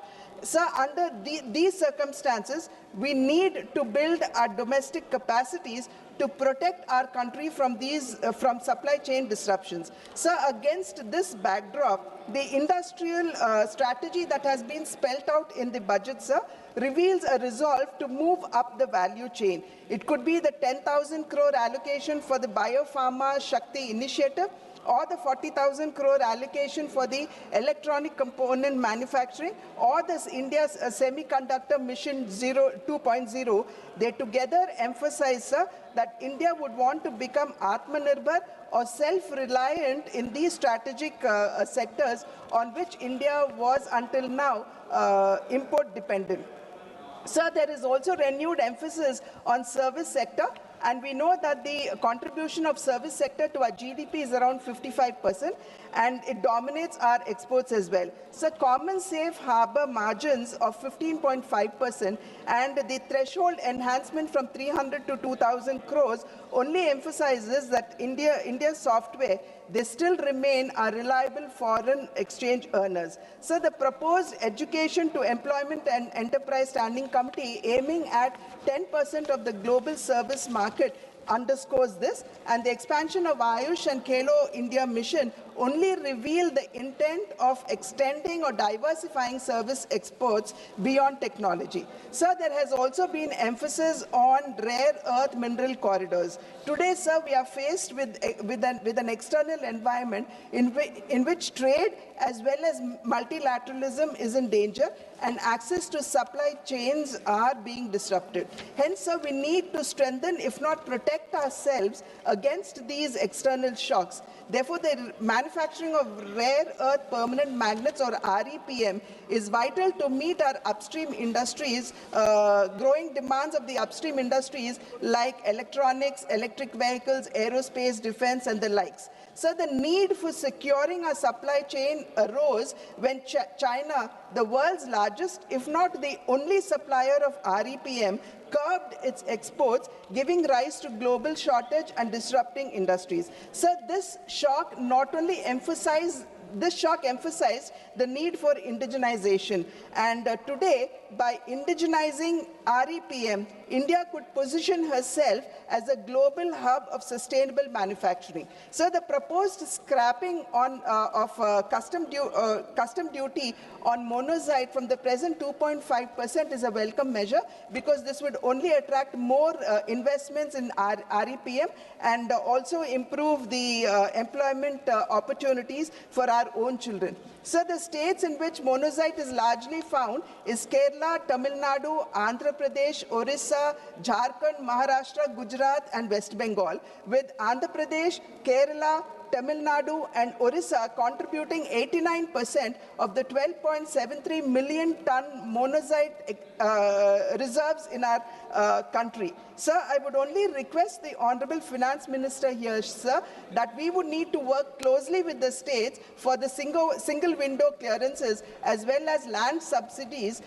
because this is largely in the control of the states, and this would also hasten and quicken investments into our country in REPM. Alongside, sir, I would also request the Honorable Finance Minister to consider applying PLI or performance-linked incentives for the mining of rare earth minerals, because as the very name states, sir, they are rare earth minerals, and we need our efficacy to improve in mining of rare earth minerals, and also apply PLI to REPMs too. Sir, the budget further, sir, it simplifies customs tariff by rationalizing exemptions and focusing on effective rates. Sir, the ripple effect of this would be that our domestic manufacturing sector would be strengthened and our exports would improve. Sir, customs today are moving towards trust-based, digitally AI-assisted framework, marking a significant stride towards ease of doing business. So the targeted exemptions, sir, and process reforms, they aim at reducing the input costs that would improve certainty for long gestation and capital incentive projects.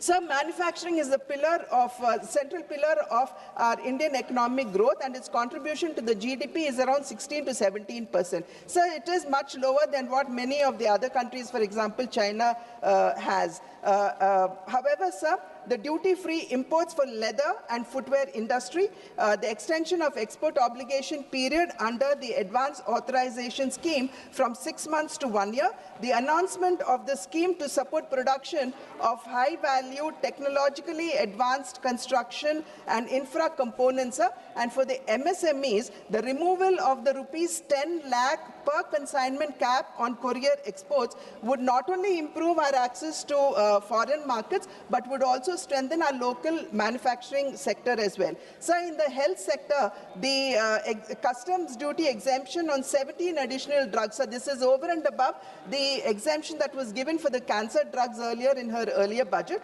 and medicines as well as on key diagnostic components, it only indicates the commitment of the NDA government to the well-being of its citizens. So this reduction in customs duty would provide immediate relief to patients who are suffering with cancer and rare diseases, signaling a policy towards affordable health care. So this is alongside the Ayushman Bharat, the Jan Aushadhi Kendras, which are already in place in our country. So the PLI allocation for the auto sector has been increased, sir, which is a very welcome measure. But I would also appeal to the Honorable FM to reconsider the 45% reduction in the PLI for the lithium-ion cells, sir, because this is rather important. So the exclusive economic zones, or the EEZ, they span about 2.3 million kilometers in the Indian Ocean, and making fish caught in the EEZ duty-free will not only reduce operational costs, sir, but would also recognize the fish catch as Indian catch, and if it lands on other shores, then it would be considered as exports. Many countries, sir, like US and China, they actually follow this route, and this would actually unlock the economic potential of our country's marine resources. So this would also, beyond boosting deep-sea fishing, facilitate harvesting high-value fish like tuna, marlin, sailfish, and the likes. Presently, sir, Indian fishing vessels, they are not well equipped for long-distance operations, and this would actually call for investments in vessels with onboard freezing facilities as well, opening up a sea of opportunity for our fisherfolk. Sir, the limit for duty-free imports on specified inputs used for processing seafoods has been increased from 1% to 3%, sir, over the previous year's export turnover, and this would actually ease the pressure on the marine sector by bringing down the cost of production at a time when one of our largest export earners is actually facing a crisis of the high US tariffs, which have now been, of course, reduced. Sir, the budget thrust on high-value farm produce and allied sectors. So this would also help in reducing our import costs, dependency, modernize agricultural practices, and also improve farm incomes. So production of coconut oil has reduced drastically in the past 1 decade. So the production of coconuts in our country is around 600,000 tons, and coconut oil is around 450 tons. Sir. So oil production has now reduced to 4 lakh tons, and this, one of the reasons, if not the sole reason, one of the reasons is that our plantations are aging and we need to replace them. Therefore, the Honorable Finance Minister coming forward, shouldering the coconut farmers and assuring them that their trees would be replaced by new saplings, sir, is a welcome measure. Sir, export on coconuts have actually risen to 1.88 lakh tons in 2025 as against the 1.76 lakh tons in 2024, which is a 7% hike. Sir, none of us have actually forgotten the success story of Araku coffee. Sir, when it was initiated, there were many people who did not believe that it would succeed. But today, Araku coffee has become a global brand. So, riding on the success of Araku coffee, to emulate it in cashew nuts and coconuts, sir, this would actually reduce our dependency on imports. Sir, exports of coconut and cocoa and related products, sir, they have increased 26%, sir, touching 4.54 lakh tons in 2025, up from 36.86 lakh tons. So therefore, I think this is a very welcome measure. Sandalwood is an integral part of our culture. Therefore, the support that is being given to sandalwood farming as well as post-harvest processing would only help us in restoring the past glory of sandalwood. Alongside this, sir, the AI initiative called the Virtually Integrated System to Access Agricultural Resources of Vistar, sir, would educate the farmers in every detail of agriculture economics, sir. And this is very important for us because 80% of our farmers are small and marginal farmers who have land holdings which are less than 5 acres, sir. Therefore, this technical assistance would help farmers in innovative practices, thereby enhancing their incomes. Sir, India's 7.4 million MSMEs, they would stand to benefit from the 10,000 crore SME growth fund that has been allocated.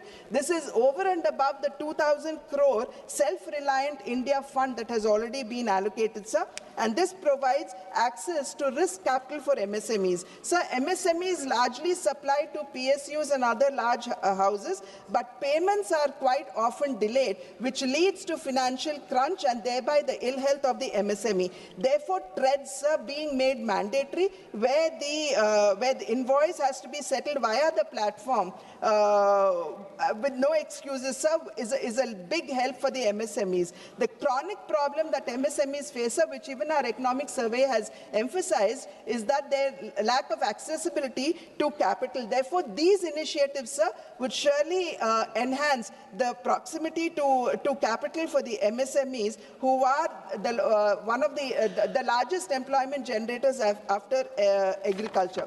So, urbanization is happening at a great speed, and the focus on Tier 2 and Tier 3 and temple cities, sir, is a welcome measure, because it is here the infrastructure would definitely be upgraded and modernized, making life for migrants who actually come into these cities much better, safer, and they would not have to live in deplorable conditions as they are doing now. So today, recognizing cities and towns as growth hubs is the need of the hour. Therefore, I would surely like to welcome this measure. Sir, having said that, a nation's progress, sir, is impossible without the empowerment of its women. Building on the success of Lakpati Didi, the most important initiative that has been, sir, just 5 minutes, sir, that has been introduced in the budget is the establishment of the self-help entrepreneur marts, or the She Marts, sir, which will provide women entrepreneurs direct market access and business opportunities. In addition, sir, credit-linked support for women-led fisheries and aquaculture enterprises encourages economic independence in coastal and rural regions. So these initiatives are designed to convert small-scale participation into scalable enterprise. Another landmark initiative, sir, in this budget is the establishment of one hostel for girls in every district, especially near the STEM institutions. So this step ensures that talented young women from rural and semi-urban areas would not have to discontinue education for lack of accommodation barriers. So these initiatives collectively strengthen financial inclusion, education access, and entrepreneurial growth for women, converting empowerment into leadership. Beyond economic and educational support, sir, the budget also gives a strong social message that women are partners in nation building and not mere beneficiaries of welfare. Therefore, it is no longer women's development, sir, but it is now, the new story is women-led development. Sir, having said circumstances, sir, this budget is a coherent framework that laid emphasis on financial prudence, infrastructure-led growth and human development, preparing India for the Viksit Bharat of 2047 in a volatile and an unpredictable world. Thank you, sir. Thank you very much. You didn't take 5 minutes further. Next speaker, Sri Y.S. Avinash Reddy ji. Sir, thank you, sir. Sir, I congratulate Honorable Finance Minister for presenting the budget 9th consecutive time, sir. Sir, and we appreciate the central government for enhancing the capex budget for the year 2026-27 to 12,21,821 crores, sir. 11.5% higher allocation than the revised budget for the current financial year 2025-26, sir. Sir, coming to the allocations for our state, Andhra Pradesh, sir, we all know that Polavaram is a national project with 194 TMC storage capacity, 45.72 meters height and an estimated cost of 55,000 crores, sir, which has to be spent by way of 100% central grants, sir. Sir, in the 2026-27 budget, an amount of 3,320 crores is allocated. There is a specific mention in the budget presentation that the revised cost of project is 30,436 crores for completion up to MDDL of 41.15 meters, and the balance central grant for the project is limited to 12,157 crores. Sir, at 41.15 meters, only 75 TMC of water can be stored. The objectives envisaged cannot be achieved if the project is restricted only to 41.15 meters height with only 75 TMC storage, sir. Sir, we on behalf of ISRCP bring to the notice of Government of India that this national project should be constructed up to 45.72 meters height, 194 storage capacity, 194 TMC storage capacity with an estimated and sanctioned amount of 55,000 crores, sir. Any change, any reduction to the sanctioned amount will severely affect the interests of crores of farmers across the state, sir. And we also request the Government of India to revisit and issue of 22 crore, 12,83,743 under the assistance to state agencies for intra-state movement of food grains and FPS delays, margin component of the NFSA 2013 for the period from 2018 to 2023. Thank you, sir. Thank you, Sri Ramjilal Suman. Not present. Next speaker is S. Fangdan Konak. Thank you, sir. He's speaking on a very important subject. The subject of my special mention is appreciation to the government for creation of Frontier Nagaland Territorial Authority. The Eastern Nagaland region, undivided Tuensang district, comprises 6 districts, namely Tuensang, Mon, Longleng, Kifri, Noklak, and Shamator. The Eastern Nagaland People's Organization, ENPO, an apex organization representing the 8 recognized Naga tribes of Chang, Sumi Eastern, Kemengen, Konyak, Pom, Sangtam, Theekkathir, Nyimkyung, have been demanding for about 2 decades for a separate, full-fledged state on various grounds, including historical background and socio-economic backwardness of the region.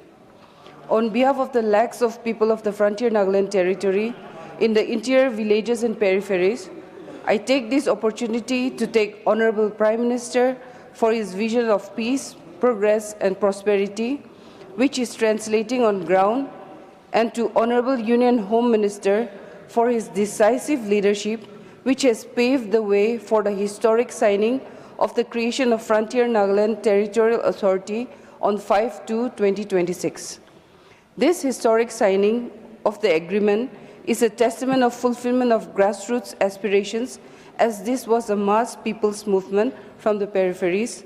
I once again, on behalf of the people of Frontier Nagaland Territory, thank the government for this great step and urge for early redressal of long-standing economic and equitable development grievances of Eastern Nagaland. Thank you, sir.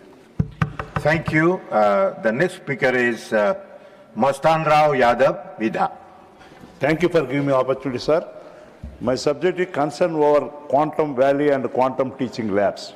I draw attention of the government to the need for supporting Andhra Pradesh Quantum Valley initiative and for including the state in the national program for establishing quantum teaching labs in engineering institutions. Quantum technology is an emerging and strategic field with application in computing, communication, cybersecurity, healthcare, material science and defense.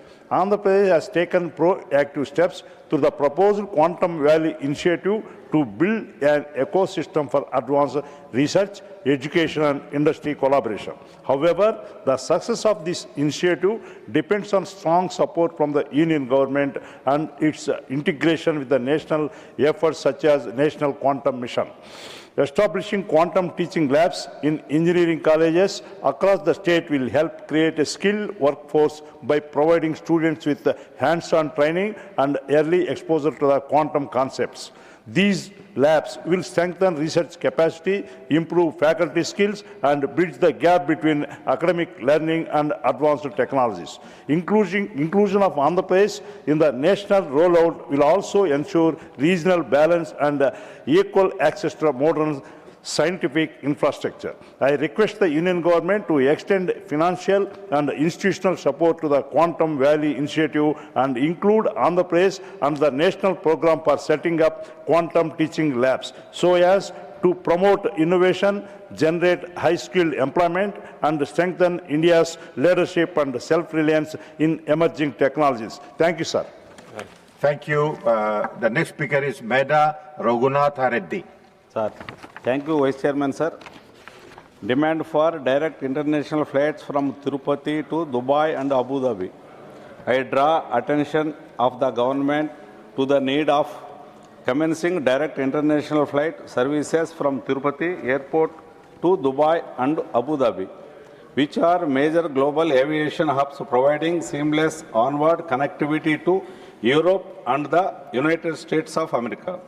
A substantial number of residents from Annamaya, YSR, Kadapa, Nellore, Anantapur and Chittoor districts of Andhra Pradesh, employed in Gulf, Europe and Western countries.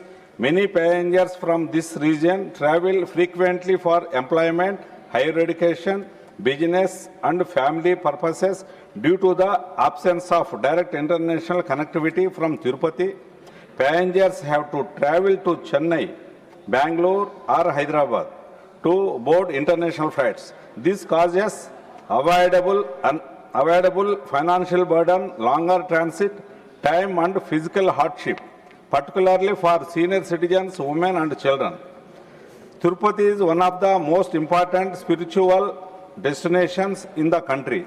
Being the gateway to Tirumala, direct international flights from Tirupati would greatly facilitate NRIs residing in Gulf and Western countries to directly visit Tirumala for darshan without multiple domestic transits, considering the large expatriate population from the Rayalaseema region, growing international passenger demand and strategic importance of Dubai and Abu Dhabi as global transit hubs. There is a strong and compelling case for initiating direct international flights from Tirupati. I therefore urge the government for initiating necessary steps in coordination with airlines and airport authorities to operationalize direct international flights services from Tirupati to Dubai and Abu Dhabi at the earliest, in the interest of passengers and regional development. Thank you, sir. Thank you. The House stands adjourned to meet at 11 a.m. on Wednesday, the 11th February 2026.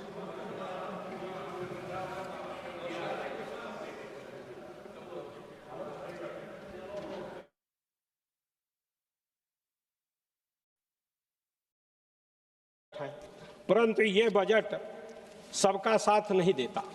मान्यवर, इस देश में सबसे बड़ी आबादी OBC का है, ST SC का है, एसटी का।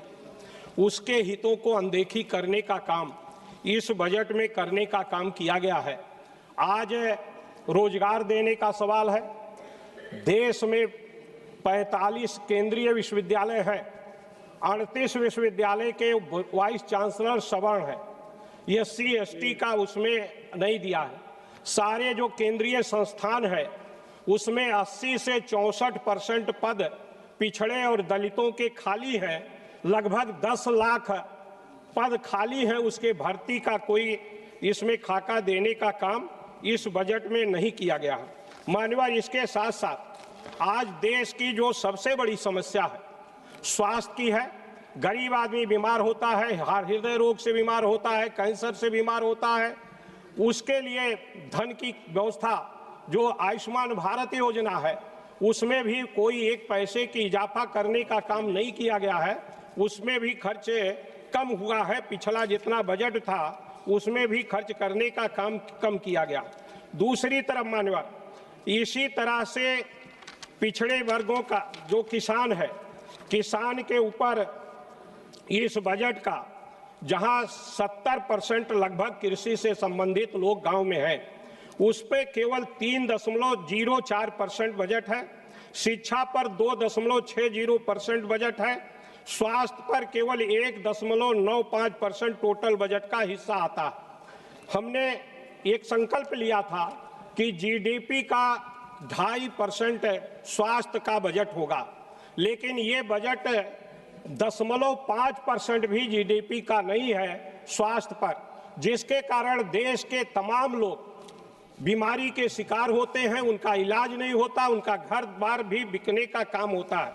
इसी तरह से किसान का जब समय आता है बुआई का, खाद की जरूरत पड़ती है, तो उस खाद में उसके उर्वरक की जरूरत है। उस उर्वरक के बजट में पिछले बार जो खर्च किया था, जो संशोधित बजट है, उससे 7.5% कम इस बार माननीय मंत्री जी ने रसायन और उर्वरक पर रखने का काम किया है। तो निश्चित रूप से ये किसान के हितों को संरक्षित नहीं करता। और दूसरा सबसे महत्वपूर्ण था कि आज अमेरिका से डील हुआ, हमारा मार्केट अमेरिका कैप्चर करेगा, किसान और तबाह होगा। हमें उसके न्यूनतम समर्थन मूल्य की गारंटी का देने की आवश्यकता थी, उस पर भी ये बजट मौन है, उनको भी गारंटी देने का काम नहीं करता। मान्यवर, हम लोगों ने बड़ी अपेक्षा किया था कि भारतीय जनता पार्टी की जो सरकार है ये अयोध्या के नाम पर बनाने का काम किया गया और उस अयोध्या के इस बजट में पूरी तरह से उपेक्षा किया गया। पूरे उत्तर प्रदेश की उपेक्षा किया गया। अयोध्या के लिए भी इस बजट में कोई व्यवस्था नहीं किया गया है। मैं माननीय मंत्री जी से आपके माध्यम से कहना चाहूँगा कि वहाँ पर कम से कम एक एम्स तो बना दीजिए, जिससे आपका उनके साथ जो भेदभाव है उससे छुटकारा मिलने का काम हो सके। दूसरे पिछड़ी जातियों का मान्यवर, सबका साथ सबका विकास, ये कैसा सबका साथ है कि परीक्षा में जहां भर्ती होती है, प्रवक्ता अंग्रेजी का अनरिजर्व्ड का कट ऑफ है 64 और ओबीसी का कट ऑफ है 87, उसको उसमें माइग्रेट नहीं करने का काम किया।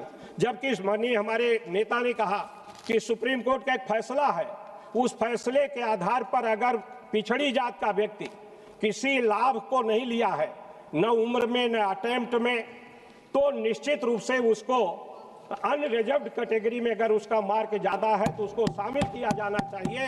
इसमें वो शामिल करने का काम नहीं किया गया।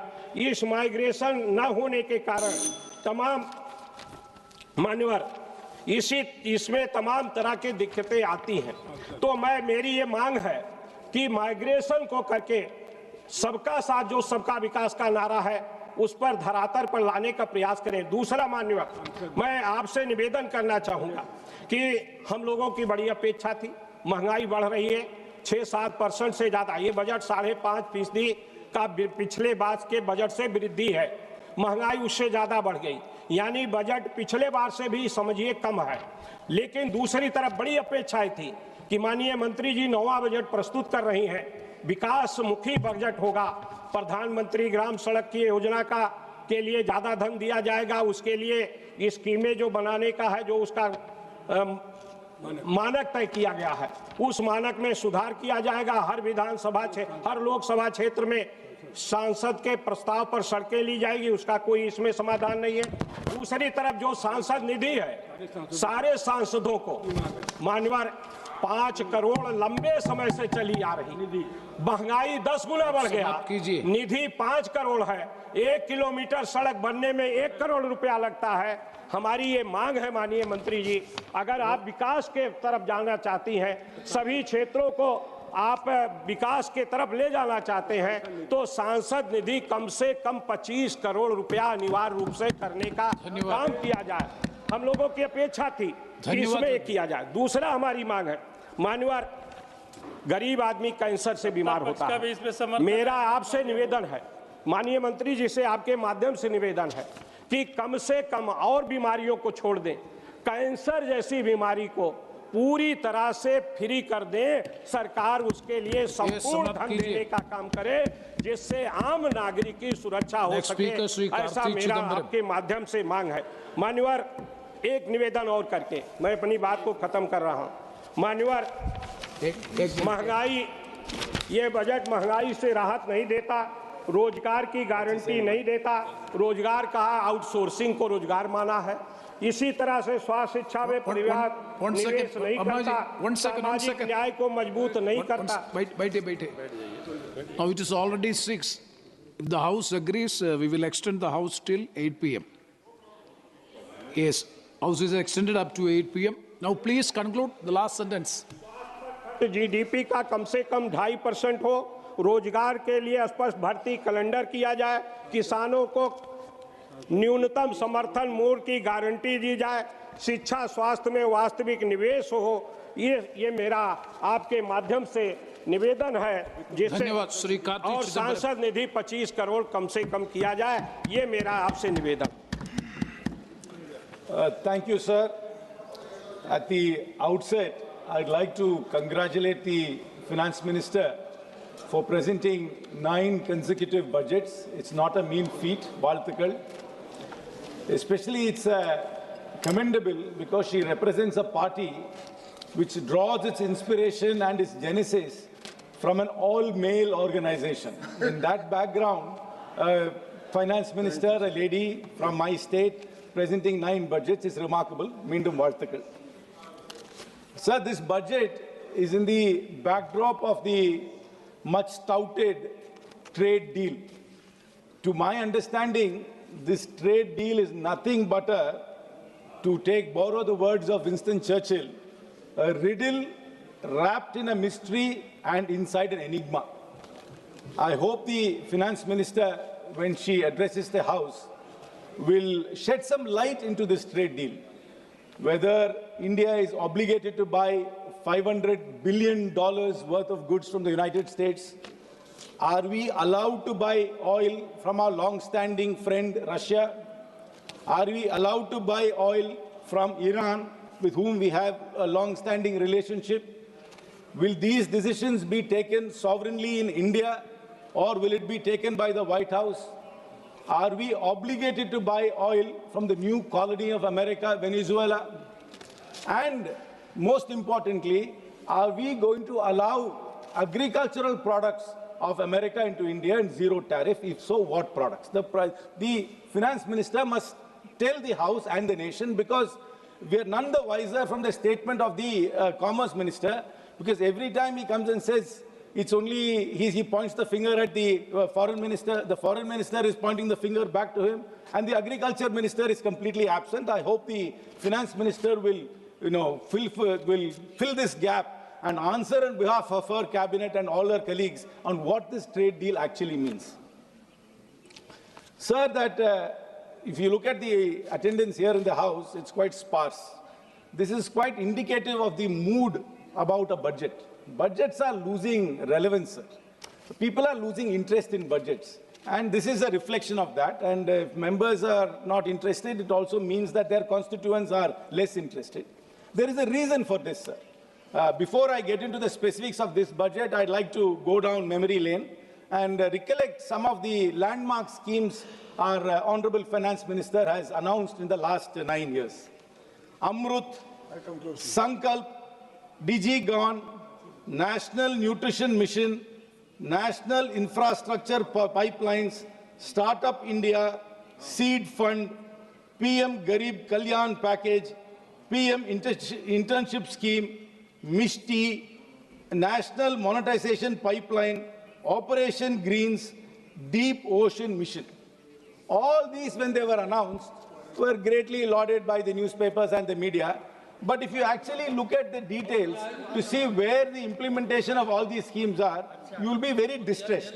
I hope the Finance Minister in her address will go back to the 9 years and recollect the scheme she has announced and give us a status report of each and every scheme and where it stands today. I'll give a few examples, sir.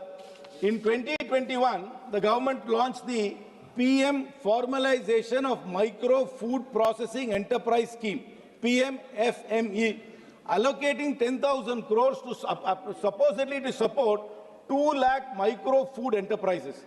But after 5 years, sir, only 60% of the funds are spent. Then we have the Animal Husbandry Infrastructure Development Fund, which announced 15,000 crore for dairy and meat infrastructure. But after all these years, only 30% is utilized. Then we have the PM Mitra Parks, 7 mega textile parks with 4,445 crores was announced. But after 5 years, we only have 15% of the works done. I hope our officers are taking notes and they will give us the status reports of all these schemes which they announced in such great fanfare before. And in the same budget, they announced the PM, sir, these are all tongue twisters, sir. Atan Nirbhar Swasth Bharat Yojana. தமிழ்ல ஏதாவது ஒரு 2-3 பேரா வைங்கம்மா. ஏன்னா one வாயிலே நுழைய மாட்டேங்குது, எல்லாம் ஹிந்தியிலே வைக்கிற பேர்ல. ஏதாவது ஒரு பேரா தமிழ்ல வைங்க வரும்போது. நடக்குதோ நடக்கலையோ தமிழ்ல ஒரு பேர் வச்சிருங்க. 64,180 crores has been announced to strengthen healthcare. But only construction is going on in most of these places, including AIMS in Tamil Nadu. But there is no manpower in most of the places. There are no trained doctors, no trained nurses. So again, this is all bombastic announcements without actual implementation, anything on the ground. Then we have in 2020-23, they announced the PM Divine for the Northeast. 6,600 crores was allotted, but the fund utilization is not even 18% till date, sir. Then we have the Desh Stack e-portal. I mean, I don't even know what this portal does, which allotted 400 crores for skilling and job discovery. Failed dismally. The portal exists, but nobody trusts the portal. Then in 2023-24, through the Gobardhan scheme, 10,000 crores was allocated for 500 compressed biogas plants, out of which only 40 have been operational till now. This, sir, the target was 500. Then in the Amrit Dharohar scheme for conservation of 75 wetlands, 3,000 crores was allotted, but barely 10 pilot sites are there, sir. And in 24-25, they announced this great internship scheme. They said that 1 crore people will get internships. Actual offers are only about 15%. Even among the people who got the offer, about 20% of them dropped out. So that scheme is again a failure, but they announced it as if it is going to transform the entire landscape of employment for young people in India. So then the PM Surya Ghar rooftop solar for 1 crore households, where only 24% of the target is still achieved, sir. Sir, again in 25-26, Urban Challenge Fund allotted 1 lakh crore to reform cities, but utilization stands at 2%. Then the PM Dhan Dhanya Krishi Yojana, 1.44 lakh crores over 6 years, sir, but still farmer support, whatever they were promised, is not got, sir.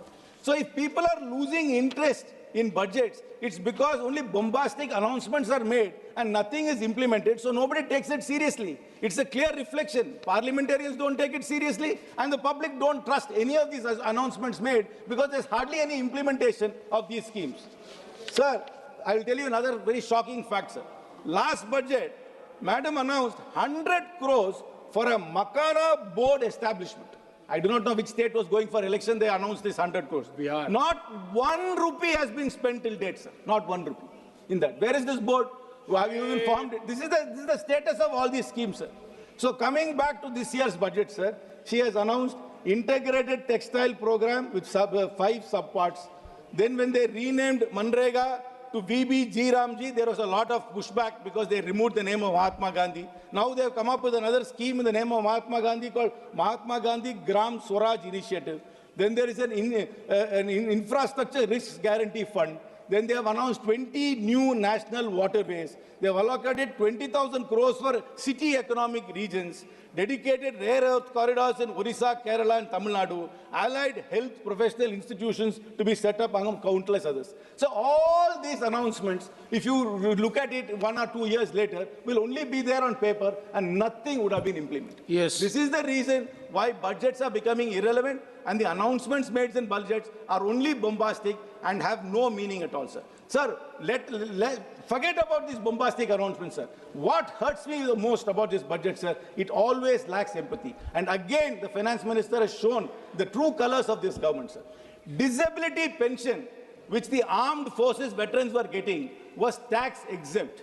And in this budget, they have brought it under tax, sir, for soldiers who have laid their lives for India, for soldiers who had become disabled in fighting for. This government hides behind national security and patriotism all the time. But when it comes to action, this is a reality, sir. They don't respect our soldiers. They are now going to tax disability pension. People who have been getting this pension for years will have to start paying income tax on it, sir. I wish the finance minister withdraws it, and when she replies, I hope she gives an account of all the grand schemes she has announced in the 9 years and show where the status of this is, sir. Thank you very much, sir. Thank you, Mr. Karthik. Very good, Karthik. Next speaker, Sri Jagadish Sittarji. Thank you, Chairman, sir. Giving me opportunity to speak on the budget. And I'm very much happy to congratulate our Honorable Finance Minister for her consecutive 9th budget presented. And according to me, it is a matured budget and perfect budget for the strongest base, creating a strongest base for the Vikasita Bharat, what Narendra Modi ji is a dream. And one thing, this was a budget of a mature economy. For an economically stable country and by a government that is confidently looking beyond today, Union budget 26-27 signals a shift from crisis management to long-term nation building, aligning with Prime Minister Narendra Modi's vision of developed India by 2047. Rather than announcing flashy grave, as the government has focused on strengthening core systems, healthcare, education, manufacturing, infrastructure, and now explicitly energy security and cutting-edge technologies, including AI. It leaps to the eye that the Modi government is preparing India for sustained growth, for a march towards becoming a developed economy. What does it mean? It clearly signals faster connectivity between major economic centers, alongside city economic regions, new freight corridors, inland waterways, coastal cargo promotion, and support to the states. The Modi government is now thinking in terms of agglomeration economics. Cities, especially Tier 2, Tier 3, are being positioned as growth engines rather than mere population magnets. Manufacturing policy has been sharpened further. Semiconductor mission to biopharma, Shakti, rare earth magnets, container manufacturing, textile cluster revival, clinical parks, electronics, components, and construction equipment upgrades point to a deliberate effort to rebuild India's industrial base. These are not isolated announcements. And one thing that to this end, the government has brought about several structural reforms. The introduction of goods and service tax, the insolvency and bankruptcy code, the historic corporate tax cut 2019, the provisioning of massive subsidies in the form of production-linked incentive schemes. Logistic inefficiency is another major focus, with the plans for east-west dedicated freight corridors, the operationalization of 20 national waterways over 5 years, and the development of 7 high-speed rail corridors connecting major cities. The emphasis on urban development with a budget of 25,000 crore over 5 years acknowledges the economic power of agglomeration and the role of cities play as an engine of growth. The establishment of 5 regional medical hubs will not only boost medical tourism, but also domestic health care capacity, complemented by plans to train 1.5 lakhs caregivers and 1 lakh allied health professionals over the next 5 years. And one thing, the proposal to create 5 inner city townships near industrial and logistic corridors is timely and strategic. If supplemented with an outreach to talented Indians abroad, particularly in the US, it could catalyze a reverse brain drain, an essential ingredient for true Atmanirbhar self-reliance. AI has been a focus, and cloud services data centers have been provided with a 22-year tax holiday. All these, so many things that is highlighted in the budget. I am not going to go details about it. And one thing that regarding this 7 high-speed rails corridors, Honorable Prime Minister declared, and I humbly request Honorable Finance Minister to declare another important railway corridor. Mr. Somanaji also here, Railway Minister, and Vaishnavi also declare. I request high-speed rail corridor from Bengaluru to Bombay. It will cover most of the part of the Karnataka. So I request humbly to announce 8th corridor also. This will helpful to the Karnataka. And regarding another important thing, yes, my chairman, that defense cluster to be established in the Belagavi, because it is a military base, Belagavi, and 1,000 acres of land is available. So defense cluster has to be declared. And another important thing, Kalsa Banduri drinking water project. Already Mahadevi Tribunal has awarded 3.5 to more than 3.5 TMC water for drinking water purpose. So it is implemented. Definitely it will help for the development of that area is concerned. And 2-3 minutes, sir. And one thing, Chairman Saab, that regarding this Madai issue is concerned, Environment Department and the Forest Department, it is pending. If the concerned ministers take an interest and even convince the Goa government also, that will be clear. Definitely it will help to the drinking water project. It has to be cleared. And another thing, one thing that Karnataka government always, that CM of the Karnataka always critical about the Modi ji government, what are the steps taken, and every time he criticizes the budget, every time, no allocation, nothing. But the last so many years, what is happened to the Karnataka? Thousands, lakhs together railway project has been announced. National highways has been announced. I want to say that Karnataka CM has not at all taken interest for the land acquisition of for railway projects and national highway. Because of non-land acquisition, all the projects have held up last 5 to 6 years.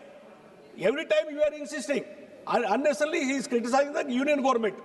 And regarding looking into the budget, all the projects is concerned, if it is implemented, definitely it will help for the Karnataka, because Bengaluru regarding this is reflects Prime Minister Modi's strategic vision for the Karnataka. This vision priorities several key areas, including high-speed connectivity, frontier technologies, MSME liquidity support, green tourism development, agriculture renewal, and human capital. Union budget positions Karnataka as a national growth engine in semiconductors, biotech, IT, aerospace, clean energy, advanced manufacturing, tourism, and innovation with 12.2 lakhs crore potential capex sectoral mission, exercising 2 lakh crore, and policy. Certainly, the Modi government is scaling Karnataka's strengths into a global leadership. He has to understand, Karnataka people, government has to understand. So, he has to clear all the projects. Acquisition has to be completed. Then see the Karnataka, what is the development will happen.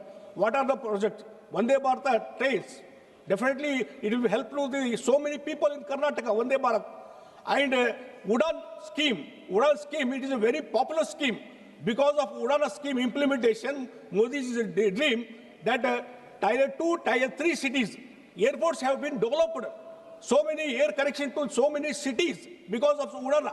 I request Honorable Prime Minister and Honorable Finance Minister that Udana scheme is only for the 3 years.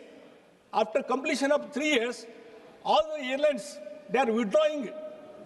Even it is economically viable, they are withdrawing the airlines, air flights. So, for example, Belgavi has 16 air connections to so many cities. Now, after Udana period is completed, they withdraw, they shifted to other side, even economically. Now only having 6 connections to some cities, only 6 airlines. So, for that purpose, some action has to be taken. No, please. And Please at least it has to be extended to 5 years or 10 years, definitely it will be helpful. For that purpose, thank you. Lastly, I conclude that this budget, the union budget, firmly positions Karnataka as a core engine of India's growth under the Modi government. The budget does not impose a one-size-fits-all approach. Instead, it builds directly on Karnataka's proven strength, electronics and semiconductors, biotechnology and pharma aerospace, by strengthening infrastructure, clean energy, leadership innovation and export. The Modi government is ensuring that Karnataka remains globally competitive while delivering inclusive growth of home. This budget enforces a clear message.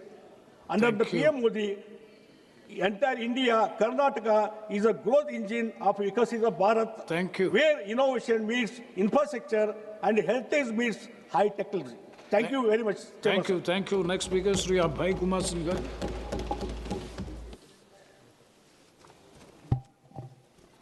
धन्यवाद सभापति महोदय। माननीय वित्त मंत्री महोदय जी ने 9वां budget पेश किया और हमें याद है महोदय कि जब ये सत्ता में आए थे तब उन्होंने कहा था कि पुरानी सोच बदलेगी, प्राथमिकताएं बदलेगी और आम आदमी के जीवन में वास्तविक परिवर्तन आएगा। महोदय, यह 2026-27 के बजट को देखकर प्रश्न उठता है, क्या बदला और किसके लिए बदला? इस बजट में जहां एक ओर बड़े बड़े पूंजीगत आंकड़े दिखाए गए हैं, वहीं दूसरी ओर शिक्षा, स्वास्थ्य, कृषि, आपदा, ग्रामीण विकास, राज्यों और सामाजिक क्षेत्रों से जुड़ी अहम मदों में कटौती की गई है।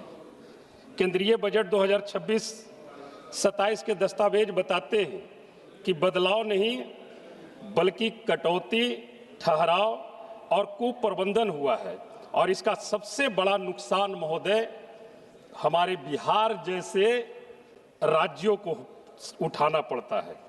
यह बजट विकास का विजन नहीं है बल्कि बिहार के युवाओं, किसानों, श्रमिकों और छात्रों के लिए निराशा का दस्तावेज है। मैं सरकार से पूछना चाहता हूं, बिहार के लिए अमृत काल कहां गए महोदय? मैं जानना चाहता हूं। कुछ ही दिन पहले चुनाव संपन्न हुई बिहार में, डबल इंजन की सरकार डबल डिजिट में, डबल सेंचुरी में 203 सीट पर जीत के आती है और जब चुनावी घोषणा में जब उन्होंने कहा कि हम आएंगे तो जातीय गणना हम कराएंगे और इस बजट में जातीय गणना पर किसी प्रकार का कोई भी बजट प्रस्तुत नहीं करना, यह बड़ा दुर्भाग्य की बात है महोदय।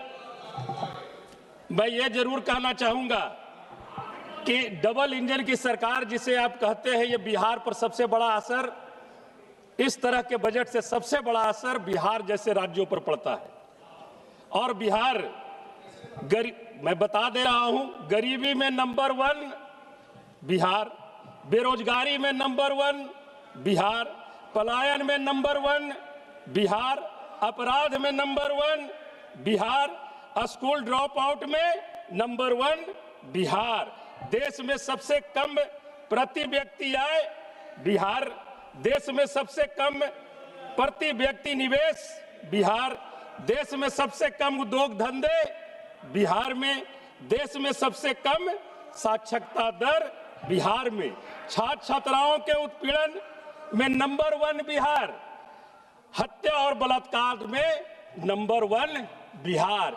ये है डबल इंजन की सरकार। ताज्जुब की बात यह है महोदय, एक 2 पॉइंट और मैं बताना चाहता हूं महोदय। केंद्र सरकार ने स्वयं एथेनॉल उत्पादन नीति लाई थी बिहार के लिए। उसके बाद क्या हुआ महोदय? सभापति महोदय, मैं बताना चाहूंगी, एथेनॉल उत्पादन नीति लाई थी केंद्र ने बिहार के लिए और हुआ क्या? बोले थे उद्योग लगेंगे, रोजगार पैदा होंगे और पलायन रुकेगा। बड़े पैमाने पर 2025-26 में बजट में तेल विपणन कंपनियों द्वारा बिहार की एथेनॉल इकाइयों का खरीद आवंटन लगभग 50% घटा दिया गया महोदय, जिससे 17 संयंत्र बंद होने की कगार पर पहुंच चुके हैं और कुछ ने उत्पादन भी रोक दिया है। परिणाम स्वरूप 25,000 से अधिक श्रमिकों की नौकरी खतरे में है और 15 लाख मक्का किसानों को मिला सुनिश्चित बाजार टूट चुका है। इस तरह की नीति से यह केंद्र सरकार की बजट चलती है महोदय। मैं जरूर कहना चाहूंगा, बेरोजगारी की बात आती है, ये जब 2017-2014 में पहली बार सत्ता में आए थे तो इन्होंने वादा किया था कि हम बेरोजगारी को दूर करेंगे, हम महंगाई को खत्म करेंगे, आप हमें सत्ता में लाओ। और सत्ता में जब देश की जनता ने लाई तो बेरोजगारी तो छोड़ दीजिए, महंगाई भी चरम सीमा पार कर गई। हमें याद है 2014 में जब 386 रुपये सिलेंडर था, 386 रुपये सिलेंडर था, उस समय सत्ता पक्ष के ही तरफ से एक माननीय मंत्री हुआ करती थी, वो सिलेंडर माथे पे रख करके डांस किया करती थी। और इसी सरकार में 1100 रुपये सिलेंडर हुआ। सत्ता पक्ष के लोग कोई किसी प्रकार का उनके कान पर कोई जू नहीं रहेगा। ऐसे बहुत आंकड़े हैं महोदय, मैं उन आंकड़ों में नहीं जाना चाहता हूं। सभापति महोदय, स्वास्थ्य के बारे में मैं एक थोड़ा सा उल्लेख करना चाहता हूं। भारत के नियंत्रण और महालेखा परीक्षा की 2024 की रिपोर्ट बिहार की स्वास्थ्य व्यवस्था की गंभीर विफलता को उजागर करती है। कैग के अनुसार राज्य में WHO मानकों की तुलना में 53% डॉक्टरों की कमी है। प्राथमिक व सामुदायिक स्वास्थ्य केंद्रों में लगभग 60% पद खाली हैं। अधिकांश जिला अस्पताल और CHC विशेषज्ञ डॉक्टरों के बिना संचालित हो रहे हैं, जबकि कई जगह ICU, ऑपरेशन थिएटर और ब्लड बैंक जैसे मूलभूत सुविधाएं भी उपलब्ध नहीं है। पूरे मगध क्षेत्र का भार मगध मेडिकल कॉलेज पर रहता है महोदय, लेकिन वहां भी PG स्नातकोत्तर सीटें बढ़ाने की प्रक्रिया अभी तक के धीमी चल रही है। हम एक दो बातों का और जिक्र करना चाहेंगे महोदय। माननीय वित्त मंत्री महोदया जी ने कहा कि हम 25 करोड़ देशवासियों को गरीबी रेखा से ऊपर उठा करके लाए हैं। वो आंकड़े कहां हैं महोदय? कैसे आप उठा करके लाए? आप पिछले बजट में आपने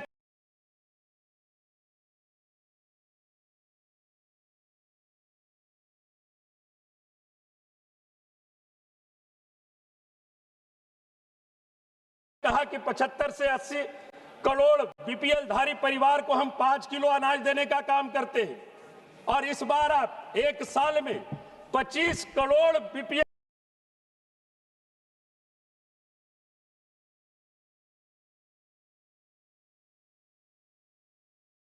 धारी परिवार को आप ऊपर उठा करके लाए हैं।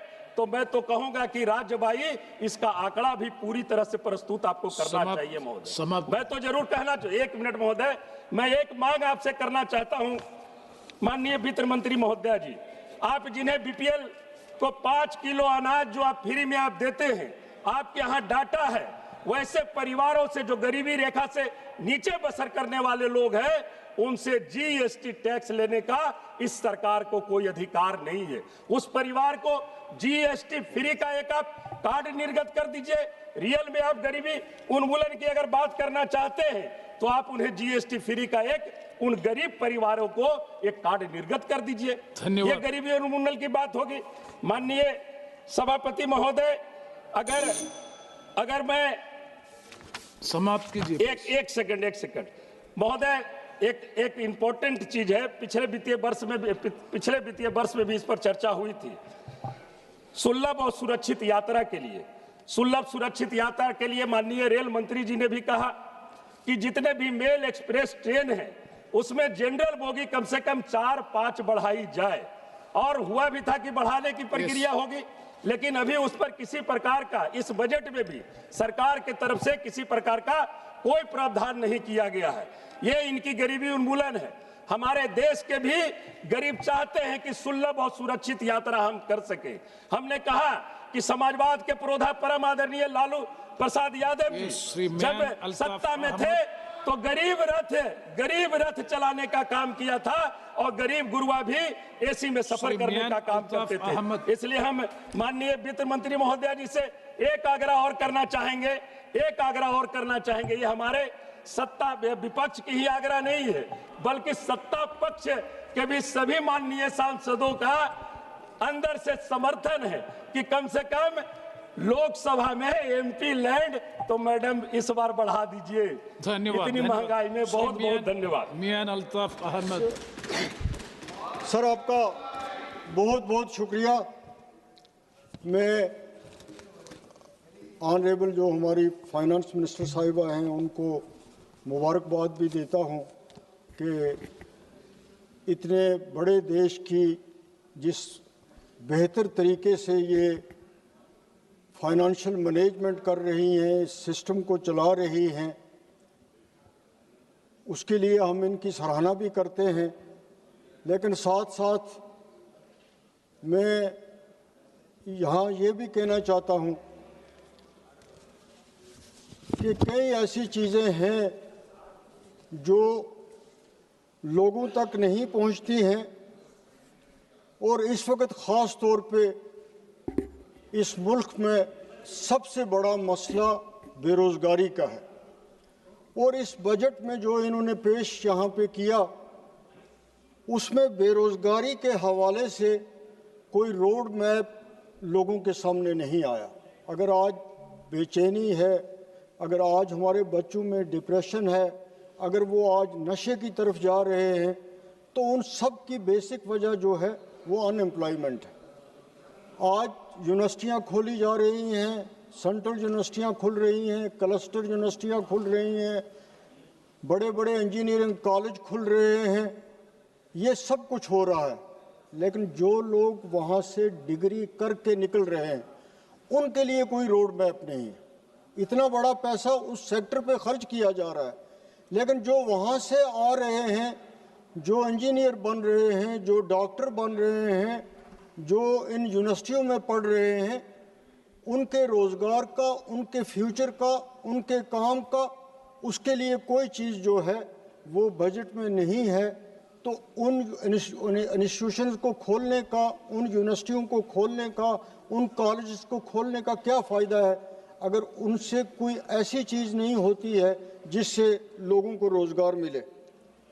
रोज़गार के हवाले से मनरेगा की एक अच्छी स्कीम थी और ये बदकिस्मती की बात है कि उस स्कीम को डाइवर्ट किया गया, बल्कि ये है कि अब वो स्कीम आहिस्ता आहिस्ता वो बंद हो जाएगी।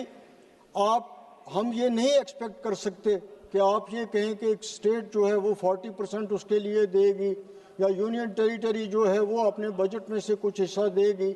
जो काम के दिन थे उसमें कम किया गया, तो वो एक रोज़गार का ज़रिया जो गाँव में था, गरीब लोगों के लिए था, उसमें भी लोगों को बहुत ज़्यादा नुकसान हुआ। और मैं तवक्का रखता था कि जो इस चेंज की गई उसके बाद फाइनेंस मिनिस्टर साहिबा लोगों के जज्बात देख के, पॉलिटिशियंस के, पार्लियामेंटेरियंस का जवाब देख के, वो जो रिजेंटमेंट उस कानून के ख़िलाफ़ थी वो इस बजट में उसको रेक्टिफाई करेंगी, लेकिन उस सिलसिले में भी कुछ नहीं हुआ।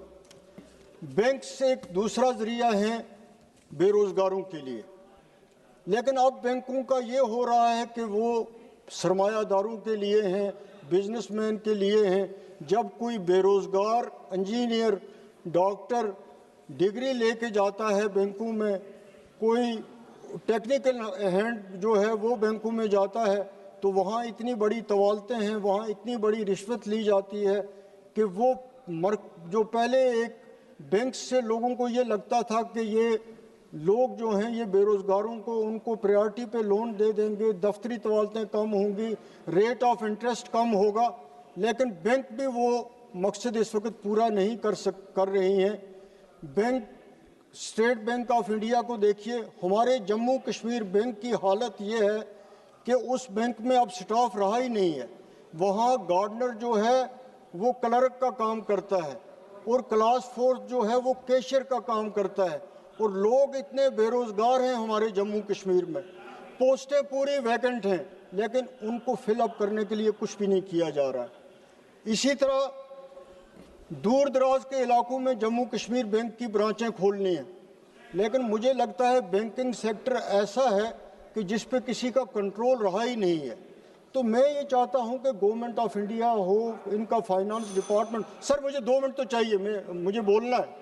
मैं तो अभी तो मेरे टूरिज्म सेक्टर पे आया नहीं, तो उस पर कुछ भी नहीं हो रहा है। हमारे जम्मू कश्मीर बैंक से लोगों को कोई फ़ायदा नहीं हो रहा है, उनकी ब्रांच जो हैं वो रूरल एरियाज़ में नहीं खुल रही हैं, तो उससे कोई फ़ायदा हमें नहीं रहा। जहाँ तक हमारा टूरिज़म सेक्टर है, ख़ासतौर पे जम्मू कश्मीर में, तो टूरिज़म सेक्टर का इस बजट में भी जिक्र किया गया है, लेकिन टूरिज़म सेक्टर की जो आमदनी बाहर से टूरिस्ट आ रहा है उसकी इस देश को आमदनी है, हमारी रियासत को उसकी आमदनी है, लेकिन उसके लिए इंफ्रास्ट्रक्चर नहीं बनाया जा रहा है। इसमें इन्होंने जिक्र किया है इसमें अपने बजट में कि नेशनल इंस्टीट्यूट ऑफ हॉस्पिटलिटी जो है उसको ये बना रहे हैं। नहीं सर, अभी मुझे बोलना है। One more speaker from your party. नहीं सर पार्टी की बात है, लेकिन आप सबको आपने टाइम दिया, 2 मिनट टाइम दे दिए, मैं करूंगा फिर। कंक्लूड करो ना। लेकिन वो अगर इतना बड़ा एक सेक्टर है टूरिज्म का जो जम्मू कश्मीर क्या पूरे हिंदुस्तान में एम्प्लॉयमेंट का एक बहुत बड़ा जरिया है, लेकिन उसके लिए ट्रेनिंग के लिए अच्छे इंस्टीट्यूट नहीं है हिंदुस्तान में। जिस तरह इन्होंने एक इंस्टीट्यूट का जिक्र किया, यहाँ दर्जनों होने चाहिए, और नॉर्थ में भी होने चाहिए, साउथ में भी होने चाहिए, कश्मीर जैसी जगह में भी होने चाहिए, तब जाके लोगों को उनका फ़ायदा पहुँचेगा।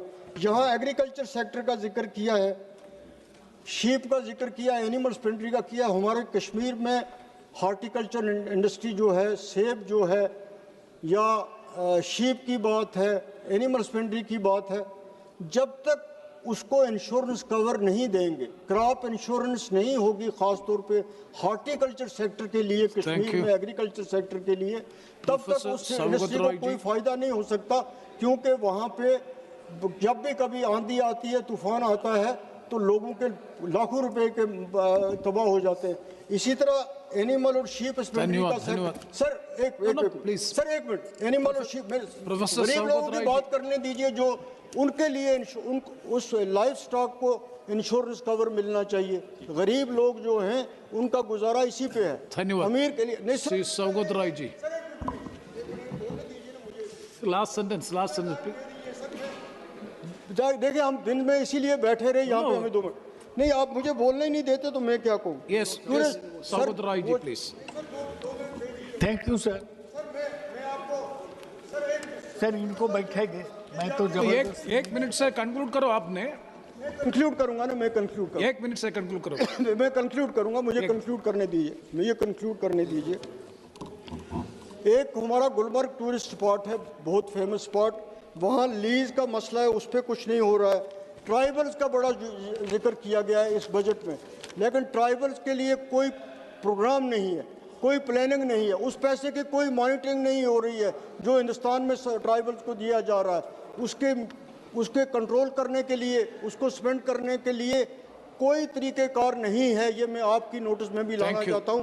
वो सिर्फ पब्लिसिटी की हद तक है, इसके अलावा sir Saugata Roy ji. Sir, I rise to speak on the budget. Abhishek Banerjee has already, भाई अभी तो रुकिए, बहुत 1 मिनट तो बहुत बार। नो, आप Saugata Roy ji please. Saugata Roy ji please. Sir, I rise to speak on the budget. Abhishek Banerjee has already spoken on behalf of our party on the budget. Without repeating him, I want to point out that this budget shows that the finance minister is cruel towards West Bengal. I remember last year when Bihar elections were there, she gave all the projects to Bihar and then to Andhra Pradesh. This time, the budget does not find mention of West Bengal at all, excepting about a freight corridor that is to happen from Dankuni to Gujarat. I strongly oppose this. The finance minister has been practically cruel on Bengal. 1,90,000 crores of money due to West Bengal has been held up, both on the behalf of MG NRGA and the Prime Minister Abbas Gujral.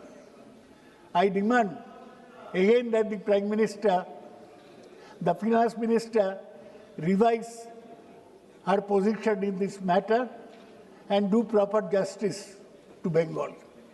Sir, speaking on this budget, I feel ashamed as an Indian, because this budget is not made by the government of India. It is made by Mr. Donald Trump, President of the United States. 2 days after the budget, we had this so-called Indo-US trade agreement. How? Our tariffs were reduced to 18%, but our exports were made free by America. This is the cruelest blow on Indian agriculturists, who are our bread givers. This government always speaks that we have done mother of all agreements with European Union, though the contours of the same are not clear. And on the Indo-US agreement, where they have allowed free exports by United States to India, it is not clear what are the other contours of the Indo-US trade agreement. There is apparently a difference of opinion between the Commerce and Industry Minister and the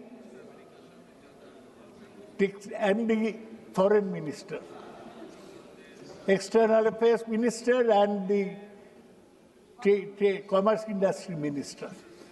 Sir, it is shameful that India, which has the potential to be a great country, is subject to the vagaries of the opinion of a whimsical American president. And our Prime Minister is reported to have said, "Sir, may I come and see you?" What is this? Maybe you have poverty, but we are a country with a great tradition, Gandhi's country. We cannot bow down our head like this. I don't know why the BJP people are keeping quiet when the Prime Minister's head is being lowered, when the surrender Modi slogan is renting the air. Sir, I would not speak for very long, but I want to point out that this budget seems like the finance minister was told by the Prime Minister that do not make too many announcements. He has given no projects to Bengal, so Prime Minister must have told her that if any announcements are to be made, I'll make it in Tamil Nadu, Kerala, or West Bengal. That's why this is not a budget, this is tinkering, just playing around with a few small things, small changes. I'm quite ashamed that the budget is like this. No major changes in the budget on income tax rate slabs.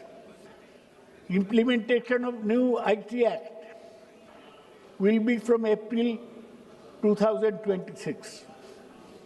Only small tinkering, doubling of electronic manufacturing outlay to be by 10,000 crores. The 17 cancer drugs are waived duties. Sir, 1.34 lakh crores for education, which is almost the same as last year. So what is this budget for? You could have kept every figure the same. Sir, you'll notice only for defense there is a 15% jump and some mention of high-speed rail. When they will be implemented, nobody knows. Sir, you'll be surprised. You are from Kerala, you know. Kerala has got nothing from this budget, not even in the matter of national waterways. Sir, subsidy for food, fertilizer, and fuel will decline by 4.47%.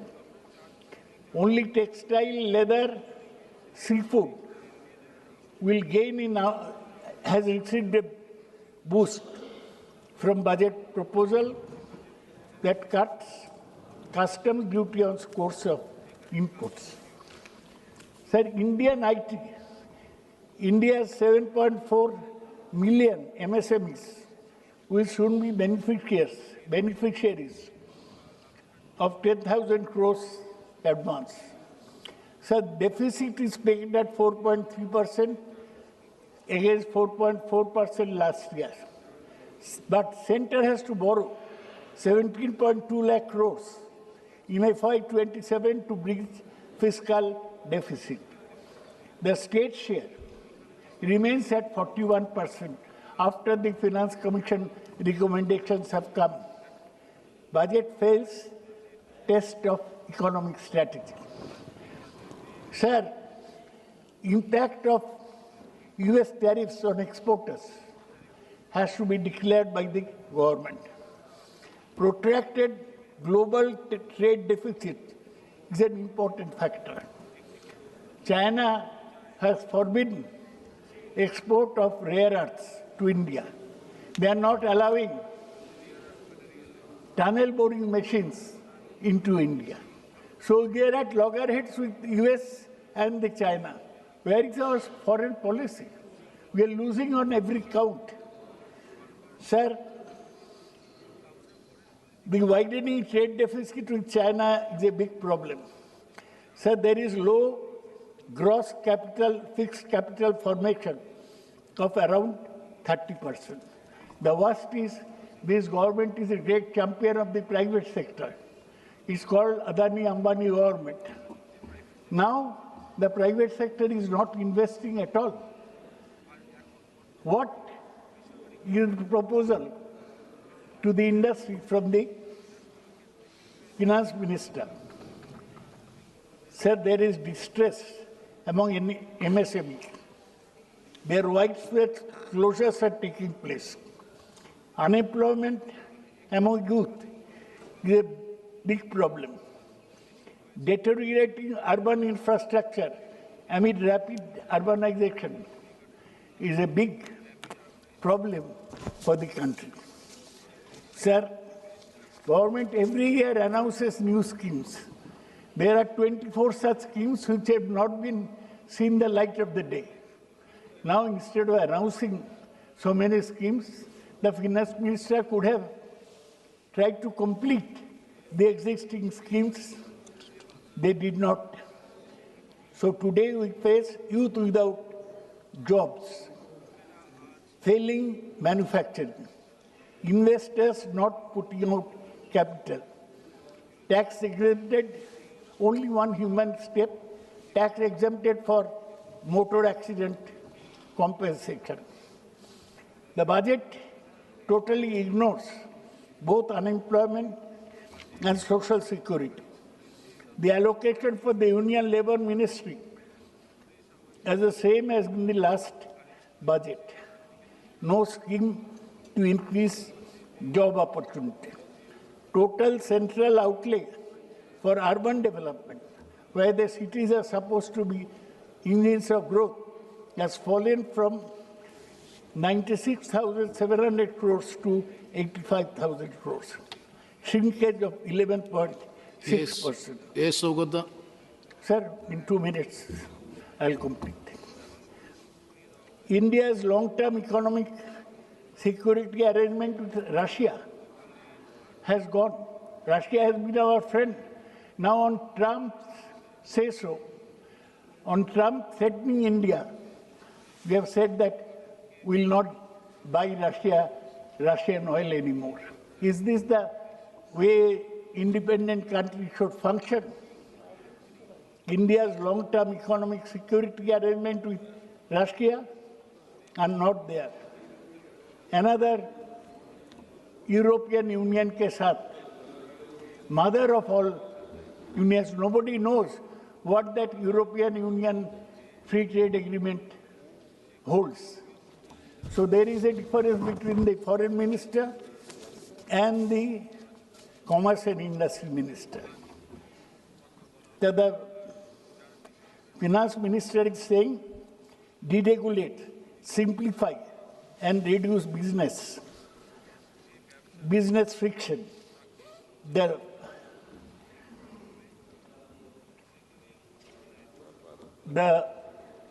Some foreign companies that are providing cloud services are being exempted from duty till 47. Now, Sogadda, please. So this is no budget, sir. We cannot even get a tunnel boring machine from China. Yes. No rare earth from China. And lastly, I must say that the finance minister should admit, but finance minister is not here. His minister of state is constantly conversing on Uttar Pradesh politics with his friend. Yes. So what to speak to him? No. So he is not listening. He is not interested. He will go back to. Sir, three signal. Yes, Sogadda, please. Projects of the government. Now the time Then to you conclude. are not concerned. He is. Yes, Sogadda. Last sentence. Make in India has failed. Atmanirbhar Bharat has failed. Production-linked incentive scheme has failed. Yes. India Sri Captain needs to Viricho encourage Fernandez. investment. Sir, this is a bad budget. 1 second. Minister has presented the budget with her hands tied behind her back. On the one hand, Trump is pulling at her hand. On the other hand, Modi is pulling at her hand. I am ashamed. Thank you. Thank you. Mr. Captain. Thank you, Chairman, sir. Thank you for allowing me to speak on the budget session. I heard the entire speech of the Honorable Finance Minister, and like a small child who used to wait during Christmas for Santa Claus to come and put some gifts in the stocking, I waited and waited, but finally was greatly disappointed. Not because Goa did not get anything, also not because the Honorable Minister did not even take the name of my beloved state of Goa, but because in the last 11 years, you have taken away everything from Goa, be it our land, our rivers, our forest, our agricultural land, everything, including 10 plus 8, 18 MLAs in wholesale, without GST, without any taxes, lock, stock and barrel. तुमका दिसले की तुम्ही आमका लाचार करतले म्हण विसरते खबरो आम्ही वररात गोयकार. We are people with great heart. We know to fight a battle. Now coming to the budget, sir, the government has run out of ideas. Budget 2026 looks like a swinging a cricket bat in total darkness. Lag gaya to lag gaya, and does not provide a single solution to India's many economic, social and political challenges. In the last 11 years, we kept hearing mission this, mission that. And this 14 point has become a huge challenge to the nation with neither any policy vision nor any political will. Today, with not much details of trade with USA, the deep and committed love for the two crony capitalists, including Adani, close friend of Vishwaguru, it has resulted in the betrayal of Annadatas of our country. We have backstabbed Annadata farmers who still await meaningful welfare support or an income security. In the 1960s, the Congress government gave the slogan, Jai Jawan, Jai Kisan. But this government has backstabbed both a Jawan and a Kisan. When it comes to defense, today we have taxed the pension drawn by the disability Jawans or officers, which is a sad thing because he got injured during combat operation or during conflict. There is a delay in disbursement of funds for the ECHS, and that has affected the treatment of our veterans and their families. Inequality has surpassed the level seen under the British Raj, but the budget does not even mention it or provide any support to SC, ST, OBC, EWS and minority communities. Yesterday, after 43 days of chain hunger strike, Amche Warrat Goinkar, belonging to the ST community, won a battle of opposing the construction of a mall close to the tribal land and a hotspot of diversity. As far as health is concerned, the South Goa District Hospital is having shortage of doctors, nurses, equipments, and most cases are shifted to GMC, putting a huge burden on the doctors and staff of Goa Medical College. There is need to equip our primary health centers. There are funds needed to augment the water requirement, but the government is only giving approval for mega projects with swimming pools. The money bags from Delhi have marginalized Amche Goinkarang. Faulty infrastructure and corruption has led to repeated expenditure by the state government. The job scam of massive proportion has shattered the dreams of the Goan youth. The emerging scam in handing over garbage handling plants to favored corporates, be it in Chikalim or Sankwald, has led to wastage of public money with no desired results. This requires an investigation by the central government. Today, Goa government is known as the event management government by spending crores and crores and has led to a loan of over 35,000 crores. Aiz je burge goyan zalman eta te apnache takler almost 2 lakh loan given zalman eta for no fault of the child. I feel sad to state that today Goa has turned into a crime capital of the country, a drug capital, unemployment capital. Arpora tragedy which has just happened, sir, has resulted in the loss of life of 25 innocent tourists and staff. There were no licenses of the excise department, no fire clearances. There's a total law and order failure. The only focus of center is to turn Goa into a coal hub with double tracking, expansion of roads, and other destructive projects meant to help Adani, who is transporting coal from Goa to other states. There is a drop in the budget for education, with implementation of NEP suffering badly. Teachers are on contract or lecture basis. Today, the exams of the 12th standard have commenced in Goa, sir. The teachers who are on contract or lecture basis, they are not sure that after this academic year, whether they will get a renewal of their contract. Kindly conclude. Kindly conclude, please. Sir, I've just started, sir. You have taken 5 minutes. The 12th standard, even staff working in various departments are having temporary jobs. The then Congress government in Goa had given Bal Rath buses to ensure that poor students from remote areas come to the school. Today, those buses need replacement. I have been trying to meet the requirement through MP-led funds, sir. Please make it brief. There are I'm concluding, sir. The Finance Commission, which had visited Goa, is living in bliss, providing absolutely no relief to Goa, which is under severe financial stress due to faulty policies. There are no jobs for the youth, employment of a youth or increasing participation of women in workforce. What is the outcome of internship or skill development scheme, sir? Poor and middle class, there is no relief from inflation, saving and rising debt. Instead of focusing on actual infrastructure in Goa, we are demolishing religious places. Shri Vijay Kumar Hasdagi. Sir, I'm concluding. Last cut. Sir, we need a special status for Goa for a sustainable development council. This is the only solution for my beloved Goa. Nane amche goy je odilani samadun dawalla te kabar jatle sir. Kodi dur chena. Koi kar kabar jatlo. Thank you. Jai Hind, Jai Goa. Shri Vijay Kumar Hasdagi. धन्यवाद chairman sir. Budget पे बोलने के लिए मुझे मौका अपने party JMM की तरफ से देने के लिए धन्यवाद। झारखंड बजट में हमेशा थोड़ा सा पीछे रहता है, क्योंकि जो जीएसटी इनपुट के साथ साथ आपका जाकर के जो हमारे यहाँ माइनिंग की रॉयल्टीज वगैरह सब वो समय पे नहीं मिलने पे बहुत सारी परेशानियाँ खड़ी होती हैं। सरकार के इस बजट में स्टेबिलिटी, फिस्कल डिसिप्लिन और सस्टेन्ड ग्रोथ की बात की गई। कॉन्ट्ररी उसके अगर हम देखें, जो इन्फ्लेशन अभी आया है, ग्लोबल मार्केट में जिस तरह से रुपया का जो भाव गिरा है आपका जाकर के, और गवर्नमेंट अपनी गलतियों को कहीं भी एक्सेप्ट नहीं कर रही है, वो लगातार फेलियर्स पे भी अपने पीठ थपथपा रही है।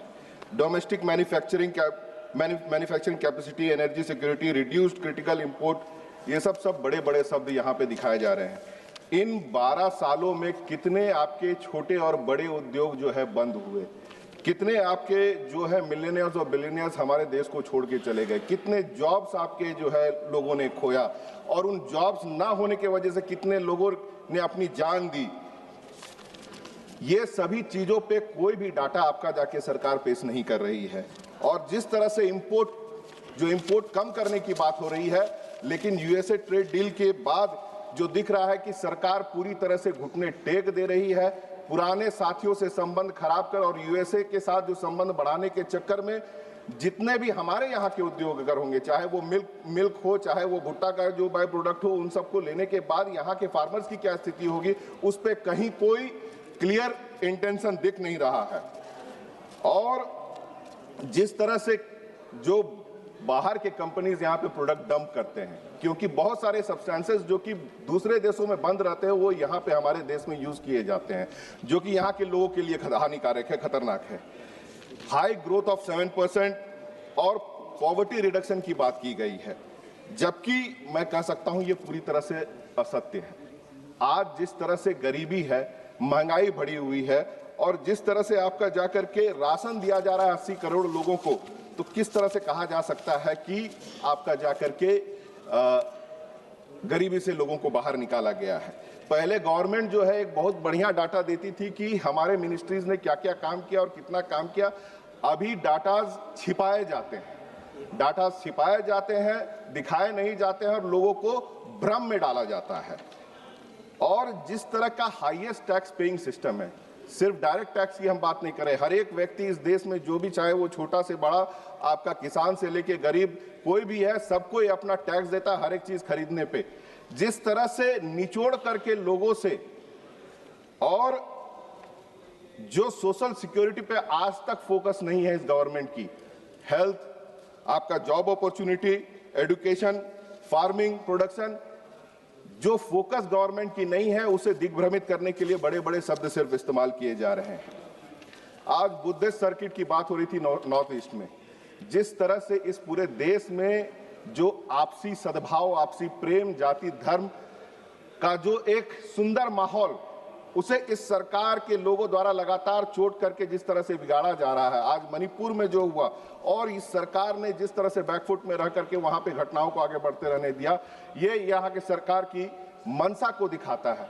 आज आसाम के टी ट्राइब को चाहे हिल ट्राइब बोल करके जो वहां के आदिवासी, उनको जो उनका हक नहीं दिया जा रहा और जिस स्थिति में वो रह रहे हैं, आज आसाम के जो मुख्यमंत्री है उनका जो जिस तरह का विवादास्पद बयान सब आता है और उसके बावजूद मैं बोल रहा हूं, बोलने दिया जाए, जिस तरह का विवादास्पद बयान आता है, चाहे वो अल्पसंख्यकों के विरोध में हो, चाहे वो आपका जाकर के दूसरे दल के नेताओं के लोग के बारे में हो। विजय जी, आप भारत की पार्लियामेंट में देश के बजट पे चर्चा कर रहे हैं। सर, बजट के साथ उनके शब्दों के ऊपर मैं चर्चा कर रहा हूं। इनको तकलीफ बहुत हो रही है क्योंकि सच्चाई बोल रहा हूं मैं, की चर्चा क्योंकि सच्चाई बोल रहा हूं मैं। आप झारखंड, मैं ये कह सकता हूं कि वहां पर जिस तरह से अगर जो ट्राइब्स के ऊपर से अत्याचार हो रहा है, वो बिल्कुल आपका, मैं कह सकता हूं, अपराध है। एक मिनट, क्या है पॉइंट आउट जो यहाँ पे सर लोग आज विरोध कर रहे हैं। मैं सर बहुत ज्यादा लंबा समय नहीं है हमारा, मैं टाइम वेस्ट नहीं करूं। 353 सर, चलिए, क्या है व्यवस्था? वो ये कहता है कि जो भी इस सदन के सदस्य नहीं है या अपने को डिफेंड करने के लिए यहाँ मौजूद नहीं है, उसके बारे में किसी प्रकार की कोई चर्चा नहीं हो सकती है। इसीलिए असम के मुख्यमंत्री के बारे में जितनी बातें कही हैं उसको एक्सपंज करिए सर। ये कृपया जो नियम 353 है सर, जो व्यक्ति सदन का सदस्य नहीं है वो आप बैठ जाइए, जो स्टेटमेंट इंडिया के लोगों के सामने है उसे झुटलाया नहीं जा सकता है। एक बात सुनिए, आप यहाँ पे विजय जी एक बात सुनिए, हम इस पे व्यवस्था दे दे, जो निशिकांत जी ने उठाया। सर, मैं अपनी बातों को समाप्त करूंगा। हम ठीक है, कृपया जिस व्यक्ति को सर, आप लोग की बात को पूरी तरह से सुन रहा हूं। जिस व्यक्ति को सफाई देने का अवसर यहाँ नहीं है, उसका कृपया नाम या उसको लेकर मैंने नाम बिल्कुल नहीं लिया सर। अपनी चर्चा समाप्त करें। और लगातार इस देश की जो व्यवस्था खराब होती चली जा रही है, मैं यहाँ के सदन के नेता की ही बात करूंगा जो शायद डिफेंड कर सकते हैं, कि हमारे चौकीदार की तरफ से हमने सुना था कि हमारा क्या है, हम तो झोला उठा करके लेके चले जाएंगे। लेकिन अब मैं ये कह सकता हूं पूरे विश्वास के साथ कि उनके फकीरी के चक्कर में ये देश पूरा फकीर होने के राह पे चल पड़ा है। बहुत बहुत धन्यवाद। श्री बीरेन्द्र सिंह जी, श्री बीरेन्द्र सिंह जी। धन्यवाद अधिष्ठाता महोदय। मैं माननीय वित्त मंत्री जी द्वारा प्रस्तुत बजट सामान्य चर्चा के लिए मैं खड़ा हुआ हूं। इस वर्ष 26-27 में करीब 53,57,000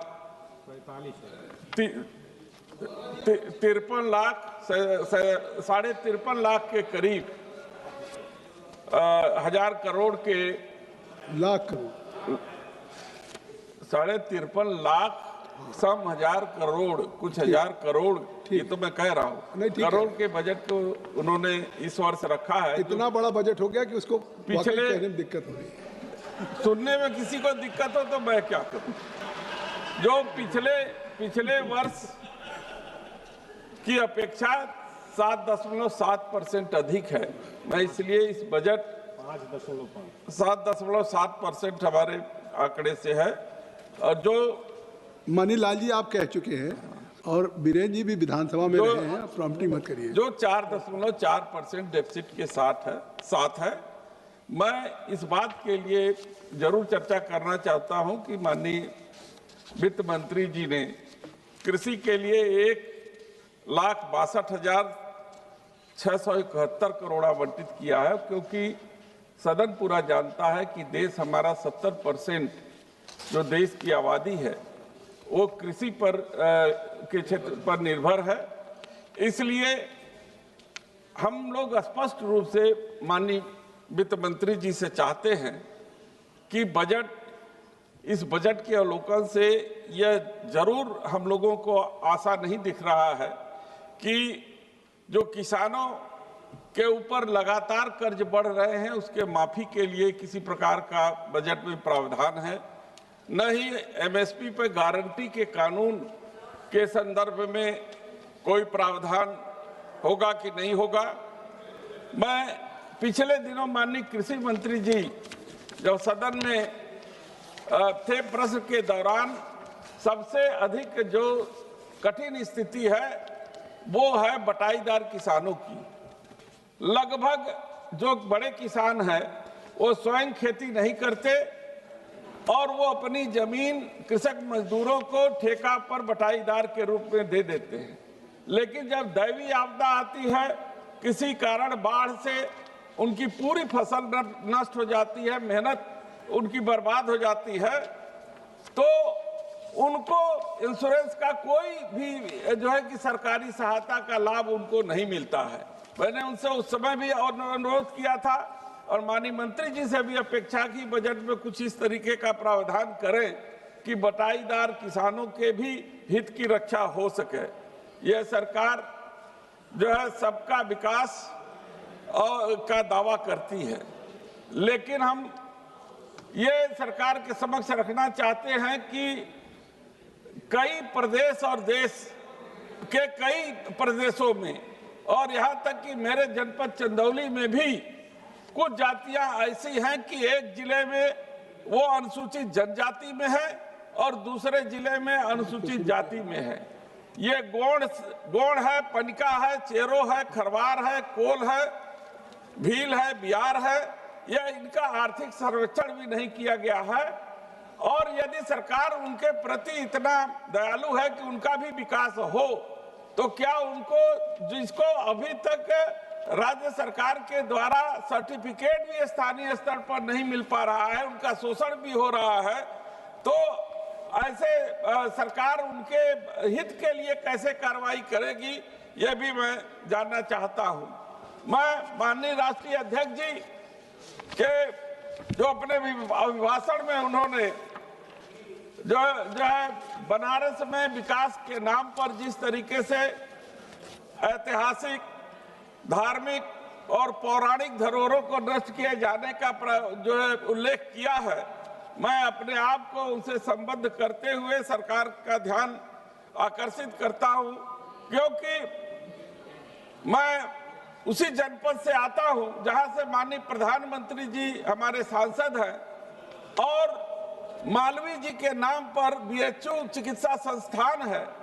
वहां लोगों की भलाई के लिए राज्य सरकार अनुदान, केंद्र सरकार अनुसंधान देती है, पैसा देती है और वो वहां पे गरीबों का ठीक तरीके से इलाज नहीं होता और वहां पे कृपया जो अभी तो 1 मिनट भी नहीं हुआ सर, 5-6 मिनट हो गया अभी तक जो है आपकी घड़ी तेज है सर और वहां पे मशीनरी और दवा के खरीद में बड़े पैमाने पर जो है धांधली होती है और जहां तक एडमिशन का सवाल है, ओबीसी, एससी, एसटी और तमाम ऐसे शोध के छात्र हैं जिनको जो है कि नियमों का उल्लंघन करते हुए उनके हिस्सेदार की जो है कि वो चोरी सरकार कर रही है।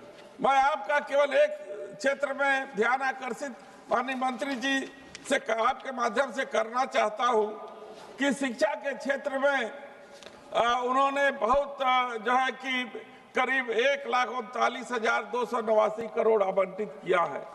उन्होंने आर्थिक सर्वेक्षण में भी ये कहा है कि जो पिछड़ा क्षेत्र है, जो जनजाति वाला क्षेत्र है, वहां पे वो 500 कमरों का वो छात्रावास गरीबों के लिए तथा छात्राओं के लिए, पिछड़े वर्ग के लिए वो देंगी। तो मैं यही कहना चाहता हूं कि चंदौली हमारा आकांक्षी जिला है और बहुत ही पिछड़ा जनपद है। यदि वहाँ शिक्षा के क्षेत्र में मिनी स्टेडियम तथा ये छात्रावास और एक विद्यालय दे दे जो है गरीबों के लिए, तो उनके जीवन का स्तर में जो है वो उठान होगा। एक महिला हॉस्टल मिल रहा है। बहुत बहुत धन्यवाद। धन्यवाद सर, हमारी बात तो आप कह रहे हैं। एक से केवल रोजगार के क्षेत्र में मैं कहना चाहता हूं कि सरकार जो है कौशल विकास के नाम पर जो है कि बहुत बड़ी बड़ी योजनाएं ला रही थी। पिछले बजट में कौशल विकास का जो जमीन पर जो उसका जो है कि कार्रवाई दिखाई दे रही, मात्र 6% जो हुई है। और सीएजी की रिपोर्ट है कि उसमें हजारों करोड़ रुपए का जो है कि घोटाला हुआ है। और मैं चाहता हूं कि जो जीरो टॉलरेंस को बढ़ावा देने की बात जो है कि वो कहती है कि हमारी सरकार चंदौली की जो मांग कर ली उसको डाइल्यूट मत करिए, समाप्त करिए। धन्यवाद सर। वो चंदौली से ही मंत्री जी थे जिन्होंने 8,000 करोड़ का घोटाला किया। आलोक कुमार सुमन जी, श्री आलोक कुमार सुमन, धन्यवाद सर। ये कार्रवाई का हिस्सा नहीं बनेगा। आलोक कुमार सुमन जी, श्री आलोक कुमार सुमन जी। धन्यवाद सभापति महोदय। मैं आपका आभार व्यक्त करता हूं कि आपने यूनियन बजट 2026-27 पर अपनी बात रखने का मौका दिया। सबसे पहले मैं अपने माननीय प्रधानमंत्री श्री नरेंद्र मोदी जी और माननीय मुख्यमंत्री श्री नीतीश कुमार जी का आभार व्यक्त करता हूं और विशेष रूप से मैं अपने माननीय वित्त मंत्री श्री सीतारमण जी का आभार व्यक्त करता हूं, जिन्होंने कर्तव्य की नई शपथ के साथ अत्यंत जटिल वैश्विक परिस्थितियों, अंतर्राष्ट्रीय भू राजनीतिक तनाव और घरेलू विकासात्मक आवश्यकताओं को ध्यान में रखते हुए 3 कर्तव्य यानी वृद्धि, आर्थिक वृद्धि को गति देना, लोगों की आकांक्षाओं को पूरा करना और सबका साथ सबका विकास के मध्य एक संतुलित, दूरदर्शी और राष्ट्र को सर्वोपरि रखने वाले 53.45 लाख करोड़ का बजट प्रस्तुत किया, जिसमें हाई कैपेक्स और हाई ग्रोथ का समन्वय है और साथ साथ नई उभरती उद्योगों, सनराइज सेक्टर्स के लिए और उसकी बढ़ोतरी के लिए विशेष रूप से समर्थन है। यह एक बेहद अहम बात है महोदय। इस बजट के 6 स्तंभ आर्थिक वृद्धि के लिए विनिर्माण को गति, विकासों के आधार पर सुदृढ़ीकरण, जनहित से जुड़ी सुविधाओं पर जोर, विश्वास आधारित जनता को बढ़ावा, व्यापार और जीवन की सुगमता और राज्यों को अधिक वित्तीय सहायता देना है। अध्यक्ष माननीय सभापति महोदय, मैं सबसे पहले सरकार का आभार व्यक्त करूंगा, चूंकि यह बजट ऐसे प्रस्तुत किया गया है जिसमें केवल ये खर्च का दस्तावेज नहीं है, बल्कि ये नीति, नियत और दिशा स्पष्ट करता है। साथ साथ आशा, आत्मविश्वास और अवसर तीनों का समन्वय भी है। महोदय, मैं सबसे पहले सरकार द्वारा प्रस्तावित 12.2 लाख करोड़ की पूंजीगत व्यय की सराहना करना चाहता हूं, जो जीडीपी के 4.4% है। यह प्रावधान परिवहन अवसंरचना, ऊर्जा क्षेत्र, डिजिटल कनेक्टिविटी और शहरी ग्रामीण ढांचे को सुदृढ़ करने में सहायक सिद्ध होगा। महोदय, सबसे महत्वपूर्ण बात यह है कि यह व्यय रोजगार को बढ़ावा देगा और अवसर को बदलेगा। माननीय सभापति महोदय, सरकार ने इस बजट में वित्तीय घाटे को 4.3% जीडीपी तक रखने का लक्ष्य रखा है। यह दर्शाता है कि सरकार विकास भी चाहती है, सरकार कल्याण भी चाहती है, लेकिन भविष्य की पीढ़ियों को कर्ज का बोझ भी नहीं डालना चाहती। आर्थिक विकास महोदय तभी सार्थक है जब हमारे नागरिक स्वस्थ हों। इसी सोच के साथ बजट 2026-27 में स्वास्थ्य क्षेत्र को विशेष रूप से प्राथमिकता दी गई है। मैं बताना चाहता हूं कि सरकार ने स्वास्थ्य क्षेत्र के लिए 1 लाख करोड़ से अधिक का प्रावधान किया है इस बजट। और इस बजट में यह बताया गया है कि 3 नए अखिल भारतीय आयुर्वेद संस्थान स्थापित किए जाएंगे और जिला अस्पतालों में इमरजेंसी और ट्रॉमा सेंटर बढ़ाए जाएंगे। जिला अस्पतालों का विस्तार, आधुनिकीकरण, बायोफार्मा शक्ति की योजना के तहत 10,000 करोड़ की निवेश की बात की गई है, जो बायोलॉजिक्स, बायोसिमिलर और बायोफार्मा अनुसंधान को प्रोत्साहित करेगी। इस बजट में स्वास्थ्य पेशेवरों, एएचपी और क्षेत्रीय चिकित्सा केंद्रों के निर्माण पर फोकस किया गया है महोदय, जिसमें 1.5 लाख केयर गिवर्स को प्रशिक्षण देने का लक्ष्य है। हर जिला अस्पताल में 24 घंटे और 24x7 ट्रॉमा सेंटर केयर स्थापित किए जाएंगे, जिससे आपातकालीन स्थिति 24 घंटे सुदृढ़ होगी और सुनिश्चित होगी। मधुमेह, कैंसर और दुर्लभ 17 बीमारियों की दवाइयों पर सीमा शुल्क में कमी से इलाज की लागत कम और सस्ती होगी। बजट में प्रधानमंत्री जन आरोग्य योजना के लिए 9,500 करोड़ रुपए और राष्ट्रीय स्वास्थ्य मिशन के लिए 39,390 करोड़ रुपए का आवंटन बढ़ाया गया है, जो प्राथमिक स्वास्थ्य सेवा, मातृ शिशु स्वास्थ्य और रोग नियंत्रण को मजबूत करेगा। महोदय, एमएसएमई सेक्टर भारत की अर्थव्यवस्था की रीढ़ है और सबसे अधिक रोजगार यहीं से आता है। बजट में छोटे और मध्यम उद्योगों के लिए 10,000 करोड़ रुपए आवंटित किए गए हैं। सरकार ने एमएसएमई को समर्थन देने के लिए आत्मनिर्भर भारत कोष में 4,000 करोड़ रुपए की अतिरिक्त राशि जोड़ने का प्रस्ताव रखा है। यह बजट वोकल फॉर लोकल को न केवल नारा बल्कि आर्थिक मॉडल के रूप में प्रस्तुत किया गया है। कृपया समाप्त करें। महोदय, मैं 2 मिनट।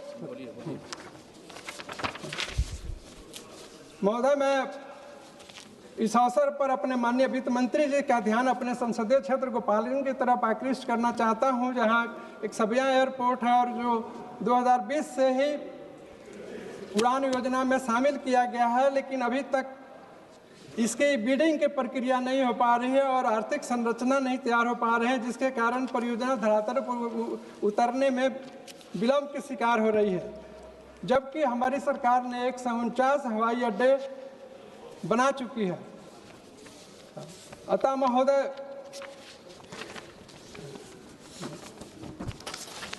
आ गई मैं इस सदन के माध्यम से माननीय मंत्री जी से ये विनम्र आग्रह करता हूं कि सबिया एयरपोर्ट के लिए उड़ान योजना की बिडिंग प्रक्रिया के साथ साथ धन एलोकेट किया जाए, ताकि उसकी संरचना और उसकी बिडिंग की प्रक्रिया शुरू हो सके। बहुत बहुत धन्यवाद। श्री राजकुमार। धन्यवाद सभापति महोदय। श्री राजकुमार संगवान जी।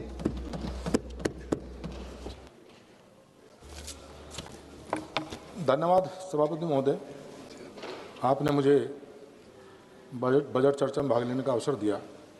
मैं केंद्रीय बजट पर चर्चा में भाग लेते हुए ये कहना चाहता हूँ कि यह बजट केवल आय व्यय का लेखा जोखा नहीं, बल्कि यह उस भारत का रोड मैप है जो आत्मनिर्भर, समावेशी और विकसित भारत के संकल्प के साथ साथ आगे बढ़ रहा है। यह बजट देश की आकांक्षाओं, किसानों की उम्मीदों, युवाओं के सपनों और महिलाओं की शक्ति का प्रतिबिंब है। कृषि भारत की अर्थव्यवस्था की रीढ़ है और ये संतोष का विषय है कि वर्ष 24-25 में देश में खाद्यान्न और बागवानी उत्पादन में ऐतिहासिक रिकॉर्ड बनाया है। यह बजट किसानों की आय बढ़ाने, लागत घटाने और जोखिम कम करने की स्पष्ट दिशा प्रस्तुत करता है। तिलहन और दलहन के लिए चलाए गए राष्ट्रीय अभियानों के सकारात्मक परिणाम सामने आए हैं। खाद्य तेल आयात पर निर्भरता कम करने की दिशा में यह बजट एक निर्णायक कदम है। श्री अन्न यानी मिलेट्स को वैश्विक पहचान देकर सरकार ने न केवल पोषण सुरक्षा सुनिश्चित की है, बल्कि छोटे और सीमांत किसानों के लिए आय के नए अवसर भी पैदा किए हैं। आज का किसान केवल फसल उत्पादक नहीं रहा, बल्कि वह पशुपालक, मत्स्य पालन और मधुमक्खी पालन से जुड़कर आय के विविध स्रोत अपना रहा है। वर्ष 24-25 में देश का मत्स्य उत्पादन लगभग 200 लाख टन तक पहुंचना इस बात का प्रमाण है कि ग्रामीण अर्थव्यवस्था मजबूत हो रही है। कृषि के आधुनिकीकरण के लिए इस बजट में इंफ्रास्ट्रक्चर पर विशेष जोर दिया गया है। एग्रीकल्चर इंफ्रास्ट्रक्चर फंड के माध्यम से 1.25 लाख करोड़ रुपए से अधिक का निजी निवेश आकर्षित होना यह दर्शाता है कि सरकार की नीतियों पर भरोसा बढ़ा है। भंडारण, कोल्ड चेन और लॉजिस्टिक जैसे विस्तार से किसानों को उनकी उपज का बेहतर मूल्य मिल रहा है और ग्रामीण युवाओं के लिए रोजगार के अवसर बने हैं। ग्रामीण रोजगार और विकास के क्षेत्र में सरकार ने पारदर्शिता और जवाबदेही के साथ सुधार किए हैं। 125 दिन का रोजगार, डिजिटल भुगतान और सामाजिक अंकेक्षण से न केवल भ्रष्टाचार पर नियंत्रण होगा, बल्कि गांवों में क्रय शक्ति बढ़ेगी। यह बजट ग्रामीण मांग को मजबूत करने वाला बजट है। यह बजट महिला सशक्तिकरण को विकास के केंद्र में रखता है। आज 10 करोड़ से अधिक महिलाएं स्वयं सहायता समूह से जुड़ी हैं। 2 करोड़ से अधिक महिलाएं लखपति दीदी बन चुकी हैं और न केवल एक वर्ष में 60 लाख नई लखपति दीदी बनी है। नमो ड्रोन दीदी योजना और स्वस्थ नारी सशक्त परिवार अभियान यह साबित करते हैं कि यह बजट महिलाओं को लाभार्थी नहीं नेतृत्वकर्ता बना रहा है। राष्ट्रीय सुरक्षा और आर्थिक मजबूती एक दूसरे के पूरक हैं। यह बजट स्पष्ट संदेश देता है कि भारत सुरक्षा के साथ समझौता नहीं करेगा। आंतरिक सुरक्षा की स्थिति में सुधार, माओवादी हिंसा का सीमित होना और युवाओं का मुख्य धारा में लौटना, यह सब विकास और विश्वास का परिणाम है। आत्मनिर्भर भारत की दिशा में उत्पादन आधारित प्रोत्साहन, योजनाओं ने ठोस परिणाम दिए हैं। लगभग 2 लाख करोड़ रुपए का निवेश, 17 लाख करोड़ रुपए से अधिक का उत्पादन और 2025 में रक्षा उत्पादन का 1.5 लाख करोड़ रुपए पार करना, यह बजट भारत को वैश्विक मैन्युफैक्चरिंग हब बनाने की नींव मजबूत करता है। पिछले 11 वर्षों में $750 बिलियन का FDI वैश्विक विश्वास का प्रमाण है। युवाओं के लिए यह बजट अवसरों का बजट है। मुद्रा योजना के तहत 38 लाख करोड़ रुपए का ऋण देकर 12 करोड़ से अधिक युवाओं को स्वरोजगार से जोड़ा गया है। भारत का तीसरा सबसे बड़ा स्टार्टअप इकोसिस्टम बनना यह दर्शाता है कि यह बजट नौकरी खोजने वाला नहीं, नौकरी देने वाला बजट है। शिक्षा, तकनीक और कौशल विकास पर यह बजट भविष्य की तैयारी करता है। अटल टिंकरिंग लैब्स, AI और सेमीकंडक्टर प्रशिक्षण तथा ITI के उन्नयन से भारत एक फ्यूचर रेडी नेशन बन रहा है। यह बजट विकास के साथ साथ भारत की संस्कृति, विरासत और आत्मसम्मान को भी सशक्त करता है। आर्थिक प्रगति और संस्कृति गौरव दोनों को साथ लेकर चलने की यह सोच भारत की पहचान को और मजबूत करती है। यह बजट स्पष्ट करता है कि विकसित भारत कोई नारा नहीं, बल्कि स्पष्ट नीति, मजबूत नेतृत्व, जन भागीदारी से सरकार साकार होने वाला लक्ष्य है। महोदय, मैं एक बात और जरूर कहना चाहता हूं कि बजट में जो कैंसर जैसी गंभीर बीमारियों के लिए जो सस्ती दवाओं के लिए प्रावधान किया गया है, और मेरा लोकसभा क्षेत्र जहां नदियों का गंभीर खतरा है, जो दूषित जल से कैंसर जैसी गंभीर बीमारियां हो रही हैं, हमारे देश की सरकार ने बहुत सारे एम्स के सेंटर बनाए हैं, एम्स खोले हैं। अभी भी इस बजट में प्रावधान किया गया है। दिल्ली के एम्स में पूरे देश के मरीजों का पूरा भरोसा है और यहाँ पर इतना दबाव रहता है मरीजों का कि उनको भर्ती होने में दिक्कत होती है। मेरा लोकसभा क्षेत्र NCR का हिस्सा है। अगर एक एम्स का सेंटर, मरीज भी चाहते हैं कि अगर एक एम्स का सेंटर, क्योंकि कनेक्टिविटी अक्षरधाम से देहरादून के लिए जो बागपत होकर जाते हैं, आधे से पौने घंटे में बागपत पहुंच जाए, एक सेंटर अगर वहां बन जाए तो ये मरीजों का जो दबाव है वो वहां पर उसको हम कम कर सकते हैं। एक बात मैं और सर कहना चाहूंगा कि अभी किसानों के मन में एक भाव भी है, जो सरकारी परियोजनाओं के लिए भूमि का अधिग्रहण होता है और उस पर जो प्रतिकर किसानों को मिलता है, उस पर टैक्स से उनको राहत मिलती है। और जो अगर उसी परियोजनाओं के लिए, सरकार की परियोजनाओं के लिए अगर आपसी समझौते के आधार पर जमीन को लिया जाता है तो उस पर किसान को से टैक्स वसूला जाता है। अगर इसको भी उसी अधिग्रहण के दायरे में ला दिया जाए तो बहुत बेहतर होगा। एक बात और मैं कहता हूं, अपनी बात समाप्त करूंगा, कि मेरा क्षेत्र गुड़ शक्कर की पहचान वाला क्षेत्र है और किसानों के लिए गुड़ शक्कर के जैसी हमारे यहाँ अगर एक हब वहाँ पर एक्सपोर्ट जोन, ये कैसे मालूम करके निर्यात का जोड़े करके बना दिया जाए तो किसानों की आय बढ़ेगी, आमदनी दुगनी होगी। आपने मुझे ये कैसे मालूम होगा कि आपका गुड़ का क्षेत्र है जब तक माननीय सदस्यों को खिलाएंगे नहीं? बताइए। आपने मुझे मौका दिया, बहुत बहुत धन्यवाद। धन्यवाद। Shri R Sachchidanandam. Very much, Speaker sir. The budget is not merely inadequate; it is structurally anti-people and pro-corporate.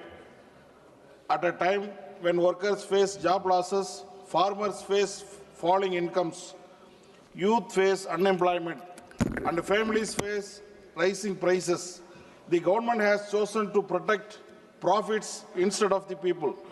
The working masses of this country are experiencing one of the worst phases of economic distress in decades. Real wages are stagnating, unorganized workers remain without security, and unemployment among youth is alarmingly high. Yet instead of expanding public spending in generate jobs and strengthen demand, the government is obsessed with fiscal tightening for poor and fiscal generosity for the rich. There is no universal employment guarantee for urban youth, no major expansion for public sector recruitment, and no serious program to revive labor-intensive industries. This is a budget that asks unemployed to be patient while rewarding those who already control the wealth. Agriculture remains in deep crisis. Input costs, seeds, fertilizer, fuel keep rising. Climate change is increasing crop losses. Farmers are burdened with debt. But this budget does not provide a legal guarantee of minimum support price. Large-scale public investment in irrigation, storage and procurement. Strong measures to reduce input costs. Instead, policies continues to open agriculture to corporate control while reducing the state's responsibility. Farmers are being pushed towards the market without protection, while big agribusiness is given policy support. This is not a reform. This is an abandonment. Public money for private profit. Honorable Speaker, sir, this budget clearly shows the pattern. Losses are socialist, profits are privatized. Corporate tax concessions continue. Incentives and subsidies are extended to large private players in infrastructure, logistics, and strategic sectors. Meanwhile, allocations for food security, rural development, and welfare schemes do not keep pace with inflation. The government claims there is no money for expanding social welfare, but there is always money when big capital demands support. Labor rights are being weakened in the name of ease of doing business. The new labor regime reduces job security, weakens collective bargaining, and makes it easier for corporations to hire and fire. But where in this budget is the protection for gig workers, contract workers, scheme workers, and the vast informal workforce? Workers are treated as disposable, while corporations are treated as national assets. Energy transition without self-reliance. Yes, renewable energy is discussed, but the real question is who is controlled this transition? Without strong public sector leadership, heavy investment in domestic in manufacturing of solar panels, batteries, grid systems, India will remain dependent on imports. We will become the market, not manufacturing power. A genuine green transition must create jobs for Indian workers, not profits for foreign suppliers and private monopolies. Defense spending rises, social spending suffers. National security is important, but security is not only about weapons. It is also about food, health, education, and unemployment. What kind of security do we build when government schools lack of teachers, public hospitals lack of staff and equipment, youth lack of jobs, farmers lack of income security? A hungry, unemployed population cannot be foundation of the strong nation. So, just 1 minute, I will conclude. Science and research. Honorable Speaker, sir, this budget had an opportunity to stand with workers, farmers, youth, and the poor. It had the chance to expand public investment, generate employment, and reduce inequality. Instead, it has chosen the path of corporate-driven growth, weakened labor rights, and shrinking welfare. We believe in the different vision of India, an India where public investment creates jobs, where farmers receive guaranteed remunerative prices, where health and education for rights, not privileges, where workers have dignity and protection, where economic policy serves the many, not a few. The budget fails that vision. Therefore, we strongly oppose this anti-people, pro-corporate budget. Thank you very much, Sudama Prasad ji, आप सुन नहीं रहे सुदामा प्रसाद जी, आप disturb कर रहे हैं उनको। धन्यवाद सभापति महोदय। मैं कुछ रखूं उसके पहले 2026 आईसीसी में अंडर 19 विश्व कप में जिम्बाब्वे के हरारे शहर में हुए विश्व कप मैच, क्रिकेट का जो मैच हुआ उसमें बिहार के वैभव सूर्यवंशी ने 80 गेंदों पर 175 रन बनाया और टीम इंडिया को जीत दिलाई। तो इसके लिए मैं वैभव सूर्यवंशी को और पूरी टीम इंडिया को बधाई देता हूं। महोदय, ये 2026-27 का बजट जो है वो जन विरोधी बजट है, कॉरपोरेट परस्त, अमेरिका परस्त बजट है, इसलिए मैं इसकी मुखालफत करता हूं। महोदय, बजट का पैसा कहां जा रहा है? बजट का पैसा कहीं देहाती इलाकों में दिखाई नहीं पड़ रहा है। न नली गली बन रहा है, न पुल पुलिया, न ग्रामीण विकास का कोई काम हो रहा है। और हम लोगों को मिलता है 5 करोड़, हम लोग के करीब 100 करोड़, 125 करोड़ का योजना अभी आ गया है। तो हम लोग क्या करें? बजट का पैसा वहाँ खर्च नहीं हो रहा है महोदय। और ये फंड में भारी दबाव है, इसलिए सर आपके माध्यम से सरकार से हमारा निवेदन है कि कम से कम इसको 30 करोड़ कीजिए। बजट आपको जिसको देना है दीजिए, लेकिन कम से कम देहाती इलाकों में काम चले। जिन लोगों ने जिताकर भेजा है, भारी दबाव है हम लोगों पर। कितना दिन हो गया एक ठो नली नहीं बना, एक ठो गली नहीं बना। दूसरी बात महोदय कि इस बजट में धान, गेहूं, दलहन, तिलहन, फल सब्जी पर पैदा करने वाले किसानों के बारे में कोई प्रावधान नहीं किया गया है कि वो क्या करेंगे। उनकी खेती है। ऊपर से ये अमेरिका भारत का जो व्यापार समझौता हुआ, जिसमें कृषि उत्पादों पर से 0 टैरिफ कर दिया। अमेरिकी जो कृषि उत्पाद आएंगे, इससे कहिए कि भारत के किसानों के और यहाँ के खुदरा व्यवसायियों के गले में फांसी का फंदा हो गया महोदय। अभी जनवरी की रिपोर्ट है, पीयूष गोयल जी का बयान आ चुका है कि सिर्फ आप ही की ओर बोल रहे हैं सर। सिर्फ जो है जनवरी माह में इस साल महाराष्ट्र के यवतमाल जिला में 21 किसानों ने आत्महत्या किया, घाटे की वजह से, कर्ज की वजह से। और पूरे महाराष्ट्र में क्या होगा, पूरे देश में क्या होगा। इसलिए हम इस समझौते को कहा जाए कि जो पहला टैरिफ था भारत का अमेरिकी सामानों पर, या जो हम जो सामान बेचते थे उस पर टैरिफ था, उसको पुनर्बहाल करने की सरकार से मांग करता हूं। महोदय, एक पेड़ मां के नाम और करोड़ों पेड़ अडानी अंबानी के नाम, कैसे रहेगी ये धरती महोदय? आप कृपया नाम। ये धरती कैसे चलेगी अगर पेड़ काटे जाएंगे?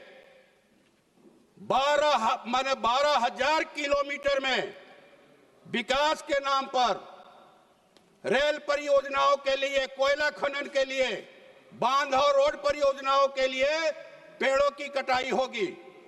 उनको लीज पर ये जंगल दिए जा रहे हैं। वहां के जो मूल निवासी हैं, आदिवासी दलित, उनको पुलिस बल के जरिए हटा करके, उनके विरोध को नजरअंदाज करके तमाम राज्यों में ये चल रहा है।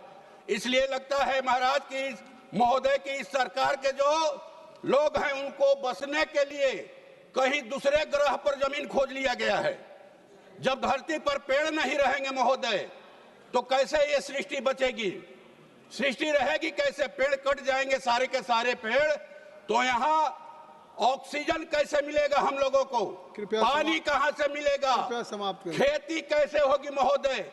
इसलिए हम लोग मांग करते हैं कि इस सृष्टि को बचाने के लिए सबसे पहली जरूरत, तमाम यहाँ कोई भी पार्टी तभी रहेगी जब ये धरती रहेगी महोदय, जंगलों की कटाई पर सख्ती से रोक लगाई जाए। और एक बात ये महोदय कि यहाँ पिरपैती में 1050 एकड़ जमीन अडानी को पावर प्लांट के लिए दे दिया गया, उसको रद्द किया जाए 1 रुपये के लीज पर। और महोदय समाप्त कर रहे हैं महोदय, ये मनरेगा को खत्म करके ये जो जी राम जी योजना लाई गई है, इसे ग्रामीण भारत के मजदूरों, खेत मजदूरों को जो काम का अधिकार मिला था, वो अधिकार खत्म कर दिया गया। इसलिए इसको बहाल किया जाए महोदय। दूसरी बात कि 4 लेबर कोड के जरिए जो मजदूरों के हितों की रक्षा के लिए ये 4 श्रम कोड, ये 44 श्रम कोड थे, उनको खत्म करके 4 लाया गया है। फिर से पुराने को वापस लाया जाए, नया को खत्म किया जाए। और तीसरी बात महोदय, एक मांग हमारे इलाके का सुन लिया जाए सर, जो है सोन नदी जो है, वहां जलाशय की मांग हम लोग उसमें निर्माण की बात कर रहे हैं कि अगर वो जलाशय बन जाता है तो मध्य बिहार के 8 जिलों की 42 लाख एकड़ जमीन की सिंचाई होगी महोदय, और सोन नहरों का आधुनिकीकरण किया जाए। ये हम आपके माध्यम से सरकार से मांग करते हैं। और भोजपुर में एक स्टेडियम का सरकार निर्माण करवा दे महोदय। अभी ढेर चीज बोलना है, कहें आप तो इसको हम भिजवा देते हैं। आपकी सब बात आ गई, धन्यवाद, बहुत बहुत धन्यवाद। श्री जुगल किशोर शर्मा जी। धन्यवाद सभापति जी। मैं आपका आभार प्रकट करना चाहता हूं कि आपने मुझे 2026 और 27 के बजट पर बोलने का जो है वो मौका दिया।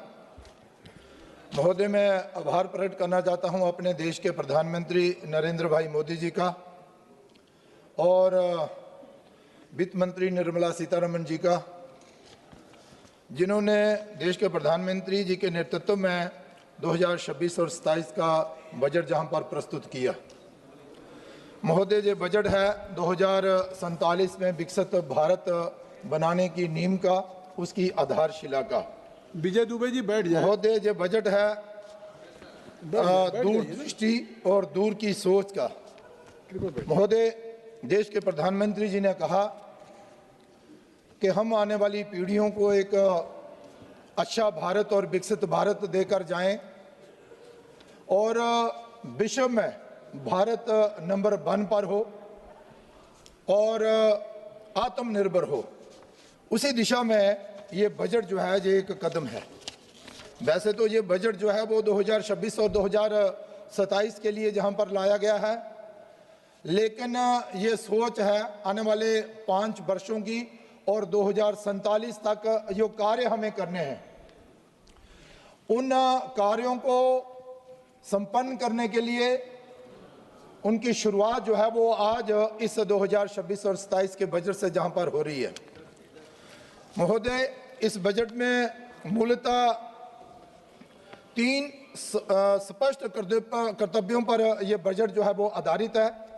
विशेष तौर पर पहला कर्तव्य जिसकी मैं चर्चा जहां पर कर रहा हूं, आर्थिक वृद्धि को तेज करना और बनाए रखना, गति भी देना और बनाए भी रखना, जिसमें उत्पादकता और प्रतिस्पर्धा को बढ़ाना और वैश्विक उथल पुथल के प्रति अर्थव्यवस्था को सहनशील बनाना, निर्यात वृद्धि और दीर्घकालीन निवेश आकर्षित करना, ये सोच है इस बजट के माध्यम से इस सरकार की।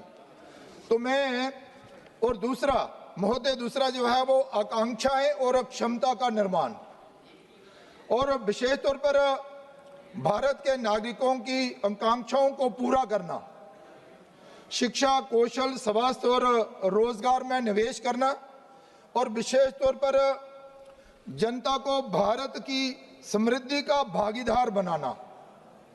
और हर एक भारतीय का ये दायित्व बनता है कि वो भारत को आगे ले जाने के लिए अपना दायित्व निभाए और भारत को आत्मनिर्भर बनाने का कार्य जो है वो करे। देश के प्रधानमंत्री जी ने ये जो संकल्प लिया है, उस संकल्प को पूरा करने के लिए ये बजट जो है ये पेश किया गया है। और विशेष तौर पर तीसरा जो कर्तव्य, सबका साथ सबका विकास, जो देश के प्रधानमंत्री जी की सोच है, उस ओर भारत आगे बढ़ रहा है। इसके साथ साथ ही समावेशी विकास सुनिश्चित करना, हर परिवार, क्षेत्र और समुदाय तक अवसर पहुंचाना, सामाजिक न्याय और क्षेत्रीय संतुलन पर जोर देना, इस बजट का जो है वो विशेष तौर पर ध्यान जो है वो केंद्रित जो है वो किया गया है। महोदय, मैं बताना चाहता हूं कि जहां पर ये जो टैक्सेस की जहां पर बात की गई है, अनुपालन का सरलीकरण करना, यो परेशानी लोगों को ना आए, इसलिए आयकर विवरणी ITR को सरल बनाने और छोटे करदाताओं के लिए नियमों में ढील देने का प्रस्ताव जो है वो इस बजट में जो है वो दिखाया गया है। और इसके साथ ही हम सब जानते ही हैं कि भाई 12 लाख तक की आय तक जो है वो टैक्स में छूट दी गई है। ये बहुत बड़ी राहत जो है वो देश के प्रधानमंत्री नरेंद्र भाई द्वारा जो है वो देश के नागरिकों की जो है वो दी गई है। महोदय, मैं कहना चाहता हूं, वैसे तो बहुत से ऐसे क्षेत्र हैं जिन और बजट के द्वारा जो है वो ध्यान जो है वो आकर्षित किया गया है। परिवहन, रक्षा, ग्रामीण विकास, गृह कार्य, कृषि और संबंध कार्यालय, शिक्षा, ऊर्जा, स्वास्थ्य, शहरी विकास, IT और दूरसंचार, वाणिज्य और उद्योग, सामाजिक कल्याण, विज्ञान, वैज्ञानिक विभाग, कर प्रशासन, विदेश कार्य, वित्त, पूर्वोत्तर विकास के लिए यहाँ पर बहुत सारा जो प्रावधान जो है वो रखा गया है। लेकिन इसके साथ साथ ही मैं ये भी बताना चाहता हूं कि हेल्थ सेक्टर में भी बहुत बड़ी राहत देने की बात जो है वो इस बजट में जो है वो की गई है। महोदय, मैं कहना चाहता हूं कि शिक्षा क्षेत्र में भी, शिक्षा और कौशल क्षेत्र में बहुत बड़ा प्रावधान जो है वो इसमें रखा गया है, ताकि आने वाले दिनों में देश के नौजवान जो हैं वो अच्छा करें, अच्छा पढ़ा लिखें और कौशल युक्त हों और आत्मनिर्भर बनाने में आत्मनिर्भरता की ओर आगे जो है बढ़े। महोदय, मैं कहना चाहता हूं कि जी राम जी विधेयक जहां पर लाकर सरकार ने एक बहुत बड़ी राहत ग्रामीण क्षेत्र के लोगों को दी है और आने वाले दिनों में जो कमियां मनरेगा में थी उन कमियों को दूर करके, उस भ्रष्टाचार को दूर करके, वो अनियमितताएं जो थी उनको भी दूर करके ये जी राम जी जो लाया गया है, इससे बहुत बड़ी राहत जो है वो लोगों को जो है वो मिलने वाली है। मैं कहना चाहता हूं कि देश के प्रधानमंत्री जी ने जो 6,000 किसान सम्मान निधि के द्वारा लोगों को, किसानों को देने का जो निर्णय लिया था वो सबसे अच्छा और बहुत ही अच्छा निर्णय था, ताकि इससे किसान जो है, महोदय थोड़ा सा समय दे दीजिए, मैं जल्दी कंक्लूड जो है वो करने का प्रयास जो है वो करता हूँ। महोदय, मैं बताना चाहता हूँ कि यहाँ पर हमारी जो अर्थव्यवस्था लुढ़कने की तरफ जो है वो जा रही थी, अब जाकर अर्थव्यवस्था जो है वो तेजी के साथ जो है वो आगे बढ़ रही है। प्रधानमंत्री नरेंद्र भाई मोदी जी द्वारा वित्तीय अनुशासन और उनके द्वारा पेश किए जा रहे दीर्घकालीन जो असर है वो दिखने लगे हैं और बजट के कारण भारत की अर्थव्यवस्था दुनिया की सबसे तेज बढ़ने वाली अर्थव्यवस्था जो है वो बनती जा रही है और बनने भी वाली है। महोदय, भारत की अर्थव्यवस्था विश्व की चौथी अर्थव्यवस्था जो है लगभग बन ही गई है। इसके अलावा भी बहुत सारी योजनाएं जो चलाई गई हैं उन पर भी जहां पर जो है वो सारे कार्य, मैं आपका आभार प्रकट करना चाहता हूं कि आपने मुझे इतना ही समय दिया, लेकिन महोदय कहने के लिए बहुत कुछ था, लेकिन मैं आपका आभार प्रकट करना चाहता हूं कि आपने बहुत अच्छा किया। और विशेष तौर पर जम्मू कश्मीर की अगर बात करूं तो जम्मू कश्मीर के लिए भी इस बजट में 2000 करोड़ जो रुपया है, 2000 लाख करोड़ रुपया जो है वो ज्यादा जम्मू कश्मीर को भी जो है इस बजट में दिया है। इन्हीं शब्दों के साथ मैं आपका आभार प्रकट करता हूं। धन्यवाद करता हूं। धन्यवाद। श्री हनुमान बेनीवाल जी।